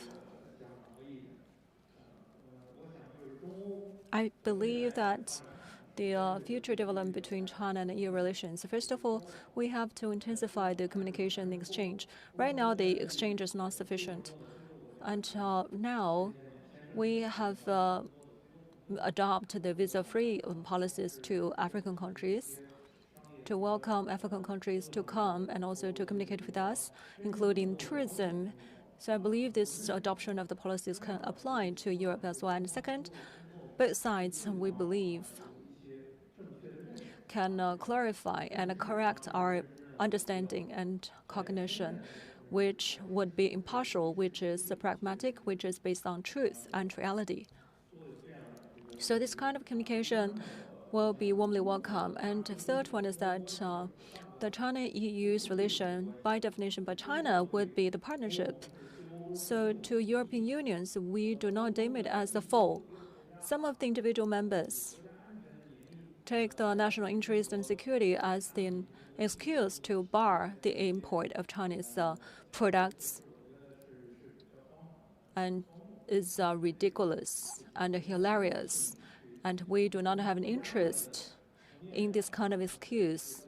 The so-called excuse based on the so-called national interest and national security. Some European countries, in terms of its jobbing or in terms of the national security, have adopted some means. And to this kind of claims again or complaints against China, we do not accept. And as for the policy making by European Union to China should be based on the correct understanding about China. The decision makers from EU are not correct enough, and some of them are even with the bias and the prejudices. So I do believe that China's decision making is based on truth, but the decision-making positions on EU side sometimes are very hilarious and based on lies. For example, the lies about Xinjiang. So we encourage the decision-makers of EU will be based on truth. And also you have to consider the interest of your own nationals, whether it is beneficial to your nationals or not. Last but not least, I'd like to share with you my personal observation.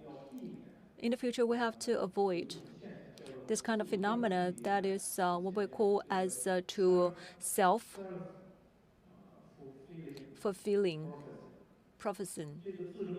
So does it mean? What does it mean? It means that based on the expectation or belief on something that would take in the future, this kind of preemptive assumptions that would determine them to do something right now. But this kind of preemptive assumption would not happen. So this kind of negative assumption or preemptive assumption would lead to the bad decision.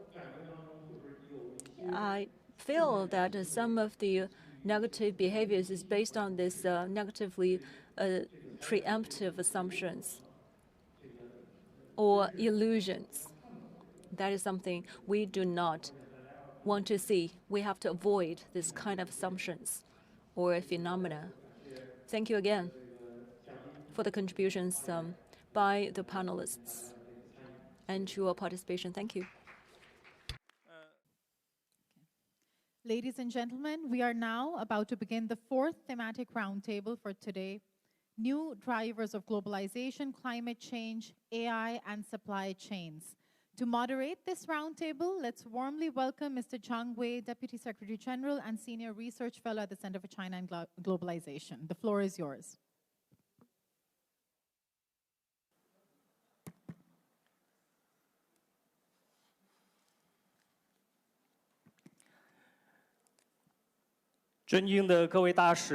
Well, distinguished ambassadors, industrial leaders, ladies and gentlemen, good afternoon. Welcome. Welcome to board this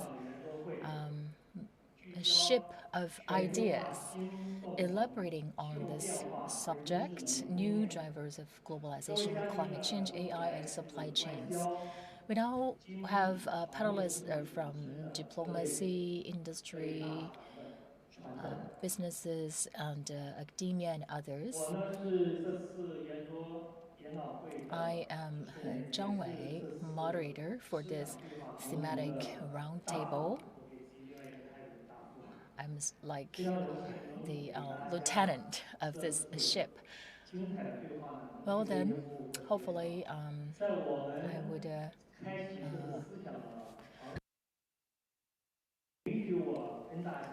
now start to look at where we are amongst this big ocean of globalization, which is now going through transformative changes, from market opening to trade expansion to technology connectivity. More and more, we are connecting with each other.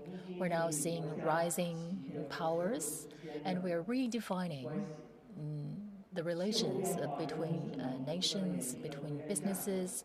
Now, the evolving AI, supply chains, and other technologies have now become the driving forces for our cooperation or competition. They're now reshaping our global economy. They are also reforming our international order and industrial capacity and impacting on geopolitical balance. And geopolitical conflicts and low carbon, green economy, and others are now constituting this complex global landscape. And we are now developing this sustainable and safe ecosystem. And now we have seen AI bringing us some ethical issues as well. The global supply chain is now shifting from efficiency to resilience. So amongst all the challenges, there are opportunities in green energy, in sustainability, and in stable supply chains. And also, these are important forces for us to address fragmentation and other challenges. So for this forum, we bring together prominent figures from different stakeholders. You are the permanent drivers of all these forces. So together, we can find new drivers of globalization. We can find tangible solutions to the current problems. And now we have prepared some major topics or questions to you. I would like to rerun all these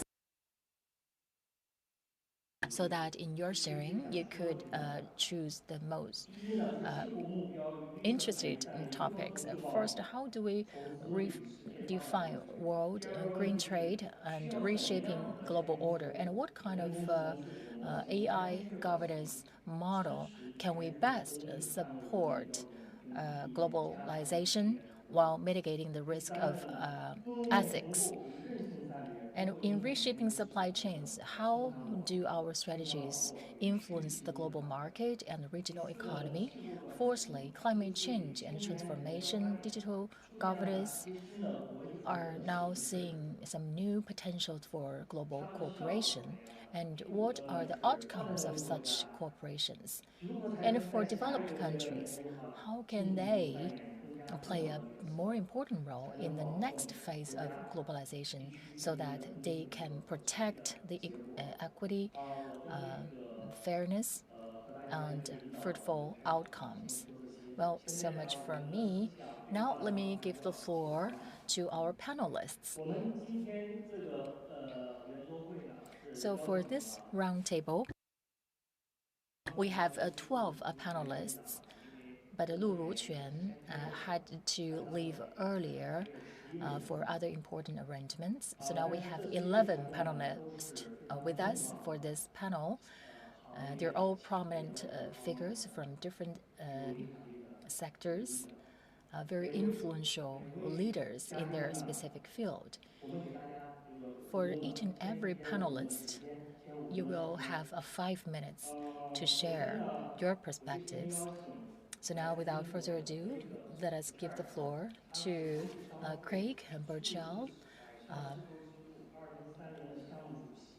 the chair of the Digital Maritime Silk Road 2030 International Chamber of Commerce, UK. Please.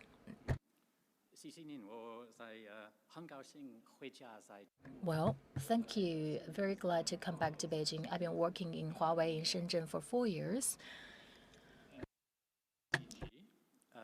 First, a warning.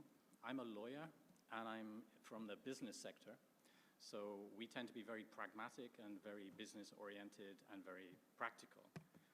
So I've witnessed the power of globalization to create prosperity. I've spent 30 years in globalization, 20 years as global head of trade for Philips Electronics, 5 years living in China, and 4 years at Huawei, SVP, dealing with American sanctions is one of my topics. I'm proud that we have been part of the free trade agreements, the International Information Technology Agreement. This liberalization over the last 30, 40 years has given smartphones to billions of people around the world. It's a success. Globalization can bring prosperity. But other forces, greed, profit-taking, concentration of wealth, produced inequality and unhappiness. And this balance has now been disrupted by storms, political storms, by COVID. So there is a new paradigm shift away from the efficiencies that we built on before and towards more resilience. Are we decoupling? I've always said no. Building more resilience, yes, there's more space and slack in supply chains, but multilateralism is definitely under threat. And over the last years, the last couple of years, I've been talking with friends and colleagues from China, India, the Emirates, London, the United Kingdom, Europe. And this digital trade network of contacts, we have been thinking how to create new forms of cooperation on the multilateral. And what we have come up with now, we call the Catalyst Project. The Catalyst Project is business-led, government-supported, and organizationally founded in the multilateral system. We focus on the Europe, Gulf, Asia, China trade corridor. This project is all about making digitalization of supply chains. Digitalization of supply chains has been tried many times before. Previous attempts have all failed because they confront limitations in commercial limitations, commercial interests, profit interests, trust issues, and political. Our project is designed differently. It is designed for the buyers and for the sellers. It's designed to be extremely practical. We're calling it, so we focus on the Europe, Gulf, China trade corridor because it is the most significant trade corridor in the whole world.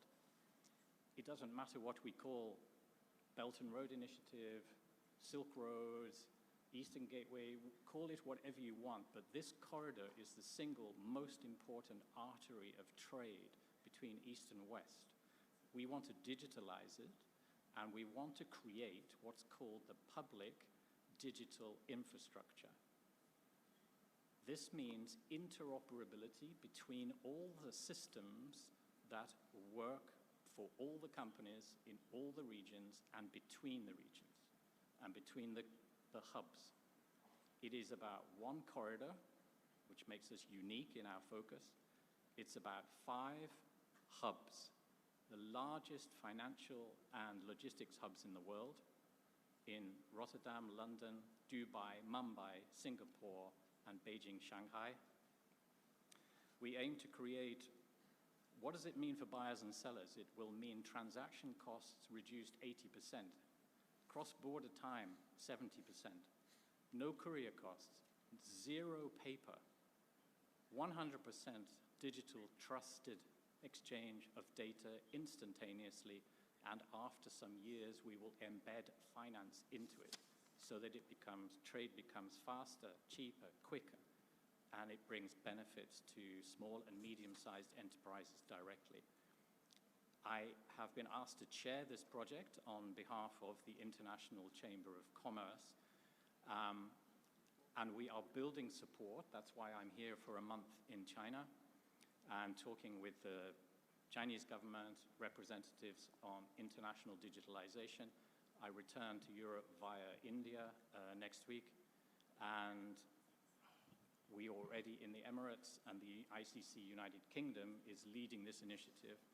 So it's a new form of cooperation. It's unique because it's focusing on one trade corridor, linking 5 hubs, and linking all the experts so that this chain will be fully interoperable and all the systems between them will speak to each other the same digital language. It's called interoperability, and our goal is the public digital infrastructure.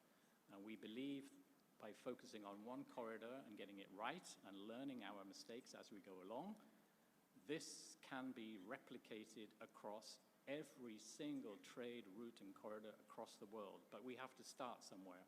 We have to be pragmatic. We're business people, so that's why we want to start with Euro-Asia, and we want to start by creating a digital Silk Route on the sea. Thank you very much for inviting me to present it.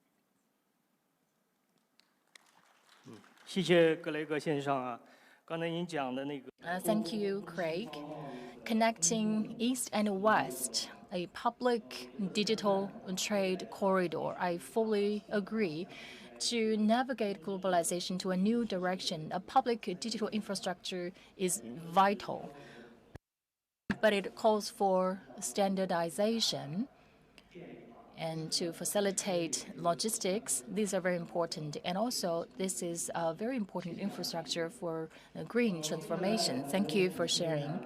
Now, let me give the floor to our guest from North Europe, His Excellency Michael Starbeck Christensen, Ambassador of Denmark. Thank you very much, Mr. Chang Liu. Very happy to be able to speak. Good to see Northern European representatives because I think we represent some of the countries that has chosen to go in a new green transition, green energy direction, which is a direction that sets a model for other parts of the world. And I think what we've seen that the climate goals we set, the green industrial strategies we produce, has meant that from being a part of the economy in the periphery, it's now center stage and reshaping how we trade, how we invest, and how we develop our countries. Right now in Brazil, in Belém, we have the UN climate conference taking place, and it's entering into the last few days. And I'm sure in Belém there will be a lot of talk about guilt, responsibility, obligation, the usual negative discussions we often see at these multilateral conferences, but actually it should be about opportunity. Last year, more than $1.8 trillion was the investment we reached in investment in global clean energy, and we outpaced investment in fossil energy. So now we see that there is more investments going to the renewables and that it benefits those countries, that makes that a priority in their energy plans and consumption. We see a shift in global value change because some of the fastest growing traded products today are solar, PV, wind equipment, heat pumps, batteries, and electric vehicles.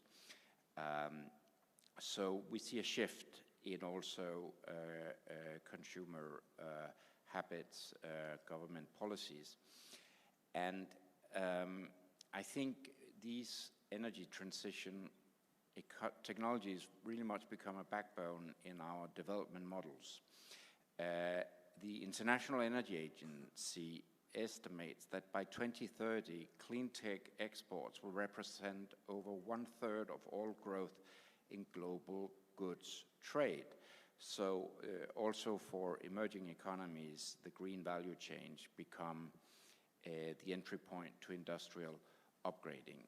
So there's really a shift on the way. In Denmark, we use also some tools.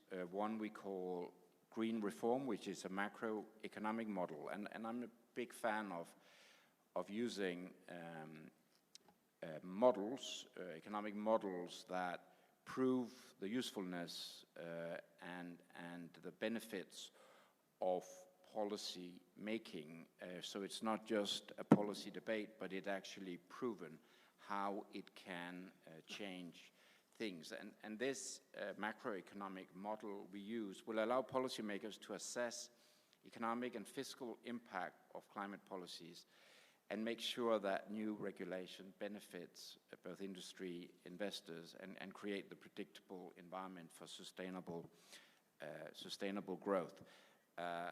So I think that kind of model, it's actually been developed by our Ministry of Finance. It helps the political discussion and the public support, because it actually proves the beneficial elements of the green transition. We also do modeling work with China in a bilateral cooperation where we each year publish the China Energy Transformation Outlook. It has just been presented in Belém at the climate conference. And it's a cooperation between China Energy Research Institute and the Danish Energy Agency, where we map out pathways for China to reach its own climate targets and bridge the gap between vision and action. And these reports, again, are solidly based on academic and technical evidence, and therefore also shows how it's possible to reach the targets that are set in the Chinese energy 5-year plan. So I think those kind of tools we can develop are extremely important for the proof that we are actually moving in the right direction. Let me just finally mention, I think that's been a bit criticized in China, is the EU's carbon border adjustment mechanism, CBAM. But again, I don't see it as a barrier for trade. I see it as an incentive for low carbon production and accelerate decarbonization in the global supply chains. So I think we also need political regulatory instruments that push the transition in the right way, and we shouldn't call them barriers, but incentives for a greener development. So I think they play a vital role as well. Thank you very much. 好，感谢大使阁下啊。Thank you, Ambassador. Just now you have shared with us in terms of green technology and a green energy transition, digital development from the production side to the consumption to the decision-making and industrialization, and China-Denmark cooperation from the policy side. Because you have the new green development and policy making, and I myself also be participated into some of the discussions like this. And in terms of the CBAM, the green trade development, whether it can promote the green transition, and we have seen the methodologies from European side is very advanced, and how to synergize everyone and to keep the same pace of this transition in terms of the standard and also in terms of the integration of the efforts of all stakeholders in the next several years. We believe there's a room for us to make efforts too. Thank you for sharing. And for that, I'd like to move on to another Nordic country. I'd like to invite from Norwegian, Ambassador from Norway to China, His Excellency Wabino David. Chung, it's an honor for me to be on such a distinguished panel. I'm very happy to have several of my North European colleagues with me, and I don't think it's a coincidence that you have so many North Europeans here, because the concern about the drivers of globalization, and these drivers in particular, are very high on the agenda for different reasons different reasons for the different areas in the North European countries. I also like you said in your opening that we are moving from efficiencies to resilience, and I like to agree and disagree with that. I mean, partially, of course, we cannot move away from the efficiencies, because the efficiencies are extremely important to us. The reason why we have had a development in the world where we managed, we've seen hundreds of millions and even billions of people move out of poverty, has been because we have been able to exploit those efficiencies. And so in maintaining those efficiencies lies a lot of welfare for a lot of people. But then it also turns out that it's been going too far. And I think a combining theme of the three drivers that are sort of the basis of this session Two of them, the challenges are manifest, and in one, the challenges are potential. I think Michael made a very good case for the positive story around climate change. Necessity is the mother of invention, and I think we have been finding a lot of opportunities in the green economy, and we continue to do so. Also Norwegian companies working here in China with Chinese companies. And then, of course, at the same time, climate change is one of the consequences of globalization and one of the great dangers to globalization, because the resilience of our economies and the resilience of our societies are being fundamentally challenged.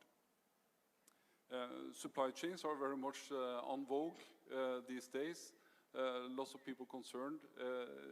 This is also an example of us being able to drive efficiencies to a point where we have become maybe too efficient or maybe too fragile.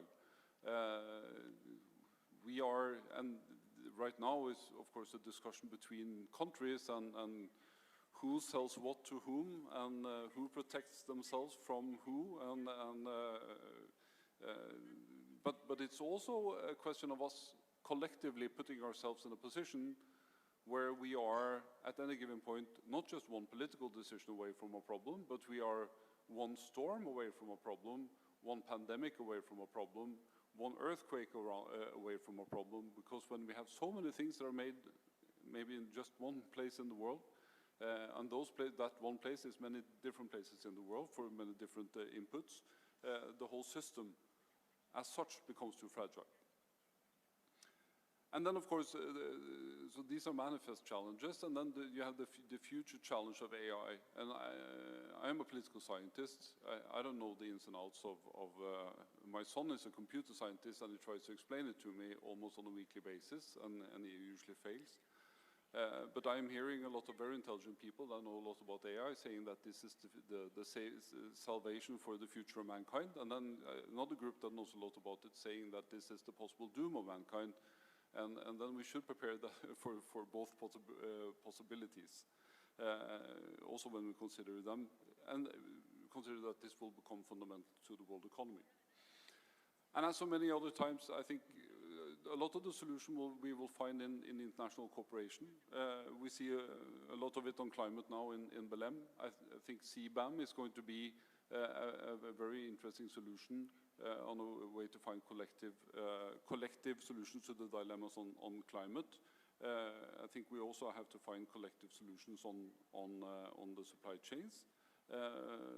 And then on AI, it is important that we, sooner rather than later, and in our case, we want a UN-centered approach to that, try to find common governance structures so that we don't release something onto the world that we don't know how to control and where it will take us. So for the world to be as efficient as possible, but as resilient as necessary.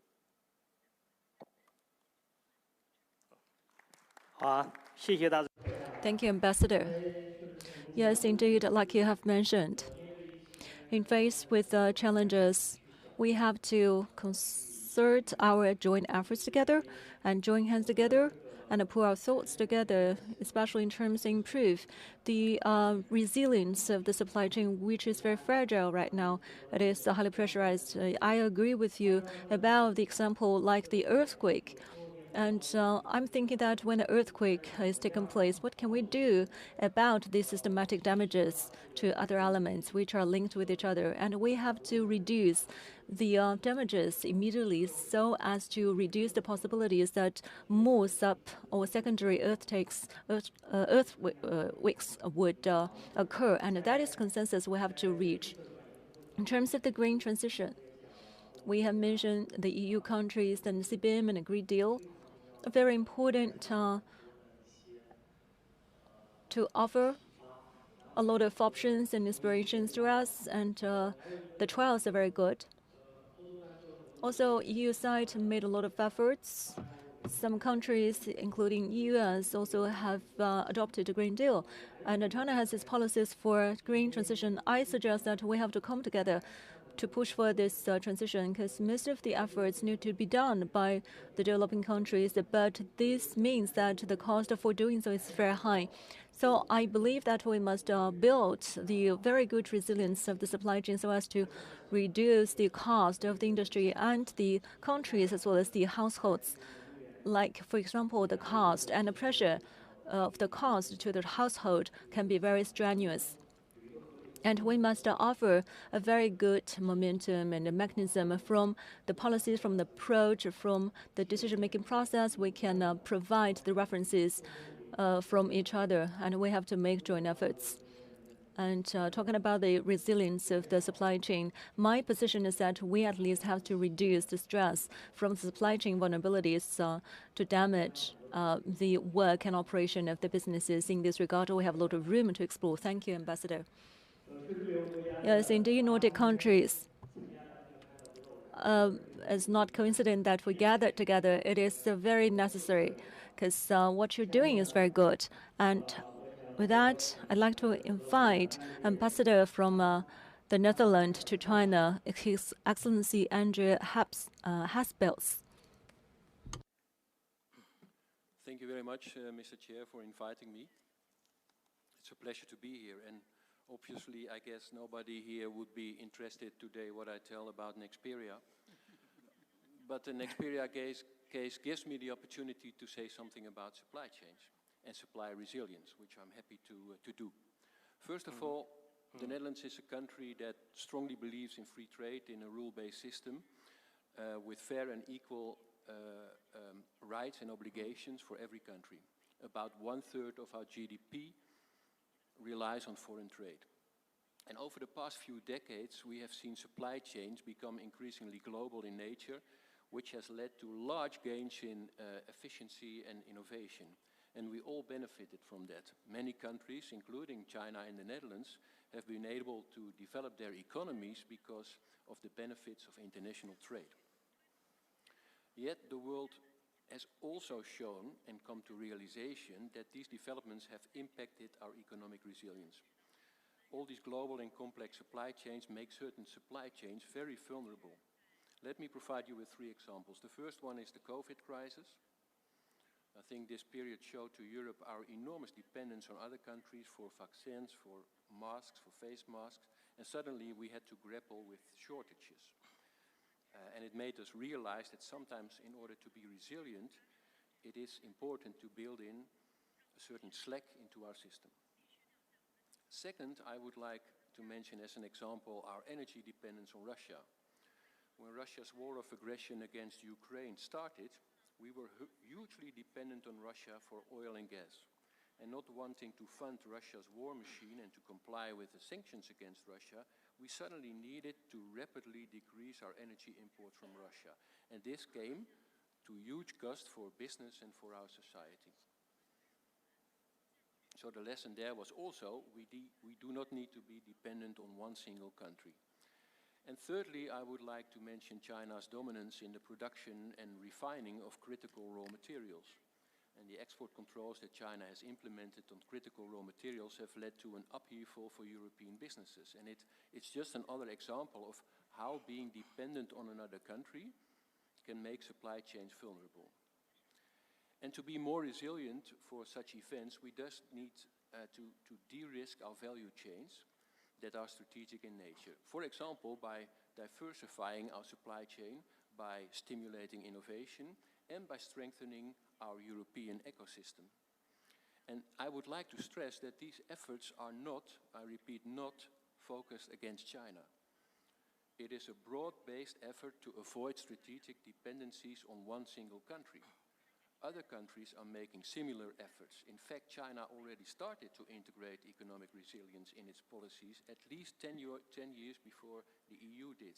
And of course, China keeps ongoing this course. If you look at the proposals for China's next 5 years plan, technological self-reliance will continue to be a key goal for China. And we respect that. But it also influences our thinking. Whereas mutual dependencies can help promote peace and stability, one-sided dependencies do not. but we want to and we need to keep working together. We have far more interests in common than we have our differences.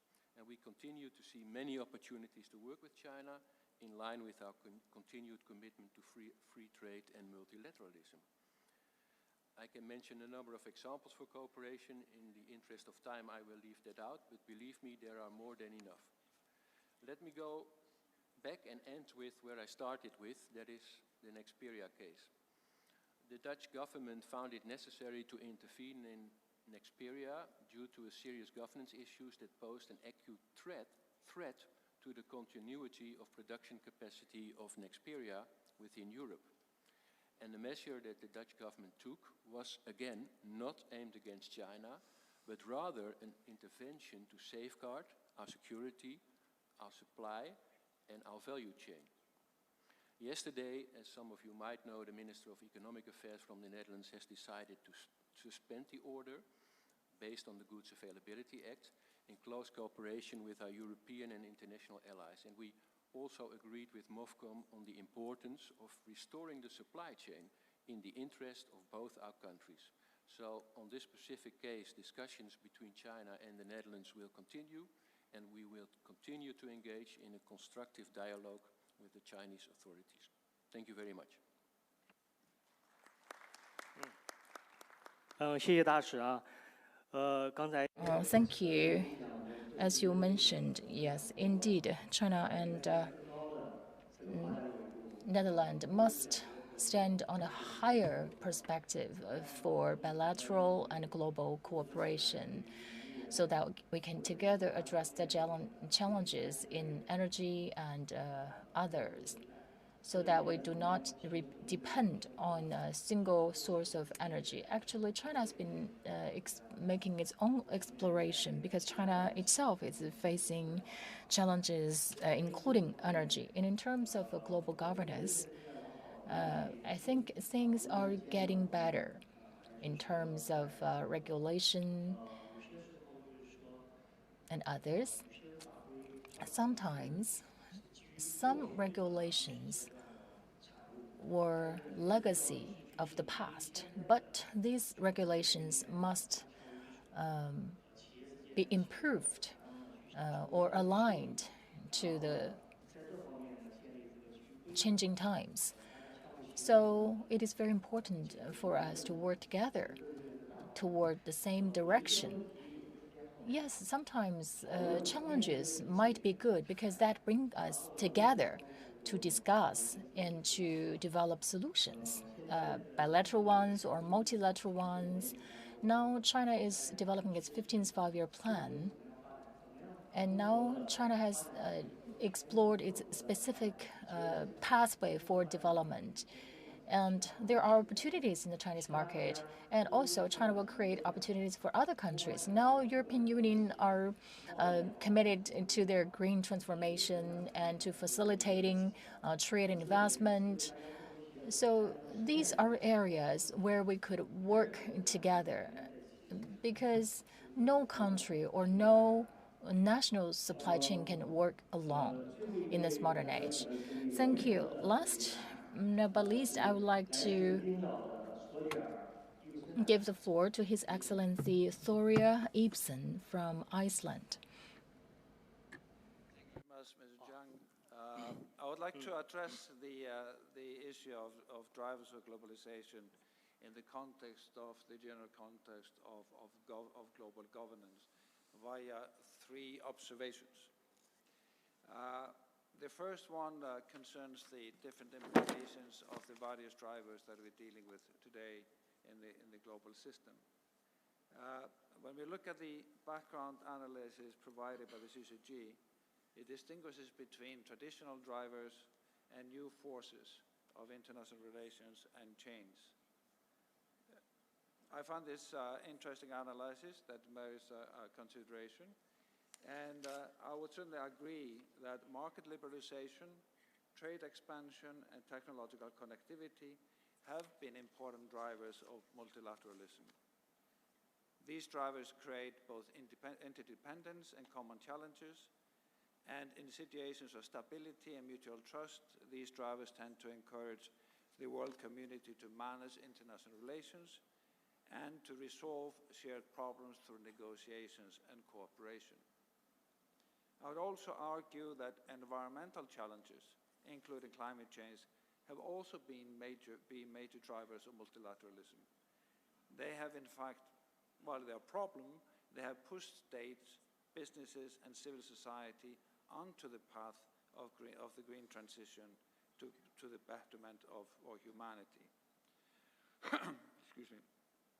I'm more concerned about, on the other hand, artificial intelligence and the evolving supply chain structures. These two are different in nature, and they're more aligned with aspirations of powerful industries and states to acquire global power and dominance. And these forces, if they're not properly managed, they're likely to contribute to more geopolitical confrontation and deepen inequalities.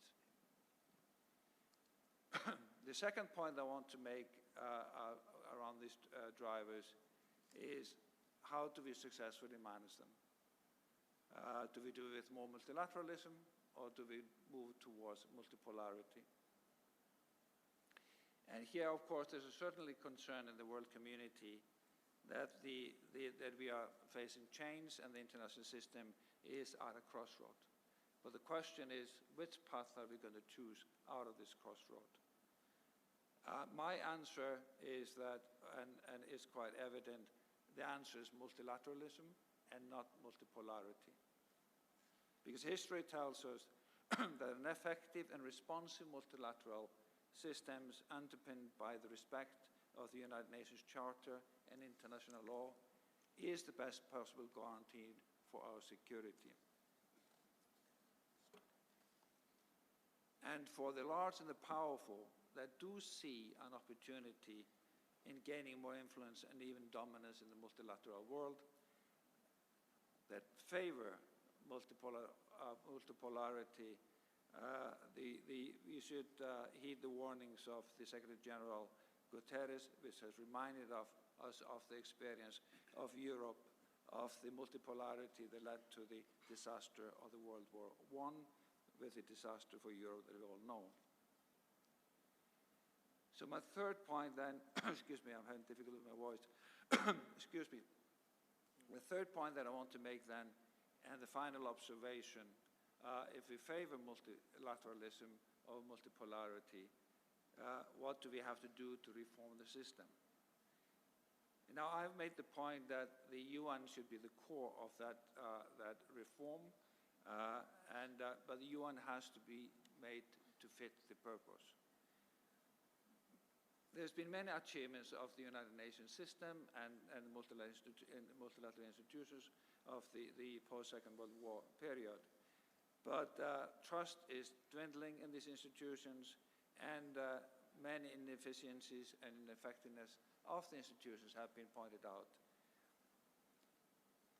Second, though, we have to keep in mind that the most important element of effective international systems is inclusiveness and the full participation of all states. And therefore, if we are going to reform the international system, we have to do it together on the basis of the same premise. And this is why it's very important, I think, that the world community follows carefully and participates actively in the Secretary General's UN AIT reform process in updating the UN system, and avoid get sidetracked by alternative proposals. Because fundamental to the UN AIT initiative is the recommitment to the rule of law and to all the three pillars of the UN Charter, notably peace and security, human rights, and development. These three are intertwined and inseparable. Peace and security cannot be sustainable without human rights and development and human rights will not be possible without peace and security. The UN Charter is a charter belonging to people of the world. It is not just the property of governments. Individuals and peoples are also granted rights to fundamental freedoms by international law. This is why respect for human rights one of the 3 pillars of the UN Charter, must also be integral part of the reform of the multilateral system for it to prevail. Thank you very much, sir. 谢谢大使啊。 Thank you very much. I fully agree with your points. The future of globalization is the future of multilateralism. Countries, including China, oppose unilateralism.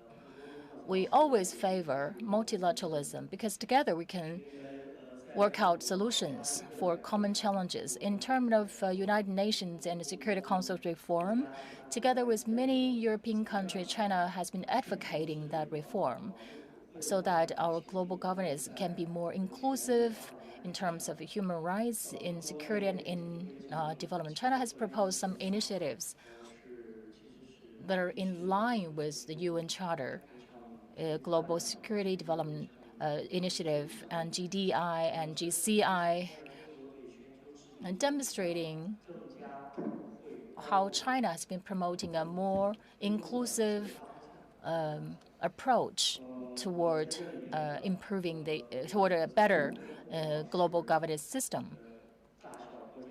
So it is not just about big or small countries or countries with different cultural backgrounds. All countries must equally share opportunities for development.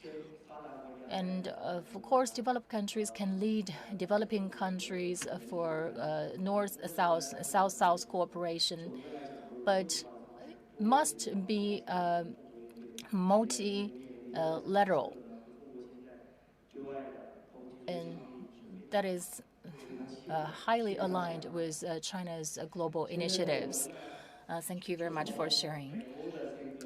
Now let's shift from North European perspectives to the Chinese perspective. In China, there are a lot of people engaged in environmental protection and climate change. You would see the blue sky is the result of our endeavors. And some of our deserts have now been turned into animal husbandry farms and wind power farms. And now we have the next panelist, Ma Jun, from the Institute of Public and Environment Affairs. For inviting me to this forum. I just came back from the UN Climate Conference, COP30. This year marks the 10-year anniversary of the Paris Agreement. Major progresses have been made through collaborative efforts, as the Mr. Ambassador Ibsen noted, but enormous gap still remains. Globally, we're falling short of the climate targets. Meanwhile, a growing global governance fragmentation threatens to divert attention from the climate crisis, as well as the international cooperation on sustainable development goals. In this challenging landscape, doing more with less is no longer optional, it's imperative. As a member of the UNFCCC Synergy Expert Committee, I was invited to speak at the COP30 on China's experience in integrating climate action, economic growth, and social progress into a unified strategy. Over the past 12 years, as Mr. Zhang noted, aggressive clean air policies reduced sulfur dioxide from 20 million tons to just 2.4 million, while Beijing's PM 2.5 levels dropped from nearly 90 micrograms to 30. And yet today, traditional end-pipe solutions have reached their limits. Further progress demands a more fundamental transformation. This is where the Beautiful China initiative came in, and a strategic framework aligning pollution control, green expansion, and high-quality growth. At its core is the energy transition, which has already delivered remarkable results. China hit its 2030 renewable target 6 years earlier and continues to lead the world in solar and wind deployment. Meanwhile, the economy is electrifying 9 times faster than the rest of the world, with EVs making up nearly 50% of the new car sales. Critically, this low carbon transition is also driving economic growth and resilience, proving that sustainability, security, and development can reinforce each other.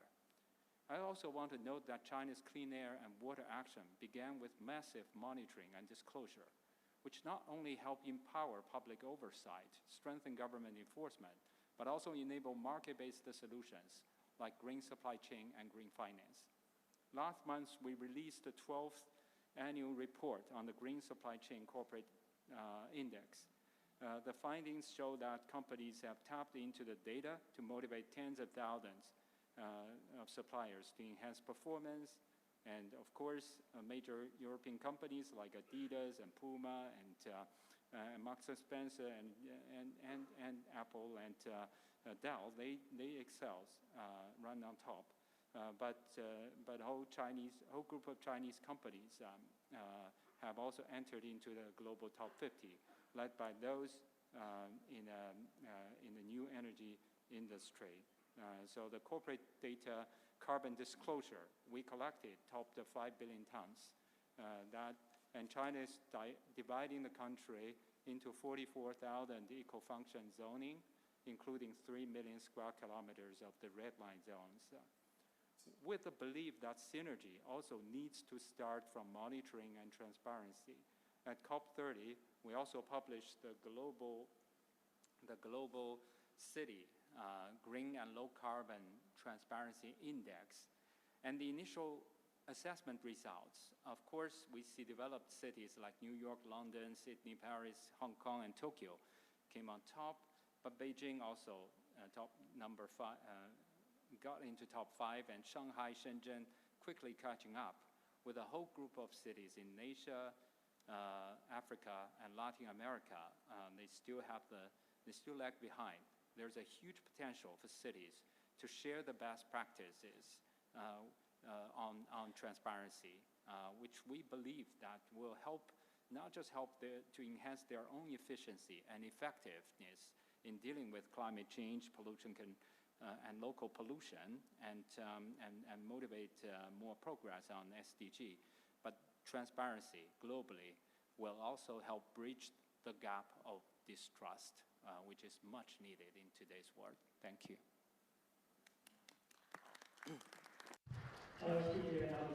Thank you, Director Ma. Yes, you have mentioned that China's practices, experiences, and international cooperation. You have mentioned that as a green transition entity or carrier, there is a lot of work that China can do. And the cities from Europe or the cities of China and the cities of other continents, they have tried a lot of innovations. So the city-centric transition for the energy is a very good model for international cooperation. Thank you. With that, I'd like to invite the perspective from the academia, and I'd like to invite Andy Mark, also a senior research fellow of CCG, professor in Beijing Foreign Studies University, and who is also a very good commentator of media. Thank you. Distinguished guests, ladies and gentlemen, it's been several months since the last China International Supply Chain Expo, but I want to suggest that the significance of that event is still rippling outward, and not for the reasons people usually notice. Most commentary focused on numbers, trade deals signed, countries represented, Fortune 500 firms attending. But beneath those headlines lies something far more interesting, a shift in worldview. Let me put it this way. For most of human history, we looked at the night sky and saw scattered stars. Only later did we realize they formed galaxies, structured dynamic systems, not random points of light.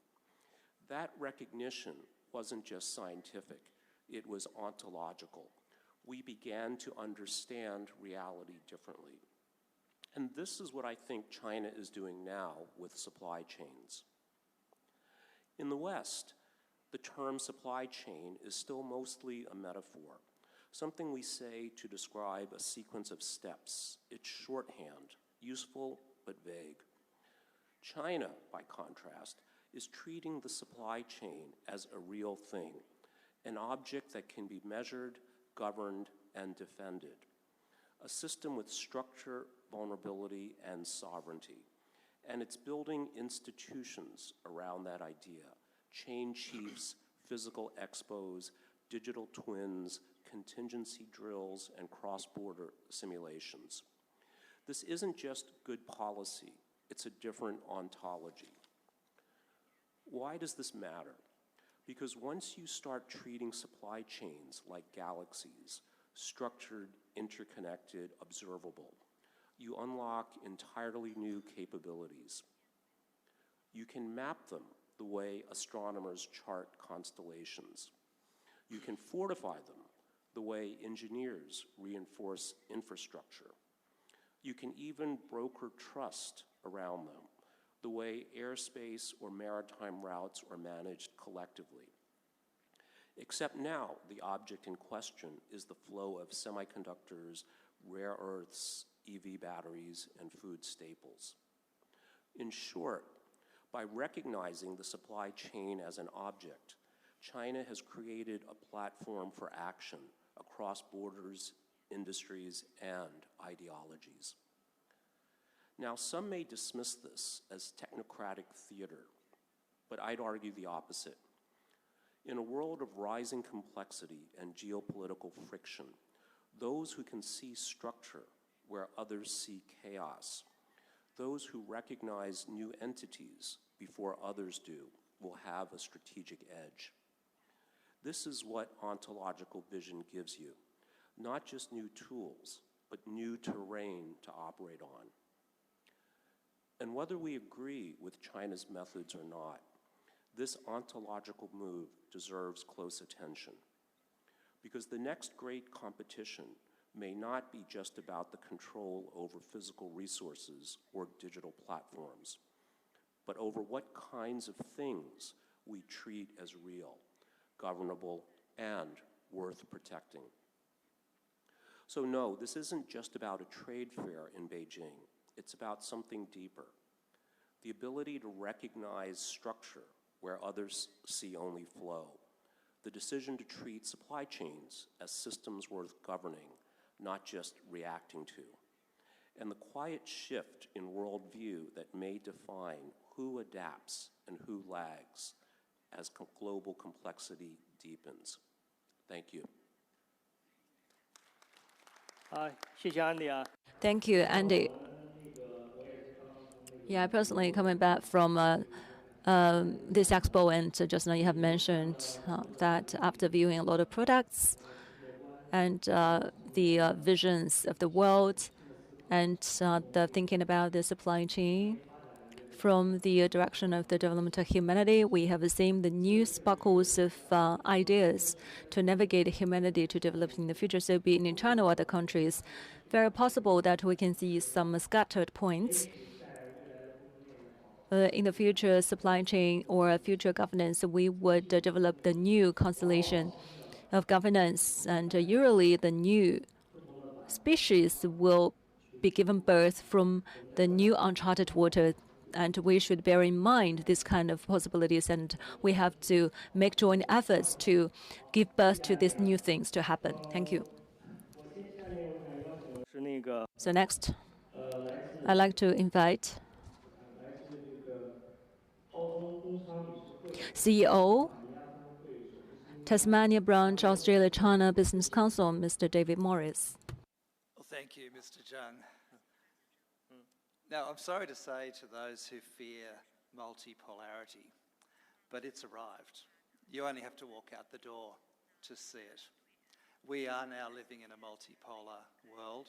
I think we all understand why Europeans have a deep concern about multipolarity. We understand European history and European colonial history, and we understand that multipolarity has led to disaster in the European case.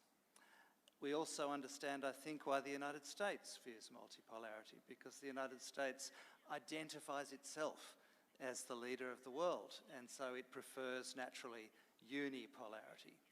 But we here in the Asia Pacific, we see the world a bit differently. And this is the thing, when you travel the world, you realise that the lived experience is different in different places. And in the Asia Pacific, our history in this part of the world for thousands of years has been multipolarity is actually more stable than hegemony, than competition between two major powers or one hegemon. Members of the Asia-Pacific community do not want one hegemon, and they do not want bipolarity either, where two hegemons are fighting it out and asking us to choose. This is not, I've just come from Malaysia, where I was speaking at the Global Chinese Economic and Technology Summit, and I can tell you that every speaker at that summit in Kuala Lumpur yesterday was making this very point, that we do not want to choose. We do not want to be asked to choose. And I say this as someone who represents the business community in Australia. We do not want to be asked to choose. Our economic prosperity is tied up with this country here, with China. Our economic future is tied up with this country, but also, of course, we equally want to have strong and resilient and ongoing relationships with the United States and with Europe and other parts of the world. So we are going to have to come to terms with a new multipolar world. Now, what does this mean? Well, what it means for supply chains, what it means for governing technologies, what it means for the climate is that actually we need to deepen our multilateral cooperation. Multipolarity is going to need multilateralism to work. The very reason multilateralism is not working at the moment is the resistance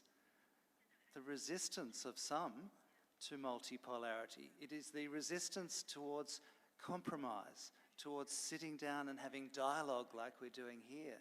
It is the resistance to actually finding common ground where we can work together. In the case of technology, it's this fear that we must enter into a binary world where one form of technology is a good and trusted one, and another form we can demonize as being untrustworthy. This is not the way engineers see technology. This is not the way any technology expert I've ever interviewed for my research, and I've just written a book about this, The New Era of Risk, published by Ethics Press. Experts in cybersecurity tell us that risks come from everywhere. They don't just come from one country or one state. They can come from teenagers in their bedroom. They can come from all kinds of non-state actors. So actually, we need to be using multilateralism more rather than less in a multipolar world, and we need to agree rules around how do we regulate technology so that it is safe for humans. How do we address the climate crisis, which absolutely requires multilateralism. So I've changed what I was going to say today in response to this concern about multipolarity, but what I want to make the point that multipolarity and multilateralism have to go hand in hand, because this is now the world we're in. This is the real world of the 21st century. And so the only way we're going to address the securitization of supply chains, the unwinding of our action on climate change, the only way to address this is actually to deepen our multilateral cooperation. Now that's going to require compromise, it's going to require dialogue, it's going to require building trust, and we're only going to build trust once we see some successful models. And we've got a long way to go, I think. I think we're still spiralling downwards at the moment, but we've got to drop the fear, I think, about a new multipolar world and actually embrace it, because in this part of the world, in the Asia Pacific, multipolarity is a good thing, and free trade without protectionist barriers and without fake political risks and without fake geopolitical risks, actual factual-based, evidence-based risk management is what we're going to require more of in the future. Thank you. Thank you, Mr. Morris. Yes, as you said, many countries really do not like to see a unipolar world, but still they're concerned with the multipolar world. And China has proposed some initiatives, and multilateralism or multipolarization are the general direction. So, so in China's philosophy, there's no notion of zero-sum game or either white or black. It is not the underlying logic of Chinese philosophy, because in China we appreciate all different forms of beauty, and we agree to disagree. So Darwinism or zero-sum game have never been and will never be a part of our mindset, because we try to create greater good for all and common prosperity for all. And so, because a unipolar world is not the world that we, China, strive for.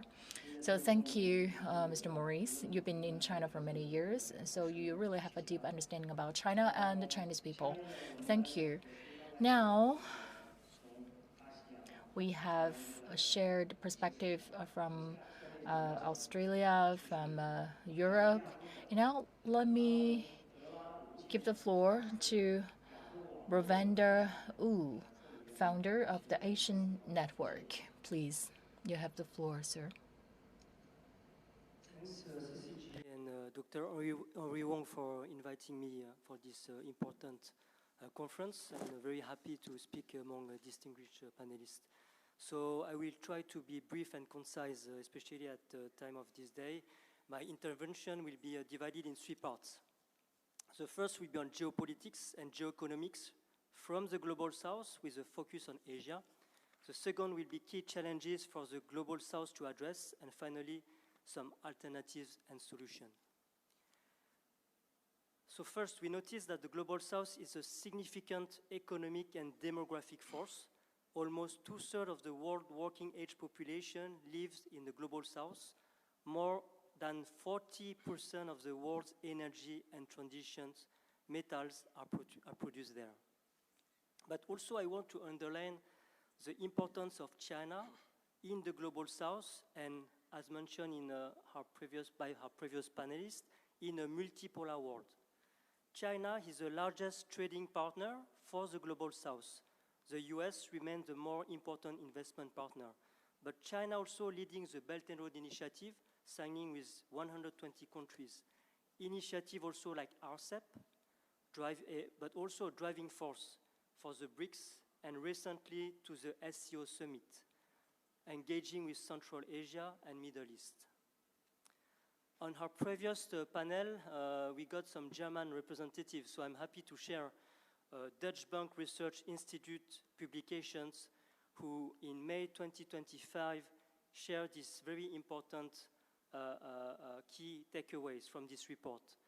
Among 5 components, key metrics from all the 120 countries in Global South, they analyze 5 dimensions: working age population, manufacturing, financial, military spending, and energy resources.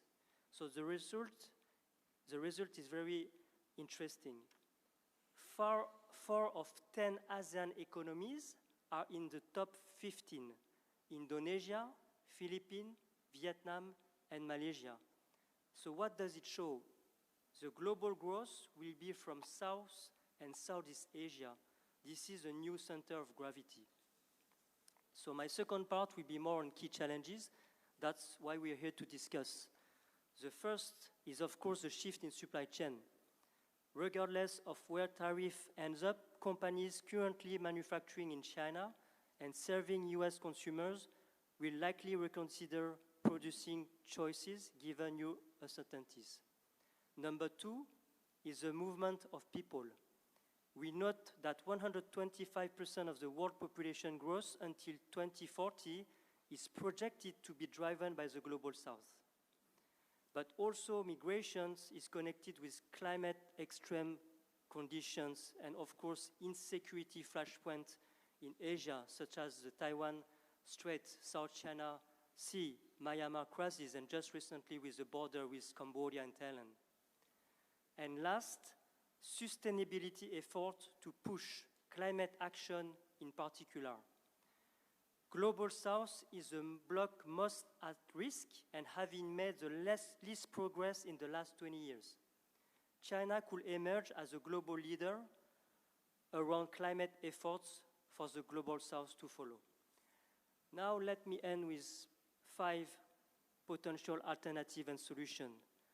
The first one should be developing economies should invest more in AI literacy, regional data centers, and of course, providing a frameworks to relevant local realities.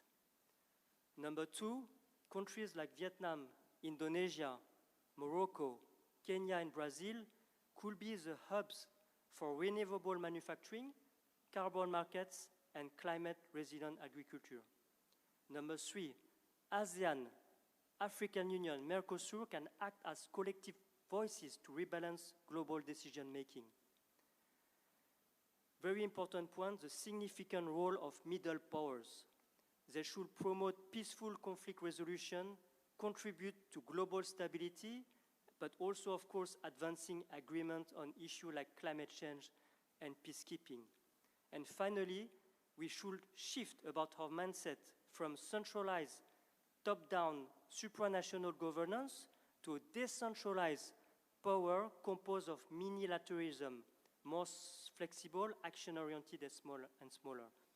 But now let me end this intervention with the concept of polycrisis from a very famous French philosopher, Edgar Morin, in 1993, who talked about polycrisis, which is a situation in which multiple distinct crises occur simultaneously and interact in ways that amplify each other. So I think for the next decade, we need urgently to prioritize cooperation over conflict and, of course, connection over confrontation. I thank you all.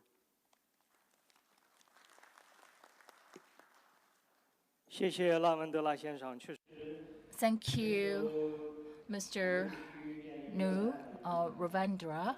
Yes, indeed, our world is now facing the negative impact of world trade war and of some of the competition in terms of technology. So the Global South needs more say and more role to play. And of course, whether it is very important for us to shift from top down to bottom up so that the regional or local countries can propose more workable solutions. Actually, the last round of globalization was business at the core, but for this round of globalization, science and technology revolution has now diluted this force into more individuals.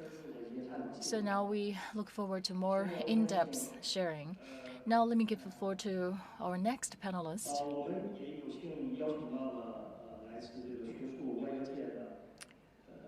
A prominent figure from academia and diplomacy, a very renowned research fellow, CCG, research fellow and strategic peace research center from China Foreign Affairs University, Mr. Su Hao. Microphone, please.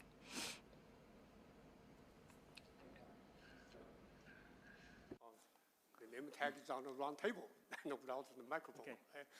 Well, it seems that maybe I will not be the mainstream in the panelists. All right. So thank you for CGG to inviting me for this event. Maybe I would like to try my best to make something new in my presentation. I would like to put the 3W in my remarks. That means the 3 what of questionnaires in my presentations. First, what is the globalization? You know, these themes of the panelists talking about the globalization, right? Of the new drivings of globalization. But what means the globalization? Actually, somehow I would like to criticize the traditional globalization. We remember 20 years ago, there's the quite famous book, or for the bestseller books titled The World is Flat.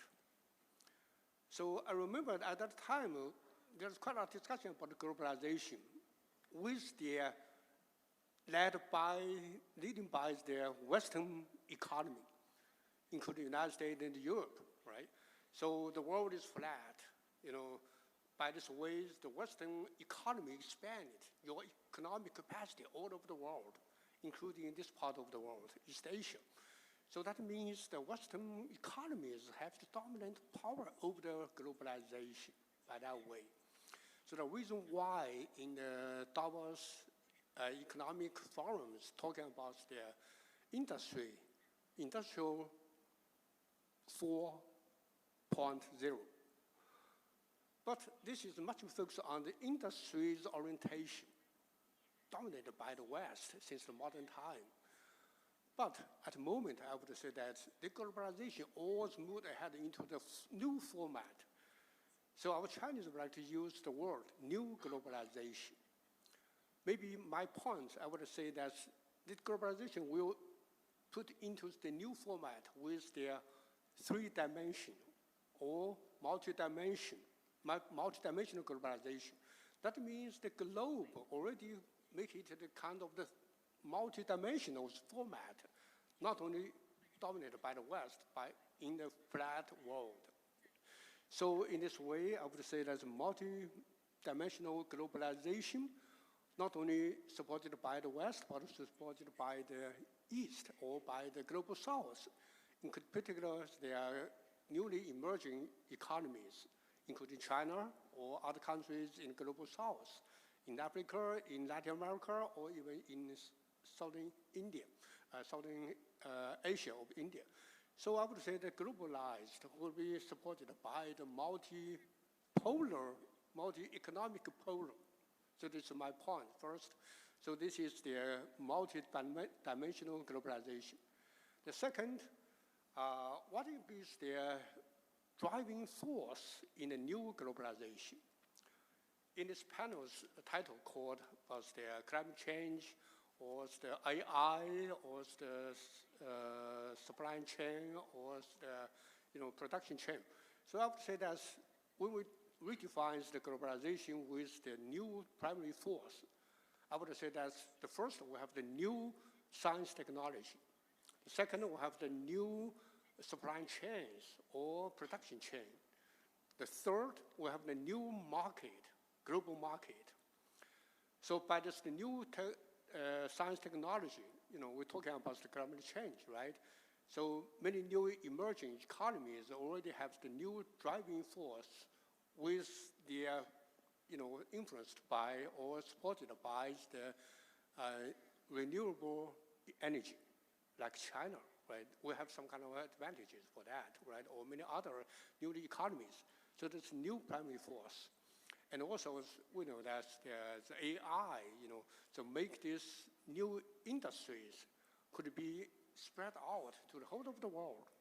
So China and, of course, the United States are the leading, primary force for this AI industry. Of course, plus Europeans' power, right, together. So that means make the new industries to reshape their primary force supported the new globalization. So by this kind of the new technology, science technology, new primary force of the industry, and then we have the new market. So China, not only we have the primary production, but also we have the one of the biggest market in the world. So welcome European economy invest into China and sell your products into China. So this is the new market for outside of the world. So I would say that by this kind of the new marketing patterns of the world, we should have the more space for our cooperation with each other. And the third, what would be the role of China in this new globalization? I would say that regarding the geographical location of China in the world, on one hand, we are on the east, so-called far east of Eurasian continent. So this is a continental economy. And on the other hand, we are on the, west side of the Pacific. So China is also a maritime economy, in the framework of the APEC to enhance our cooperation with the United States. This morning we discussed about this. So I would say that China could be the hub or the bridge between the Eurasian continental economic pattern on the one hand, and on the others, we are the maritime economies on the ocean of the Pacific to have our special relation with the United States and other, North and South American economies. So by this way, China could be the hub between the two sides to make China have a special role for us to be a major platform for the new globalization. Okay, that's my point. Thank you so much. 谢谢舒豪。 Thank you, Director Su. I agree with you. Previously, we thought the world is flat, but somehow probably folded by different formats. But yeah, it is yet to be reaching the final destination, and there's still a lot to offer, although we are far away from Europe. But we believe that space can be folded, and China can play the role as a bridge and as a hub to connect with all of us to face with the future problems altogether. Thank you, Director Su. With that, I'd like to give the floor to the industrial perspective. Vice President Wu Yanyan from BMW. CCG for inviting me. I'm glad to be here to share some thoughts and ideas from business perspective. So my name is Wu Yanyan, and I'm from BMW Group. And as you may know, BMW is a global automotive company, and with more than 100 years history. So we operate in 14 countries, more than 30 production bases, and we service customers in over 140 countries. So it's a true global company. And it is this global positioning has enabled us through the challenges of the past century. However, recent years have witnessed the threat and challenges related to global decoupling. So we saw tariffs, we saw export control, we saw global supply chain disruptions. So in this context, discussing supply chain resilience is more significant than ever in today's challenging environment. I believe that globalization has contributed significantly to global prosperity over the past decades. On the contrary, the decoupling and fragmentation has inevitably posed substantial risks and threats to the stability and resilience of the global supply chain, leading to production shutdowns, increasing costs, and ultimately diminishing competitiveness while undermining the foundation for innovation. So taking at home in China with China's speed strategy, BMW has taken China not just as BMW's largest single market, but also an indispensable innovation hub that drives our global transformation. Over the past 3 decades, BMW has grown together with our partners. We generally experienced 3 stages in supply chain strategy, from global to local, local for local, and local for global. Cooperation with CATL is a very good example. Through joint innovation, we have achieved breakthroughs that directly benefit not only our customers, but also have a wider impact, given that CATL has now grown into the world's largest power battery producer with around 40% global market share. The above 3-step supply chain strategy are proved to be very successful in the past decade.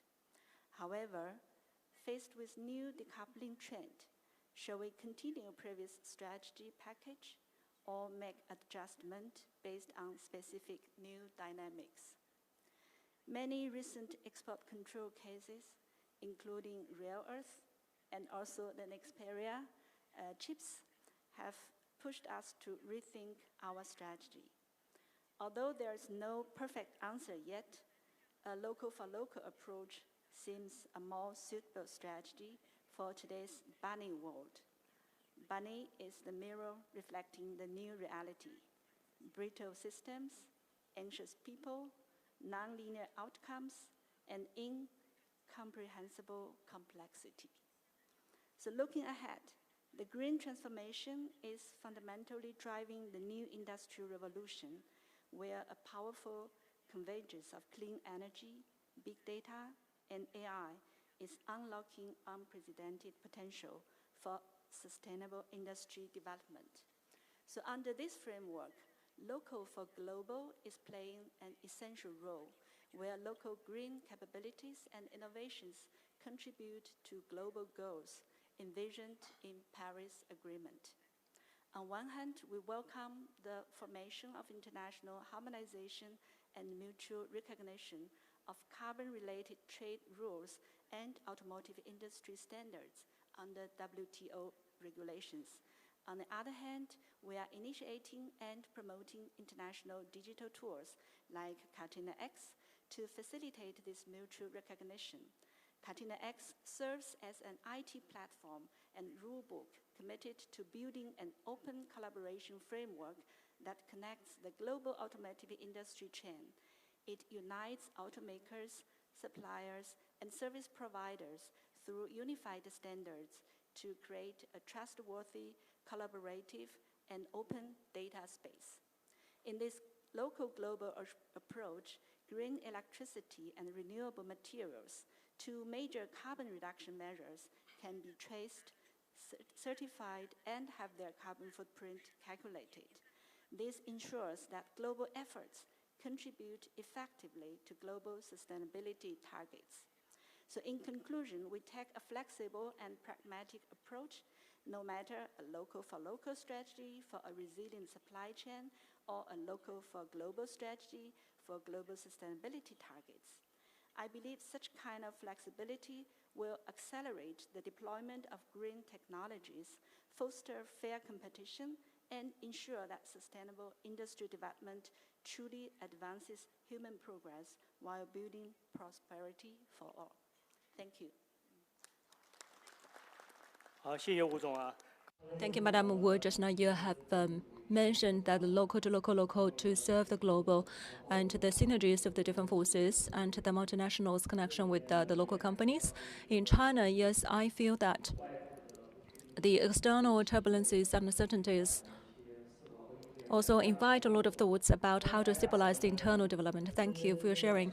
I've been listening to the ideas from 11 panelists very attentively, the ideas from the different corners and from the different uncharted waters even. So thank you very much for your ideas and sharing, which is very inspiring. So the future directions of globalization will be given to the hands of young people. And we're very honored to have the presence of the navigators of the future, Associate Fellow and Han Tong, Charitable Foundation of Civitas Policy Institute of Yancheng, scholar of PKU, Ms. Wu Yingsi. For inviting me to take part in this year's GYLD and to be here at the panel today. My name is Michelle, and I am an Ng Tang Fong Fellow at Civitas Policy Institute, which is a think tank in Hong Kong founded by a veteran politician, Mrs. Regina Ip. And the work we do focuses on promoting Track 2 dialogue and also leveraging Hong Kong's strength to act as a bridge between the Chinese mainland and the rest of the world. So Hong Kong has long been a firm believer and upholder of the multilateral trading system. Since its transformation from a fishing village to the international financial center it is today, we have kept our ports and borders open to the rest of the world.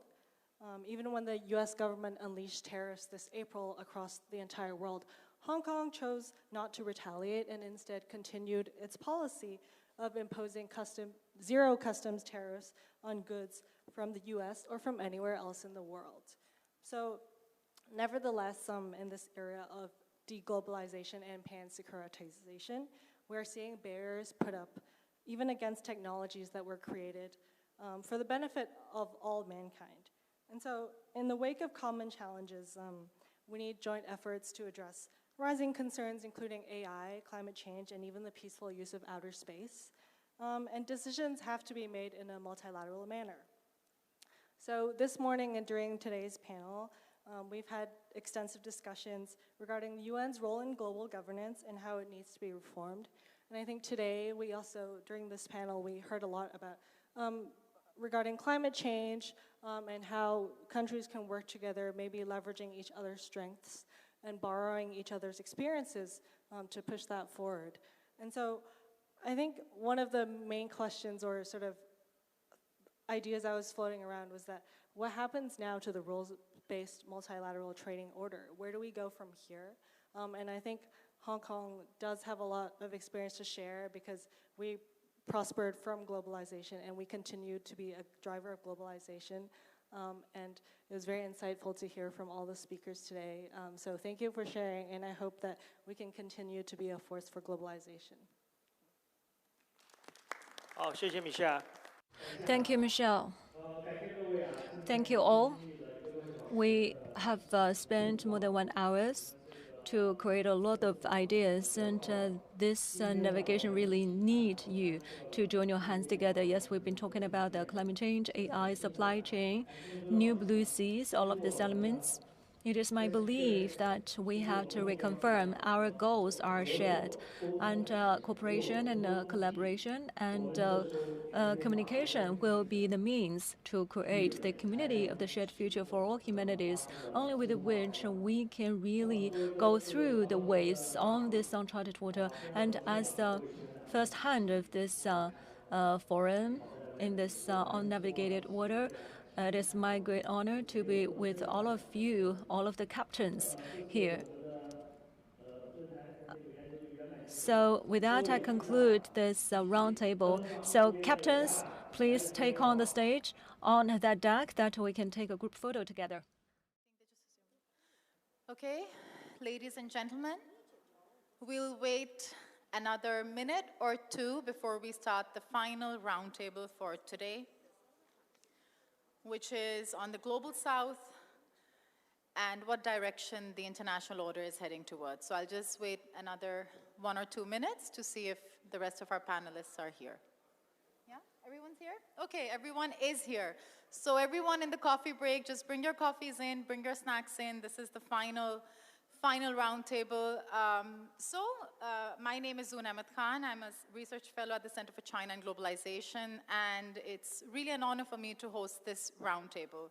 And the topic is the rise of the Global South and whether we are heading towards a multipolar world or a divided world.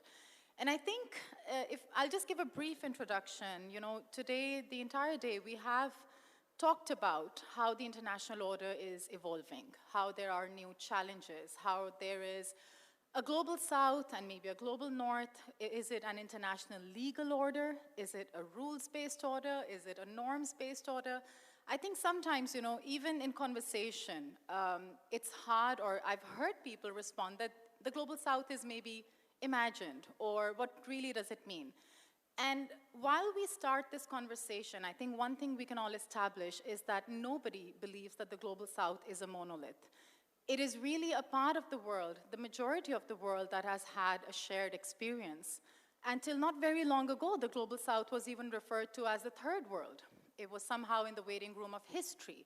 It was somehow expected to accept domination and to be told what to do and how to think. And today, no matter what, you know, whether we are in a multipolar world, whether the world is multipolarizing, I think one thing is important to accept, that today this third world supposedly, or what is the global south, does have greater representation. It has a greater degree to exert its agency. We are creating platforms, whether it's BRICS, the SCO, whether it's regional initiatives, look at ASEAN, look at the African Union, and so many others, that are trying to collectively increase our agency, increase networks, improve our circumstances. And in that, obviously, China has an important role to play. So today's conversation is going to be about, whether this journey, which is obviously these regions are dynamic, these countries are dynamic, they are building their capacities, but are we going in a direction that will lead to more, unity, a world that is multipolar in the sense that we are reaching greater consensus on issues that matter to all of us? Or are we going to be more divided? And I think it's a big question, but we have a brilliant panel to tackle some of these questions about this emerging world order. And we'll try, stay within 5 minutes each for now, and get as much, contribute as much to this very important discussion of an emerging world. So without further ado, I will welcome our first panelist to make their remarks, who is Ahmed Aboudu, Head of China Studies at the Emirates Policy Center, to try and crack this equation. Thank you so much. Thank you so much for CCG for the invitation. And I know this is the last panel and all of us are half sleepy, so I will make things very light and be very concise. So I want to start by rephrasing and borrowing the famous saying by Alexander Wendt, which basically says the world order is what states and individuals make of it. That means that the world order, in my view, is the total sum of countries and individuals' perceptions and discourse, and what they make of it. And I would like to share some observations from Global South countries' perspective on what the Global South, what the world order looks like right now and where it is heading. And because we are in China, I would like to focus on Global South-China relations. I might slightly disagree with the saying that we are living in a fragmented world order. I think we passed this point a long time ago. I think we are in a transitional period from one thing to another, from the liberal rules-based international order to something that nobody is sure about yet. Nobody can predict. It's too early and it might take 2 or 3 decades to take shape. And this is because people in the Global South like to think about the world order, from my understanding, differently than the main components that have been discussed this morning, which is the peace, development, and human rights. I think the more prevalent perception is based on US West leadership as the main anchor of the global order, multilateral institutions, liberal principles, or the glue that brings the world order together, and the rule of law. However, none of these components are functional now. None of them. You could see the United States withdrawing from its leadership, especially in its relationship with its closest allies. You could see the liberal principles are being neglected increasingly, especially under the current administration. And also the international law is selectively applied, and this is a very famous perception, and you could hear double standards and hypocrisy a lot in the Global South. And you could see that the liberal component of the rules-based international order disappearing. So where does China fit in the Global South strategic thinking? And I'm not talking here about the Global South as a single entity, don't get me wrong. It is very diversified and dynamic. But in the end of the day, there are things that a lot of countries in the Global South share when they talk about the global order. And the most common thing is that they think of China as a country that can actually balance the United States' power in the world. That's why they cling on their partnerships and relationships with China. They take it very seriously. And the most interesting thing, and this is my own personal understanding, about this power is not the military power or economic power of China, although they are very, very important in their calculations, but the normative offerings that China is trying to promote in the Global South. For example, the very famous concept of a community of shared future, which is the alternative of the new security concept after the end of the Cold War, and the 4 global initiatives: security, development, civilization, and the recently launched governance global initiative. So people in the Global South, or policymakers and scholars, try to understand what these principles are about. They have never heard anything like that before, and they want to understand how the Chinese are doing things. The second one is we are living in an era of decentralization through power diffusion. And by that, I mean we are seeing the rise of middle powers in the Global South and their aspiration and desire to play an important role in shaping the next global order. And they are doing this by wanting more reliance on Chinese economic and tech prowess through the Belt and Road Initiative and other bilateral cooperation mechanisms. And at the same time, they want the UN to stay in the center of the global order, but also they are very interested in multilateral platforms led by China, like the BRICS Plus, SCO, and AIIB. So where does that leave us? And I will be very, very concise here. It is true that the United States power is declining, and this is becoming a consensus now all over the Global South. But at the same time, China also is facing challenges, whether that is economic challenges, security challenges in its peripheries, strategic competition and pressure from the United States, and attempts to suffocate China's innovation ecosystem. That makes, from a Global South perspective, that makes the global order unstable, because none of these great powers can, or when it comes to China, willing to achieve primacy over the other. So what do they do to avoid the implications? I think they do three main things. And ironically, when I go to the Gulf states, for example, built on what the Australian speaker said, they want to learn from Australia and Singapore's model of navigating great power competition. The first one is diversification of the trade and security and economic partnerships. The second one is multilateralism instead of large multilateral groupings. And this creates subsequently more regionalization of trade, economic cooperation, and security, because they see these small groupings, like-minded countries, as a hedge against the ineffectiveness of the classic multilateral platforms. And also, they see it as a protection from the rise of nationalism and trade protectionism and anti-globalization in the West. And the last one is hedging, which is simply compartmentalizing their partnerships in economy and tech with China, and security, many of them with the United States.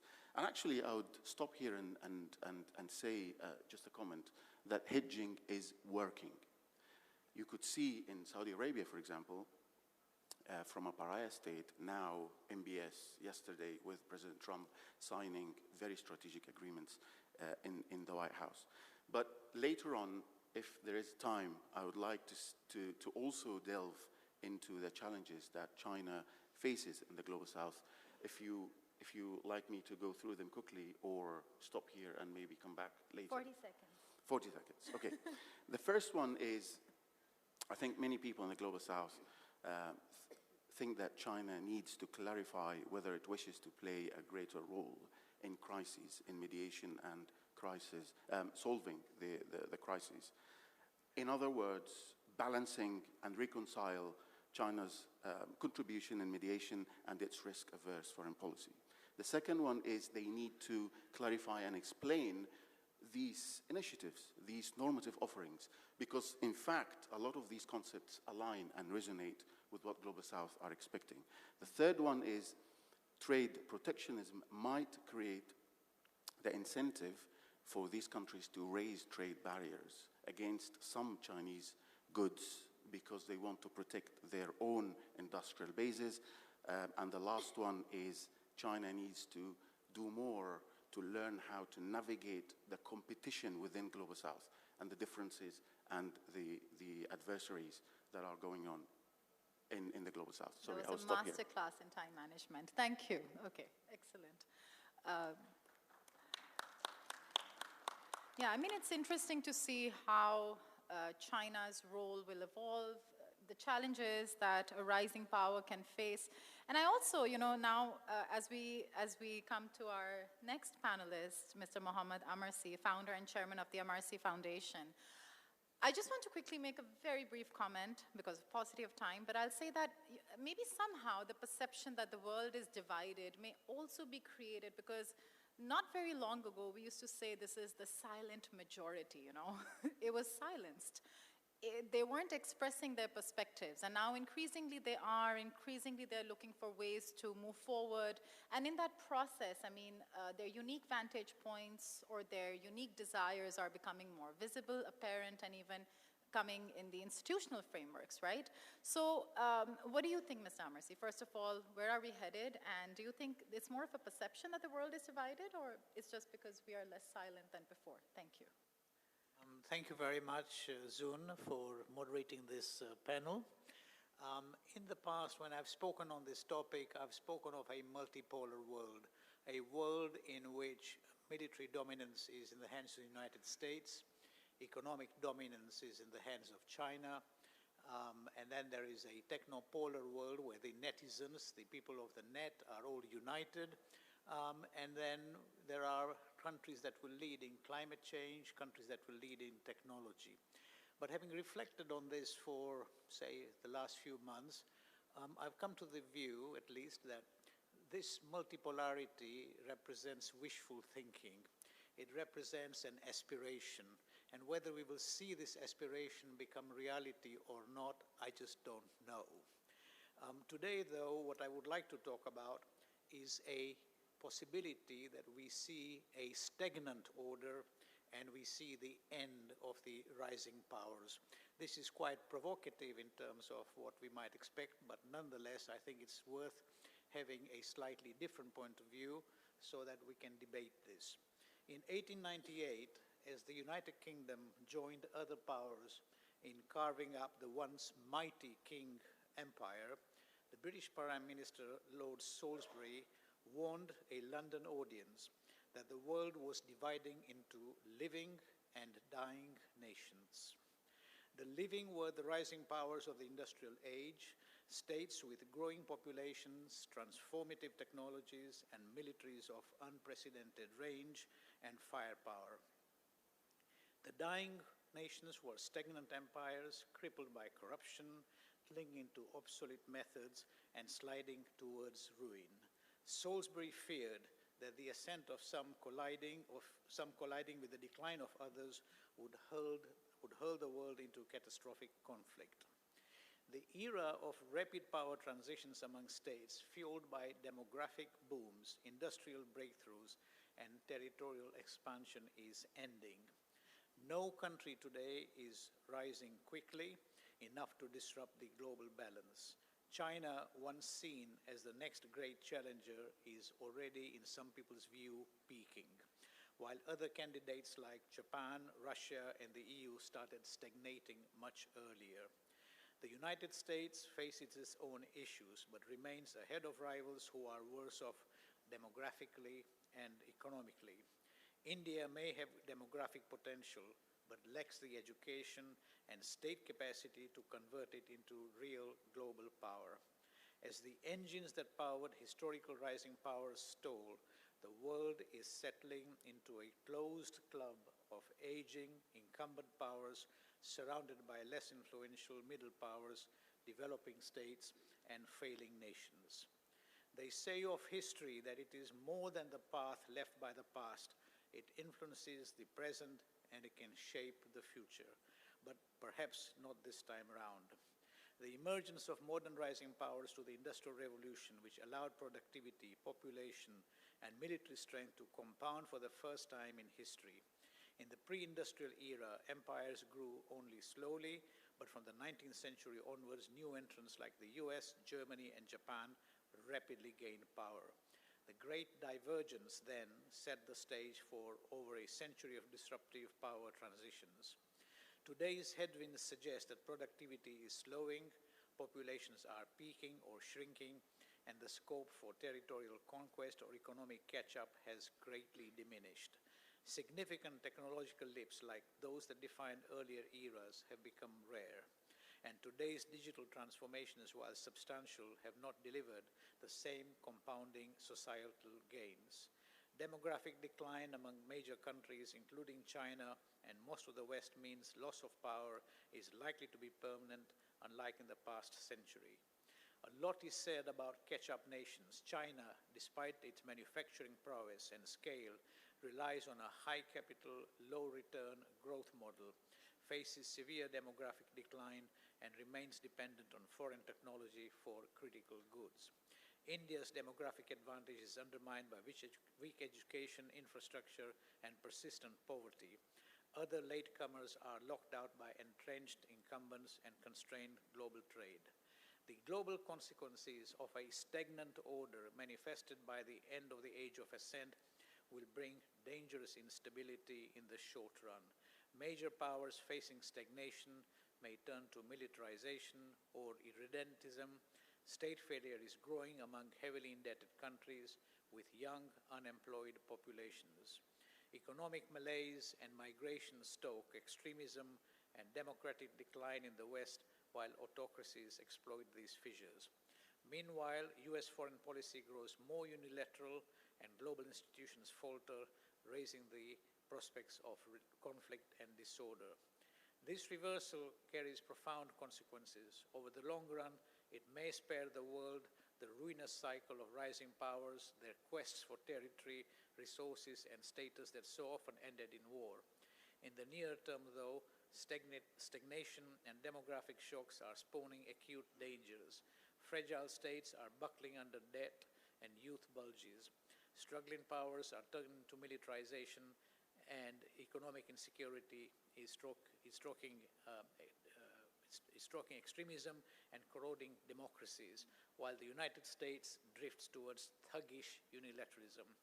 The age of rising powers is ending, but its immediate aftermath may prove no less violent, with the politics of migration, economic nationalization, and technological mismatch creating real risks to such a scenario. Thank you. Thank you. That's a very Hobbesian picture, but it could be an unfortunate, it could be the reality. I think, one of the things that, we're also trying to address in this panel is how, on some level, this conversation is, when we say we want to seek solutions, we do become aspirational, right? So from an aspiration-seeking vantage point, let me, ask our next panelist, Mr. He Wenping, who is researcher at the Institute of West Asian and African Studies of the Chinese Academy of Social Sciences. To avoid this potential, disaster, this Hobbesian world from becoming a reality, what do you think the Global South can do to increase the quality and the level of consensus, decisiveness? How do you think, another point, when we think of China's global initiatives, whether it's development, civilization, security, and global governance initiative, which was also mentioned by Ahmed, I think one of the purposes is to create platforms or spaces where consensus can be established. So if you can speak a bit about what the Global South can do and what China is currently doing to reduce the chances of complete chaos. Thank you. Okay, thank you very much, dear moderator. I think in order to respond to your question, I think two key words, maybe that's the solution. One is united. Okay. Global South country, you cannot be divided. When divided, you have no power at all. This Global South unite and the consolidated of this unity now is a fundamental one. Like every day, almost every day, I have a contact with those African seminar groups come over to China, and then I offer some lecture and some workshop with them. So all the time, this is the key words we discussed. They regarded China not a threat at all. It's opportunity for reaching this Global South, this unity. Because now, as we discussed, obviously China now like a big elephant in the room. Well, of course, you need to take more responsibility and make more contribution for reach this this unity. So that is why I go to another question you just addressed, that is in what kind of platform, well, and what kind of mechanism we can make this Global South unity forward, even consolidated. That is, you see in Africa, we have been established called the FOCAC, Forum of China-Africa Cooperation. Actually has been doing every 3 years, will be minister level meeting, and then from time to time, and then upgraded to summit. For example, last September, and the China-African Summit has been put forward, has been taken place, and not only just the lip service, talking club, come out with a lot of, action plan. Yeah, even measured by numbers, how many schools were being built, like 1,000, those small and beautiful projects, directly linked with people's livelihood in Africa countries. So this is a mechanism. Not only just China-Africa, this mechanism platform has been building. Of course, like BRICS has been expanded, all right? This also platform linking all those emerging countries together, and now many more want to be the member. And also, just yesterday, our Prime Minister was in Moscow to join that SCO, Shanghai Cooperation Organization. Also, even Egypt also wants to be the member of the SCO. Yeah, Egypt already becoming the member of the FOCAC. Now moving to South Africa, Prime Minister Li Qiang joined the G20. G20 also now more inclusive. Africa and even African Union now become, South Africa used to be the member, now the African Union also becoming the member. China also push for this entrance of the African Union. So that is all the mechanism. Yeah, many, like ASEAN. Recently, these South Asian countries all together, now they becoming already 11 members. East Timor joined, but should notice another big event. That is, this free trade zone already upgraded to 3.0 version now. Yeah, many green development products, digital economy, now all getting in this, free trade zone. So up leveled. So all those mechanisms, some for like international issue should be discussed, some for our economic cooperation. Yeah, make your strengths more, stronger, right? Without, like Donald Trump often used this, without strength, no peace. Peace coming from the strengths. Okay, Global South, similar. Yeah, if without strength, yeah, there's no talking about Global South. By the way, before I wrap up, answer your question, I also want to address one thing. Yeah, when we talk about the Global South, many workshops now has been organized. But I do think should have a balanced view about even China and also Global South. Yeah, one is cannot be like overestimated its role, its position, and its influence. Another cannot underestimate it. Yeah, sometimes people go to those two extreme directions.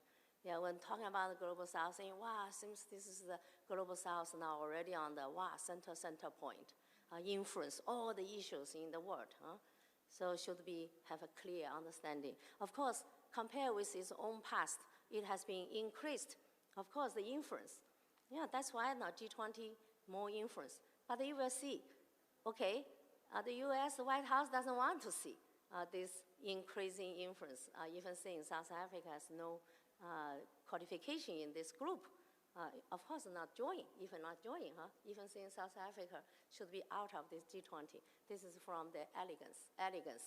Of course, so still has a, compared with our past, of course, is more GDP share, this involvement in the global governance, but cannot be overestimated. You have to realize, geopolitically speaking, yeah, when this Ukraine crisis took place, I remember South Africa president also lead the African leaders travel to Ukraine, to Russia. Yeah, lots of efforts has been done, but even no reporting in the world. Well, you see, you have done something, but then even no reporting, which means, you are small. your opinion marginalized.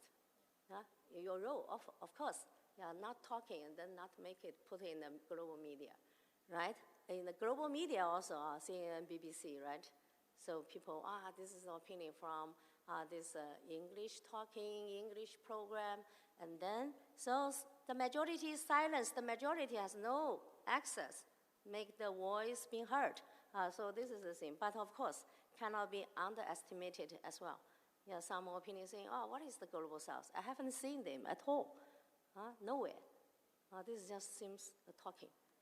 So those two ways have to have a balanced point of view. That's why you know where you are, and then know what kind of role can be played in a real sense.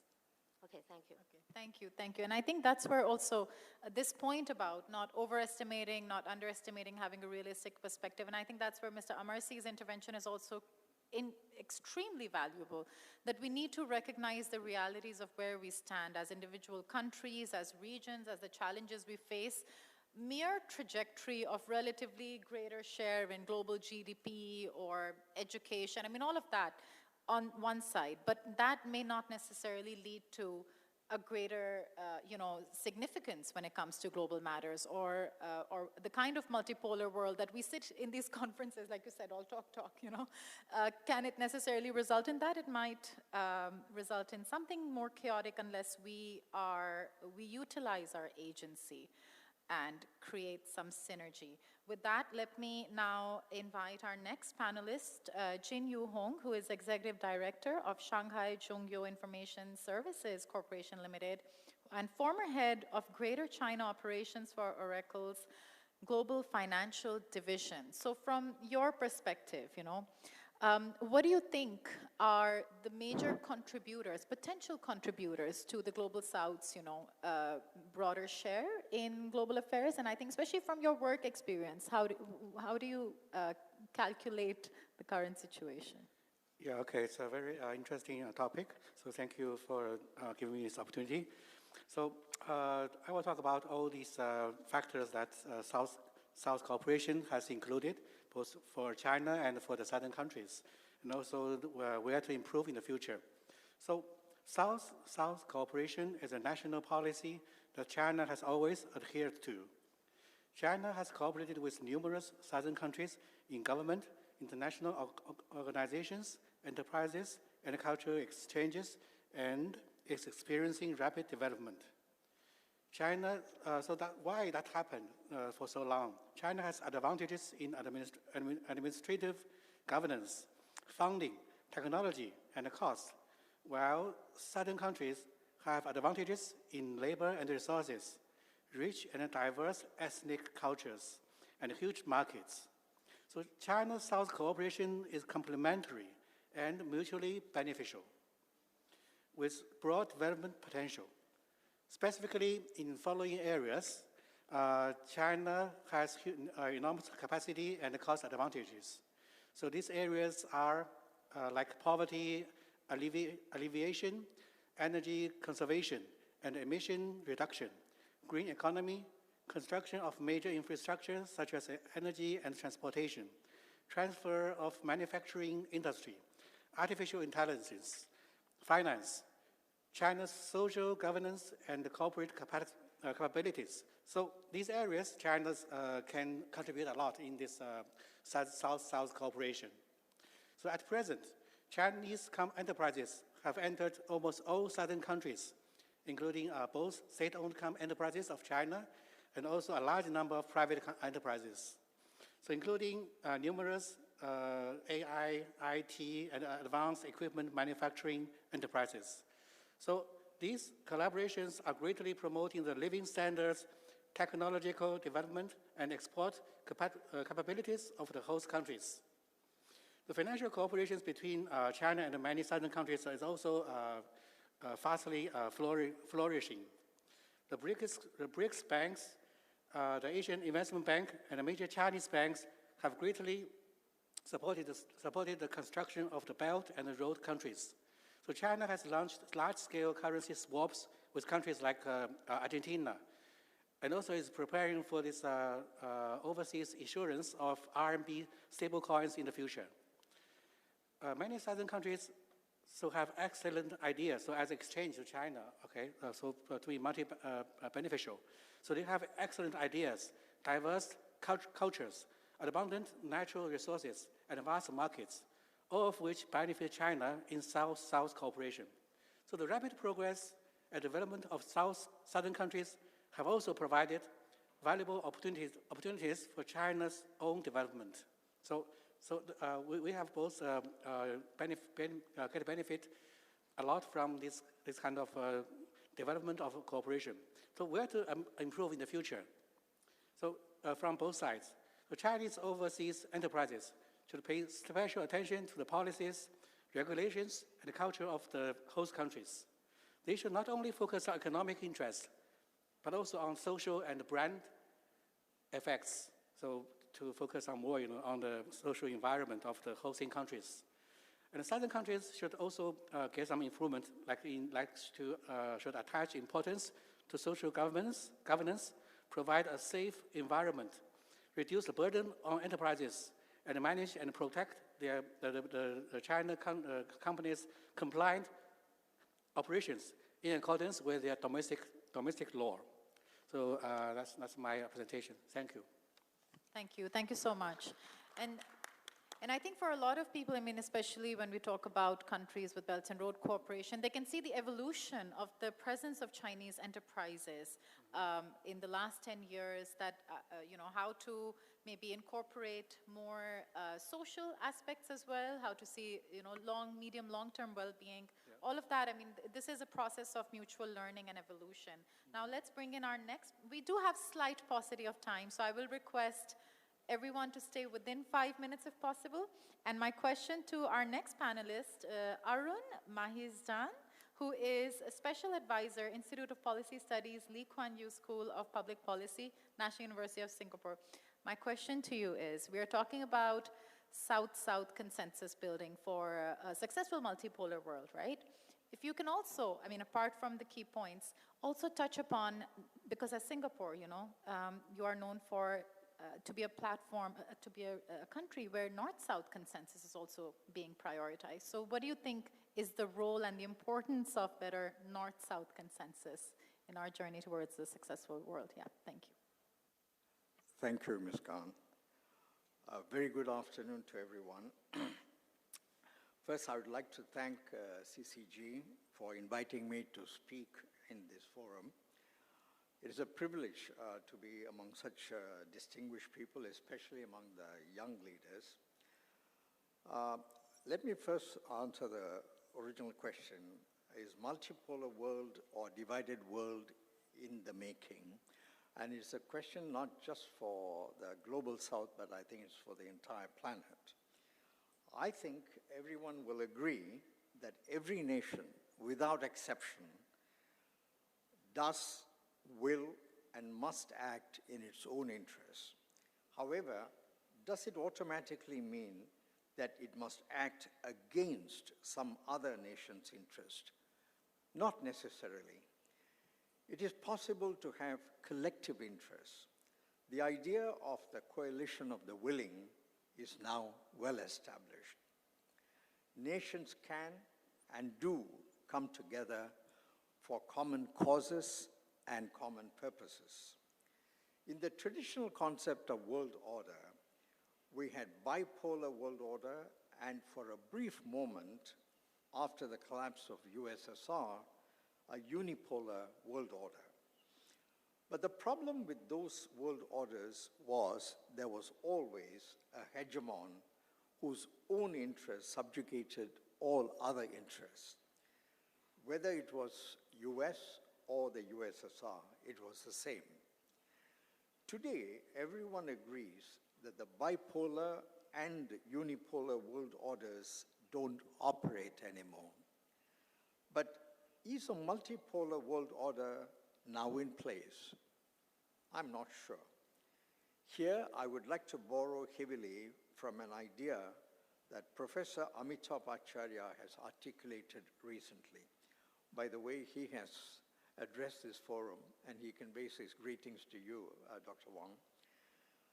What Professor Acharya is putting forward is a multiplex world order in his book, The Once and Future World Order. I think all of you are familiar with the idea of a multiplex cinema where you can go in, choose the theater and the movie you want to watch, and you can get out when you finish watching.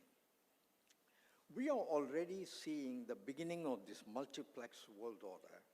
Some countries, including China, are in some grouping or another, and not in others. Nations choose what mutual interests suit them best. As I mentioned at the start, it is a coalition of the willing. While some country or other will try to dominate as they are used to, we are seeing a strong resistance to hegemonic world orders, which is why the disintegration of the old bipolar and unipolar world orders is really a good thing for the world. On the other hand, a divided world, but which can come together on the basis of mutual interest and mutual respect, can also be a very good thing for the world. In fact, it might be a better arrangement in the long run, as it is dynamic, purposeful, and ultimately mutually beneficial. Even United Nations, where all the countries of the world are supposed to be under one system, where everyone is equal, we have discovered some are more equal than others. UN is shaken to the core because, as we have seen heard earlier today, a few hegemons are still trying to keep the UN as their own tool for dominance rather than an instrument for the good of the world. While I'm not advocating the abolition of the UN, it is my humble view it's time for the world to build other world institutions that have common interests and mutual respect. A multiplex world order seems a good idea. Now, to answer your specific question about what Singapore is doing, of course we are part of the South, but the word South is no longer as rigid or as applicable as it used to be, because many nations in the South have become the North of the current and the future world. And I think we have to now look at what the greatest thing that Singapore does is, because it is so small, so insignificant, we want to be friends with everyone, as many friends as possible. So our greatest mantra is be as useful to as many people. And in the other part of our life is we learn a great deal from everyone because we are so small and so young. So I don't know what others can learn from Singapore, but our survival depends on being alert and being respectful and then being useful. Thank you. Thank you so much. Alert, please. I think that's very precise. Alert, respectful, useful. Perfect. I think every country, especially developing countries, there's also debate right now. A lot of the countries that are still, like you said, some traditionally global South are no longer the South. They have become the North. And those that are, to what extent it is their own agency, their own governance systems, or their own, inability to bring required reforms or prioritizing development that keeps us in that state. So I think, to learn from Singapore, a lot of countries do. Young people are looking towards Singapore as well at how well the country has done.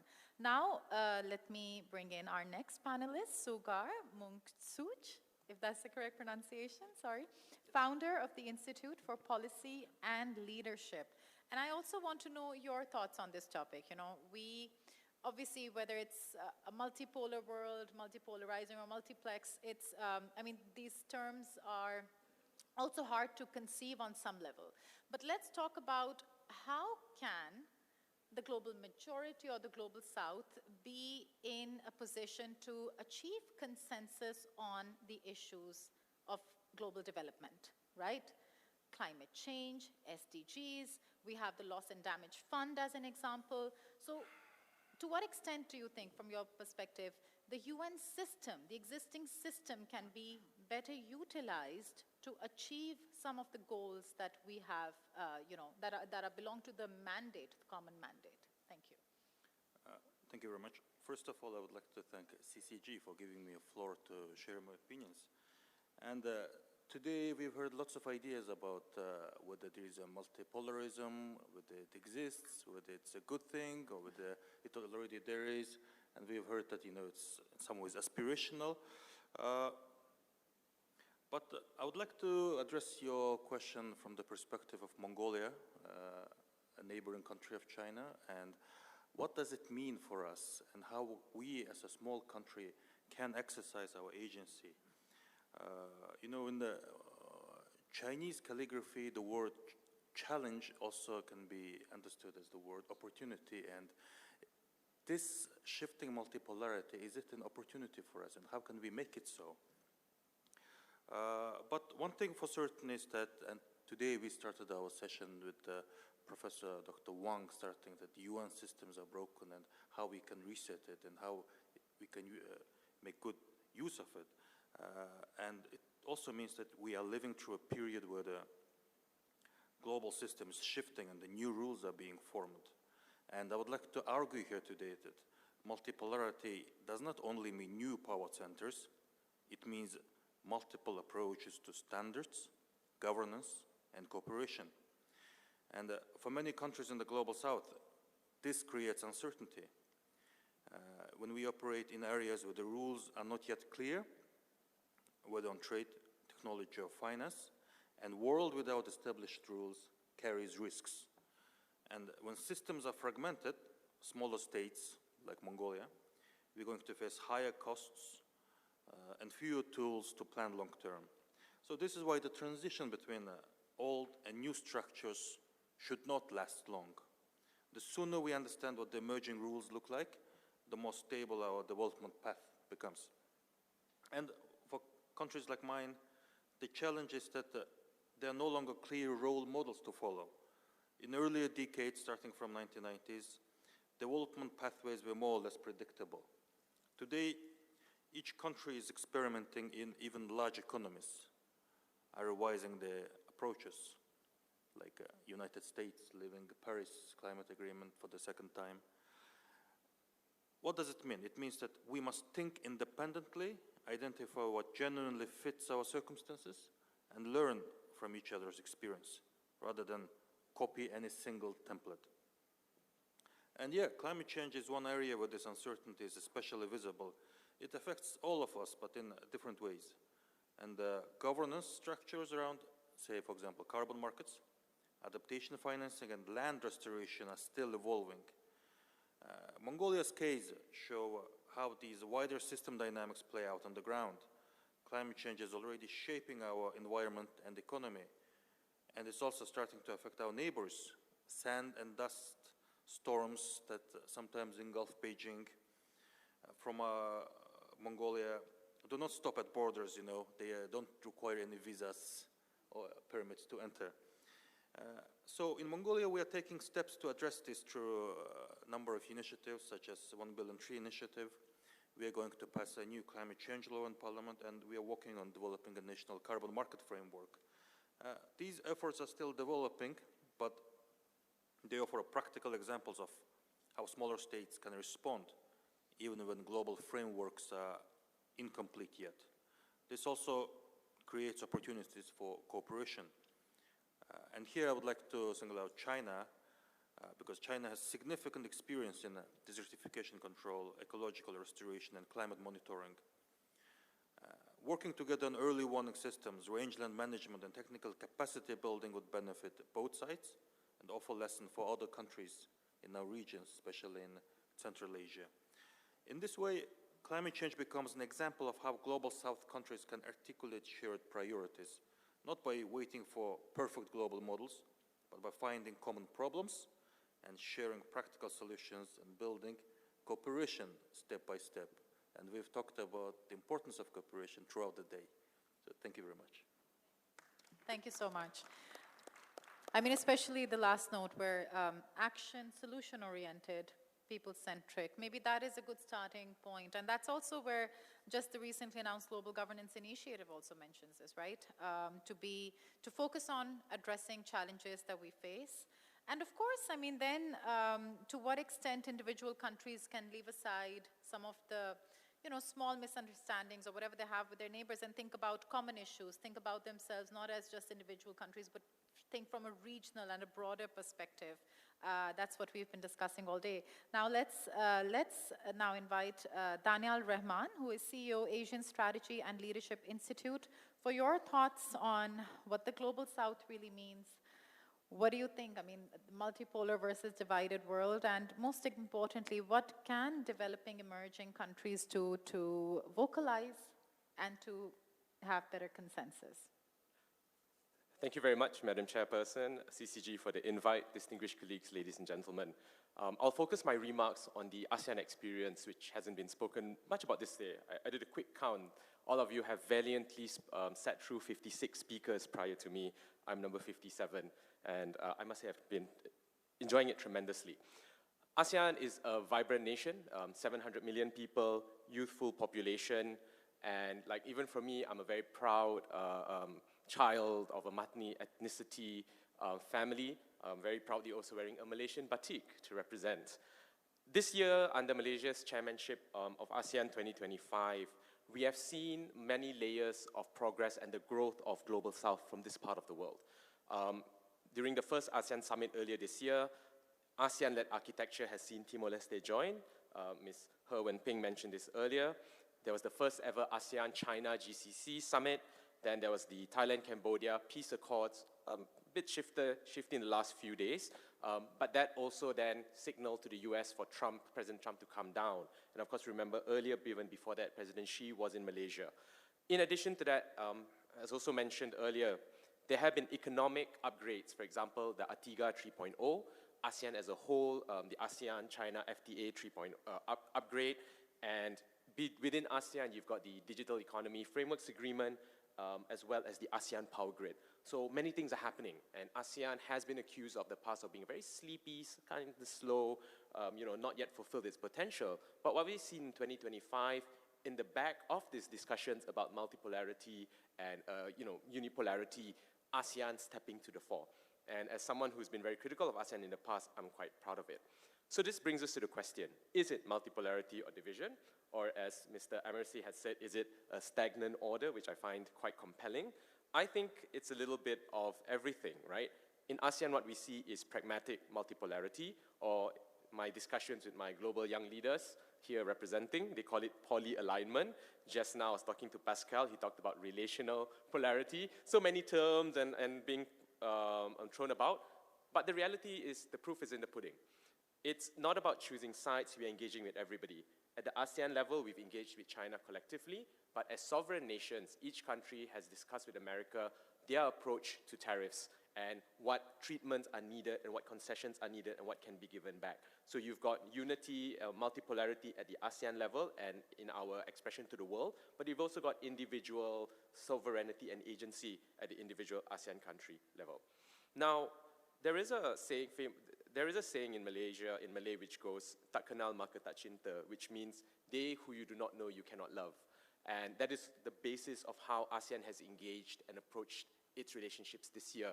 Of course, next year with the Philippines taking over, prickly issues like the South China Sea, the 9-dash line, will all become issues to the fore. But we hope continuous dialogue can continue to ensure that engagement happens and peace prevails within the region. Now, this statement also has another side to it.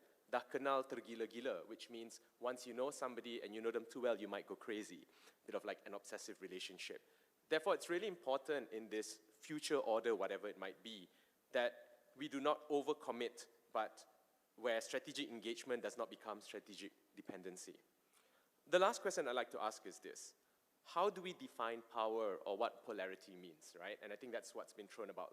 Some have said it's GDP, some it's military power, some it's diplomatic power. But how about this? Beyond all these discussions, we must remember it is the people on the ground who matter. And I think that's one part of this conversation we haven't had maybe time enough to speak about this today is, what does it all mean for the citizens of ASEAN and the Global South? It should also be about which countries are able to lift others from poverty, to bring about innovation that enriches the society, to ensure that there's equal wealth distribution. And for me, the power that will lead in this multipolar world will be the nation that's able to do that and to give that. The last point is this: how does this come about? And I believe it's leadership, right? It's ultimately the leaders who are put into power by the people, who inherit power from the incumbents, that ensure how the future turns out, whether it's one of war or one of collective prosperity, depends on the kind of leadership that we have. And for that note, once again, I'm very proud to have been here in this capacity, but also a few days with the young leaders. So on that, I yield. Thank you. Thank you so much. Thank you for that energetic intervention. I mean, I'll also connect this with the GYLD panel we were doing yesterday. And I feel one of the differences, or something very encouraging among the young leaders and the discussions they were having, is that they were extremely people-centric. And perhaps one of the reasons for that is also that in this age of, social media, we have access to things that are happening in the world.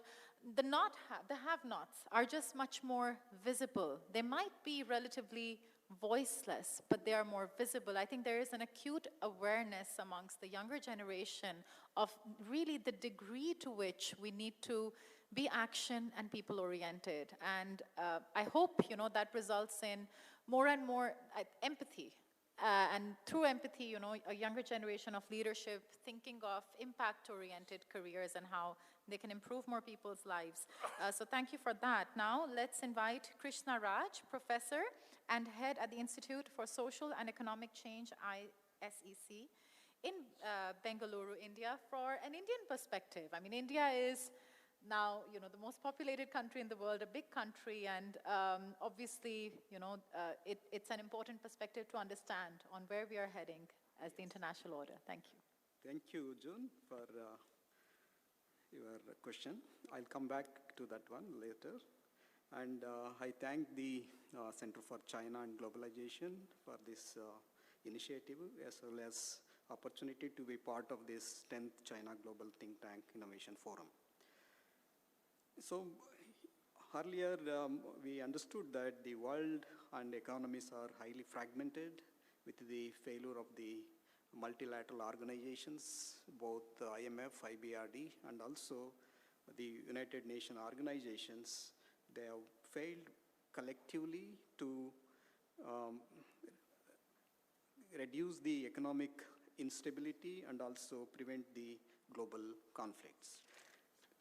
When these type of challenges are there, the three initiatives or failures we can identify. One is that the global conflicts are increasing, and unilateral imposition of tariffs is affecting every one of us, and fiasco of Paris Climate Agreement is also a cause for concern. Under these challenges, global conflicts that led to oil supply chain disruptions, causing worldwide inflation, economic slowdown, and imposing high cost on the societies, and unilateral imposition of tariffs on China and India, the American trading important partners, is a major departure from WTO trade policy rules and norms. And fiasco or withdrawal of Paris Agreement endangered especially the growth prospects of the Global South, as climate affects the tropical regions the most.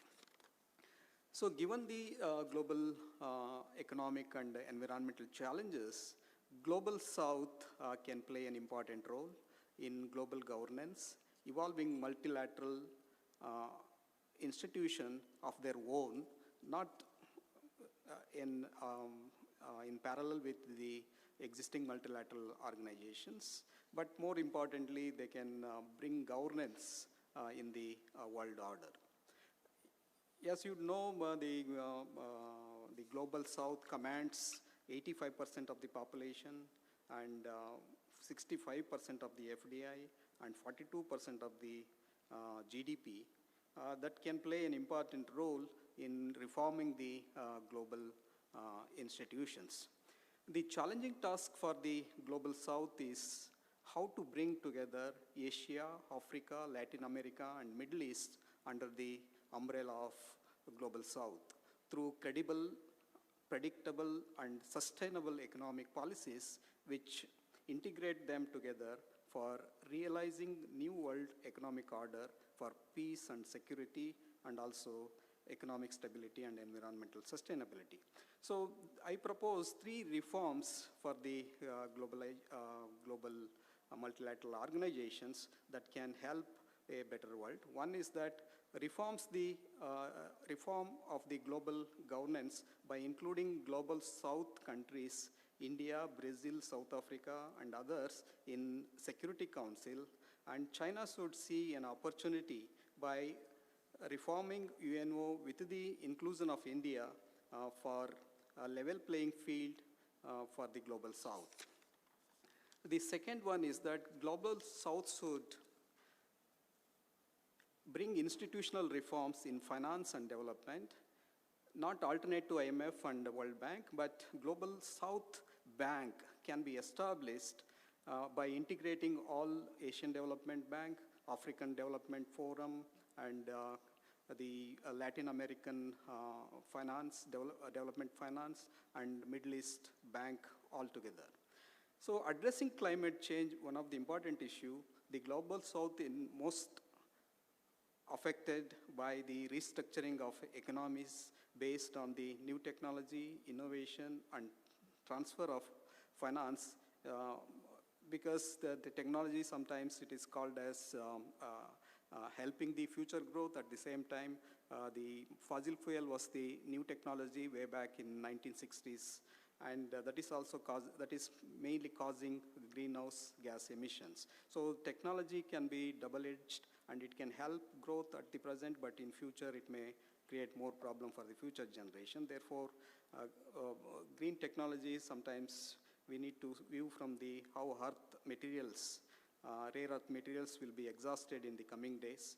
Therefore, in order to create a world order that needs to integrate both economic and environmental policies which are more sustainable and equitable to the world, then only we can see a multi-polar world which inclusive of reforms in the UNO, reforms in the financial institutions, and reforms among the countries themselves by democratizing the societies in decision making.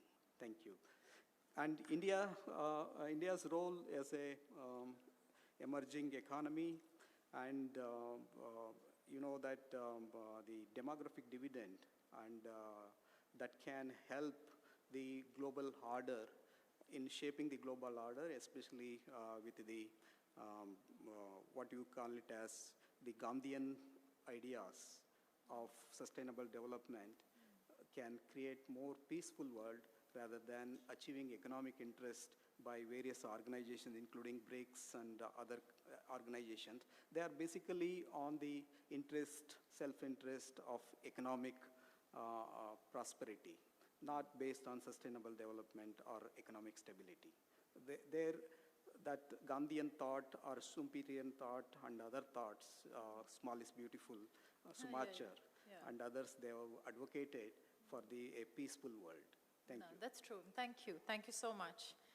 Let's give a warm round of applause. And actually, I think that's, you know, because I'm Beijing based for 10 years, I'll take your last point and connect it with the Global Civilizations Initiative, but generally the idea that we should understand those philosophies, you know, those perspectives, and understand that they have an equal ability to contribute to a peaceful, sustainable, harmonious world. And if nothing else, I mean, just the fact that we can exchange these ideas can make us more open-minded that the world is diverse, and it will always be diverse.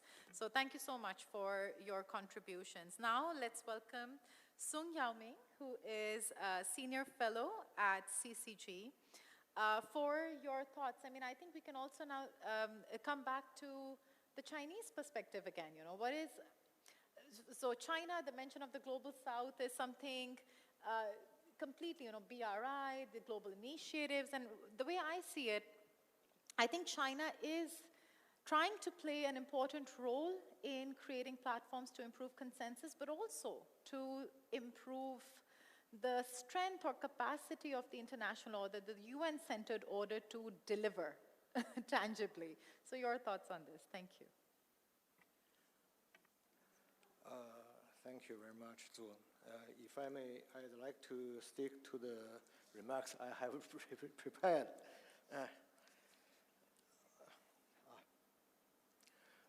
Thank you very much, Zun. Good afternoon to all colleagues here. It's a real pleasure to be part of this conversation. So let me just gather my thoughts for a second on the Global South.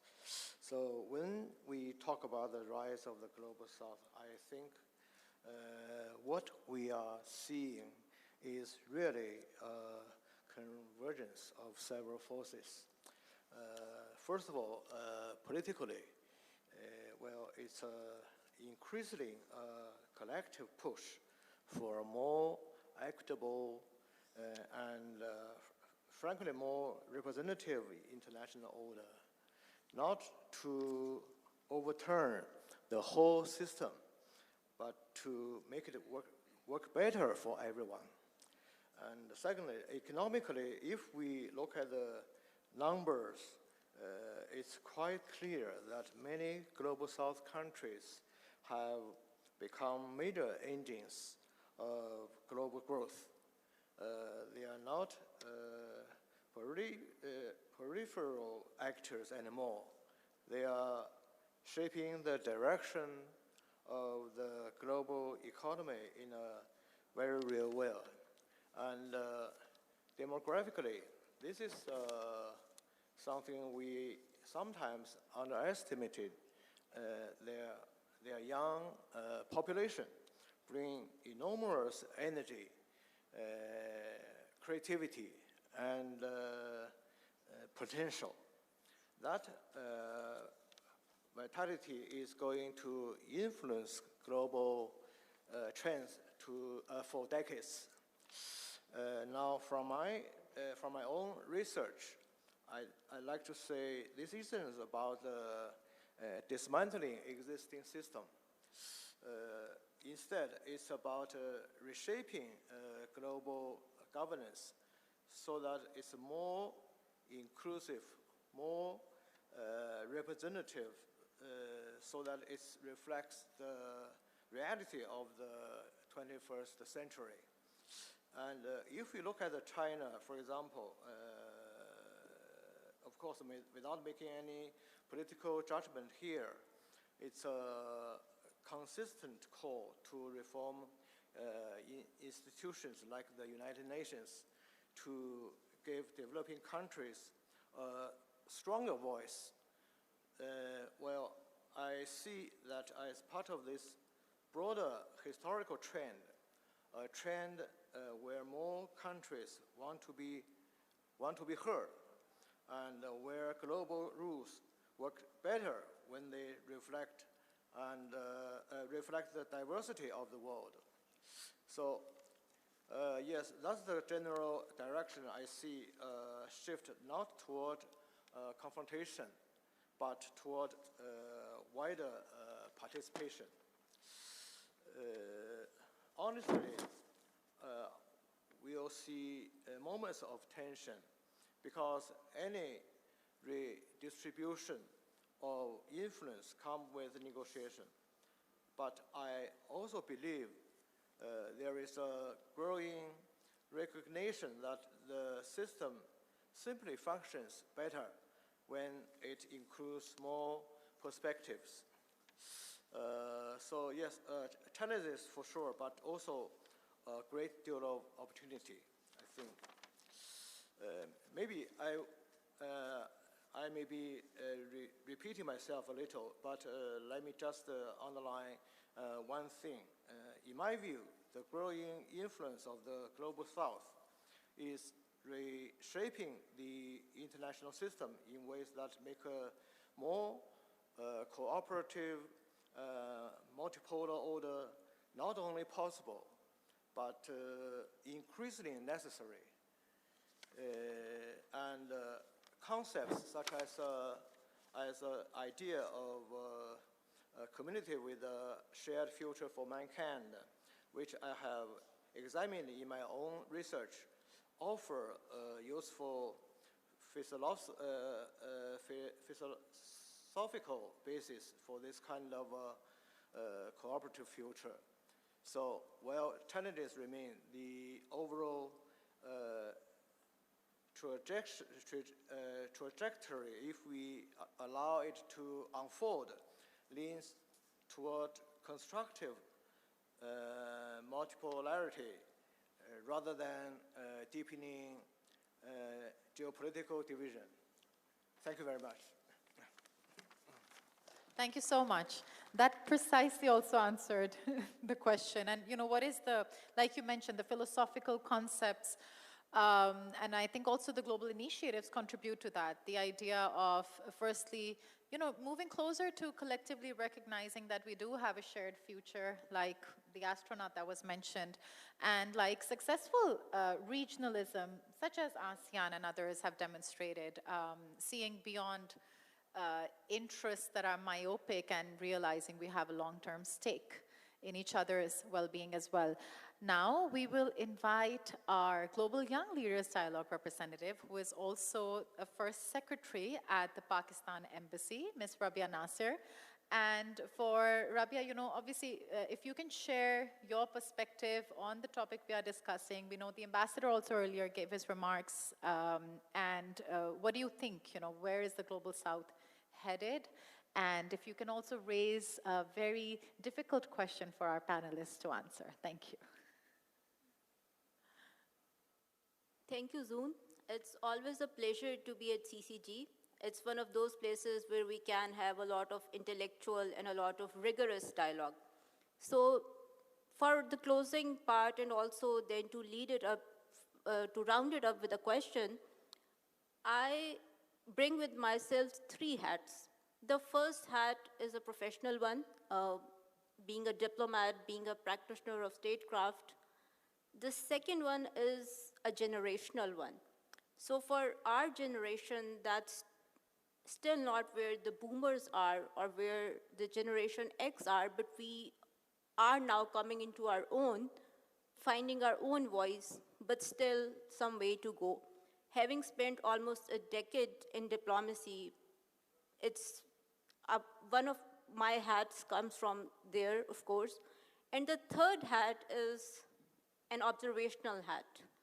Being a diplomat stationed in China is a very unique experience because how we view the world and how we view the rise of the Global South comes from aligning it with where we are stationed.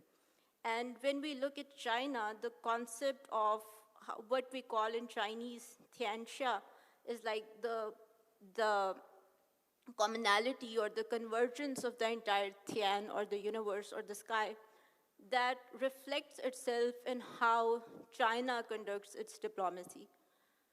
So now coming back to the rise of the Global South. As a practitioner of diplomacy and someone who observes the global rhythm, I can very safely say that whatever I've seen, whatever I have practiced, changes or these rises don't announce themselves in very dramatic ways. They build gradually, they build slowly until we know that the change has happened. And same is with the rise of the Global South. It has happened. Countries that were once peripheral are now central to the global decision making. Those voices that were figured in very late are now being heard early. They are exerting their voice, their agency. But the question is, and also because I'll take the liberty to raise a difficult question, is that where do we go from here? It's still too early to make a determination. We might like to believe that we are moving to a truly multipolar world, but a lot of this discourse would ring hollow if the power competition still goes on, if the bloc politics still leads to fragmentation. So from what I've seen, from what all of us have seen, that many of the positive changes, many of the reforms come after cataclysmic events. So the goal now is to avoid that and move towards a truly multipolar world rather than a fragmented world. And here I would like to wrap up this discussion with a question to my fellow panelists, is that how do we make sure that we do not repeat the nightmares of history, and how, without invoking any sort of a cataclysmic happening, we truly end up into a multipolar world and not a fragmented world. Thank you. Wow. Thank you for that comment and piercing, very, very pressing question. Who would like to answer first? Mr. Amarsi, if I may. I think that a lot of the discussions here today assume that we live in a very selfless society. Sadly, we live in a world which is extremely selfish, extremely looking for its own interests, and also very aggressive. In this world that we now live in, I find it very difficult to imagine how transition will shift from those that are in a position of power very gracefully to those that are rising. I find it difficult to understand whether those that are rising power have got enough experience to be able to lead an extremely challenging world. And this is why I think that the best thing I would hope for is that if and when the transition is going to happen and is going to be irreversible, it does not happen with a big bang. Because normally when this type of transitions happen, there is a collision, there is a war, there is a world war in which the shake-up is designed to take place first, and then a new order emerges. We never ever see, the only time when the transition was orderly, when my country, the United Kingdom, which was an empire until the Second World War, handed the baton to the United States and say, you now lead the world, you have the brawn, you have the muscle, we have the brains, we can collectively lead the world together. That was a smooth transition of power. I cannot see today that power will transition. The Global South and the BRICS and CRINCS and all these are lovely acronyms that think tanks like mine and others love to write about, but in reality, what power does the Global South actually have? What power does BRICS actually have? What power do the ASEAN nations have? If you look at the finance system, it's largely a dollarized economy led by the Federal Reserve of the United States. If you look at the military situation, at last count, the United States had 746 bases around the world compared to 47 collectively for Russia, China, EU, and the United Kingdom. When you look at that disparity in resources, you look at how Silicon Valley dominates the tech world, at least for now. If you look at how Wall Street dominates the financial world for now, if you look at how Hollywood and all the media companies dominate the social media platforms and the platforms which are responsible for broadcasting and for print, and when you look at that dominance, then just try to imagine how that is going to shift. Ask yourself the question, just because the United States and some Western powers are in retreat, is it because they genuinely feel that they are defeated, or is it that they feel they are weakened, or do they just say, look, we have been collectively responsible for the world for the last 75 years, what benefit has it actually brought us? It's been a burden on us. Why should we be the selfless people who champion the rest of the world? What does the rest of the world do for us? This is the climate which is prevailing in the United States, where the United States leadership is telling its citizens, we are first, we are alone, and we will stay that way, because all this aid, what does it do for us? Nothing. All it does is that allows these people to come up and criticize us at the UN and in other world bodies. Why should we be doing this? If you are in a position of power yourself, and if you did not have philanthropic intentions, why would you want to do this? This is my answer. Thank you. Thank you. Does anyone else want to respond to the question? Yes, you do. Please. Yeah, already it is beautifully explained. One of the biggest problem the world is facing today is that the multilateral organizations, on the one hand IMF and IBRD and WTO, they promote economic... Closer to the mic. Yeah, they promote economic growth, rapid economic growth. On the other hand, the same multilateral organizations led by United Nations Organization, UNEP and IPCC, UN IPCC and WHO and others, they advocate for sustainable development. So they do not go together. Both on the one hand, faster and rapid economic development promoted by IMF and others. UN stands for sustainable development. Both do not go together. There is a divergence of policies, economic and environmental policies. So the convergence are not taking place. So this is creating more problem for the world that results in increasing conflicts and increasing economic interest are being protected rather than the environmental interest of the earth, especially that belongs to every one of us. So this has created two types of problem. One is growing economic instability and economic inequality, and on the other hand, environmental degradation in the form of climate change that is imposing cost on the society. Therefore, in order to find answer to these problems, we need to evolve a new economic order or new economic model that sustain the earth resources and that give a durable solution to sustainable development. Thank you. Thank you. Thank you. Thank you so much. Thank you, everyone. Thank you to all of the panelists, our GYLD commentator, GYLD member. And to wrap up, I mean, I think almost everything has been said. And we may never be on the same page, and that's really not the point. But I'll say a few things.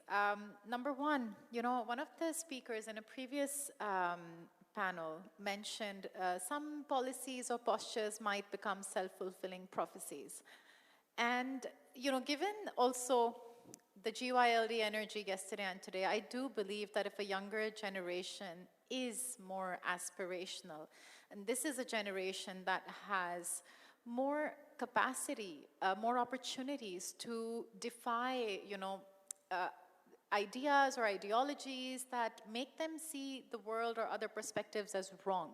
You are able to engage, interact, and realize that there are multiple ways to solve problems. And actually, China, so many other examples, they are successful in alternative solutions. Their governance systems are also different, and they could work for them. So I think a younger generation has a greater possibility of making their empathy and access to knowledge and differences, you know, a plural or a diverse world, and create that into a possible self-fulfilling prophecy where we may see a generation of leadership that makes real solutions and unity and consensus possible.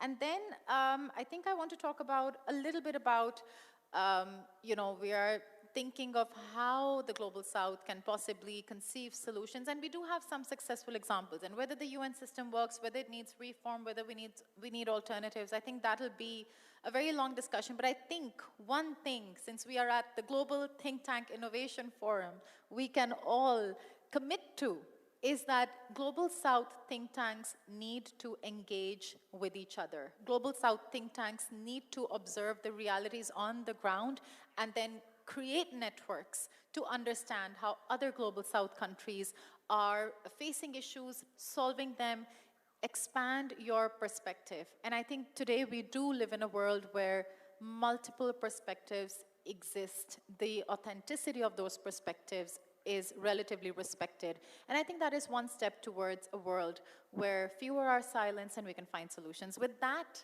we do not conclude, we can't conclude, but let's for now, close our thematic forum. Thank you to everyone who's contributed, and we look forward to, more opportunities to exchange. Thank you so much.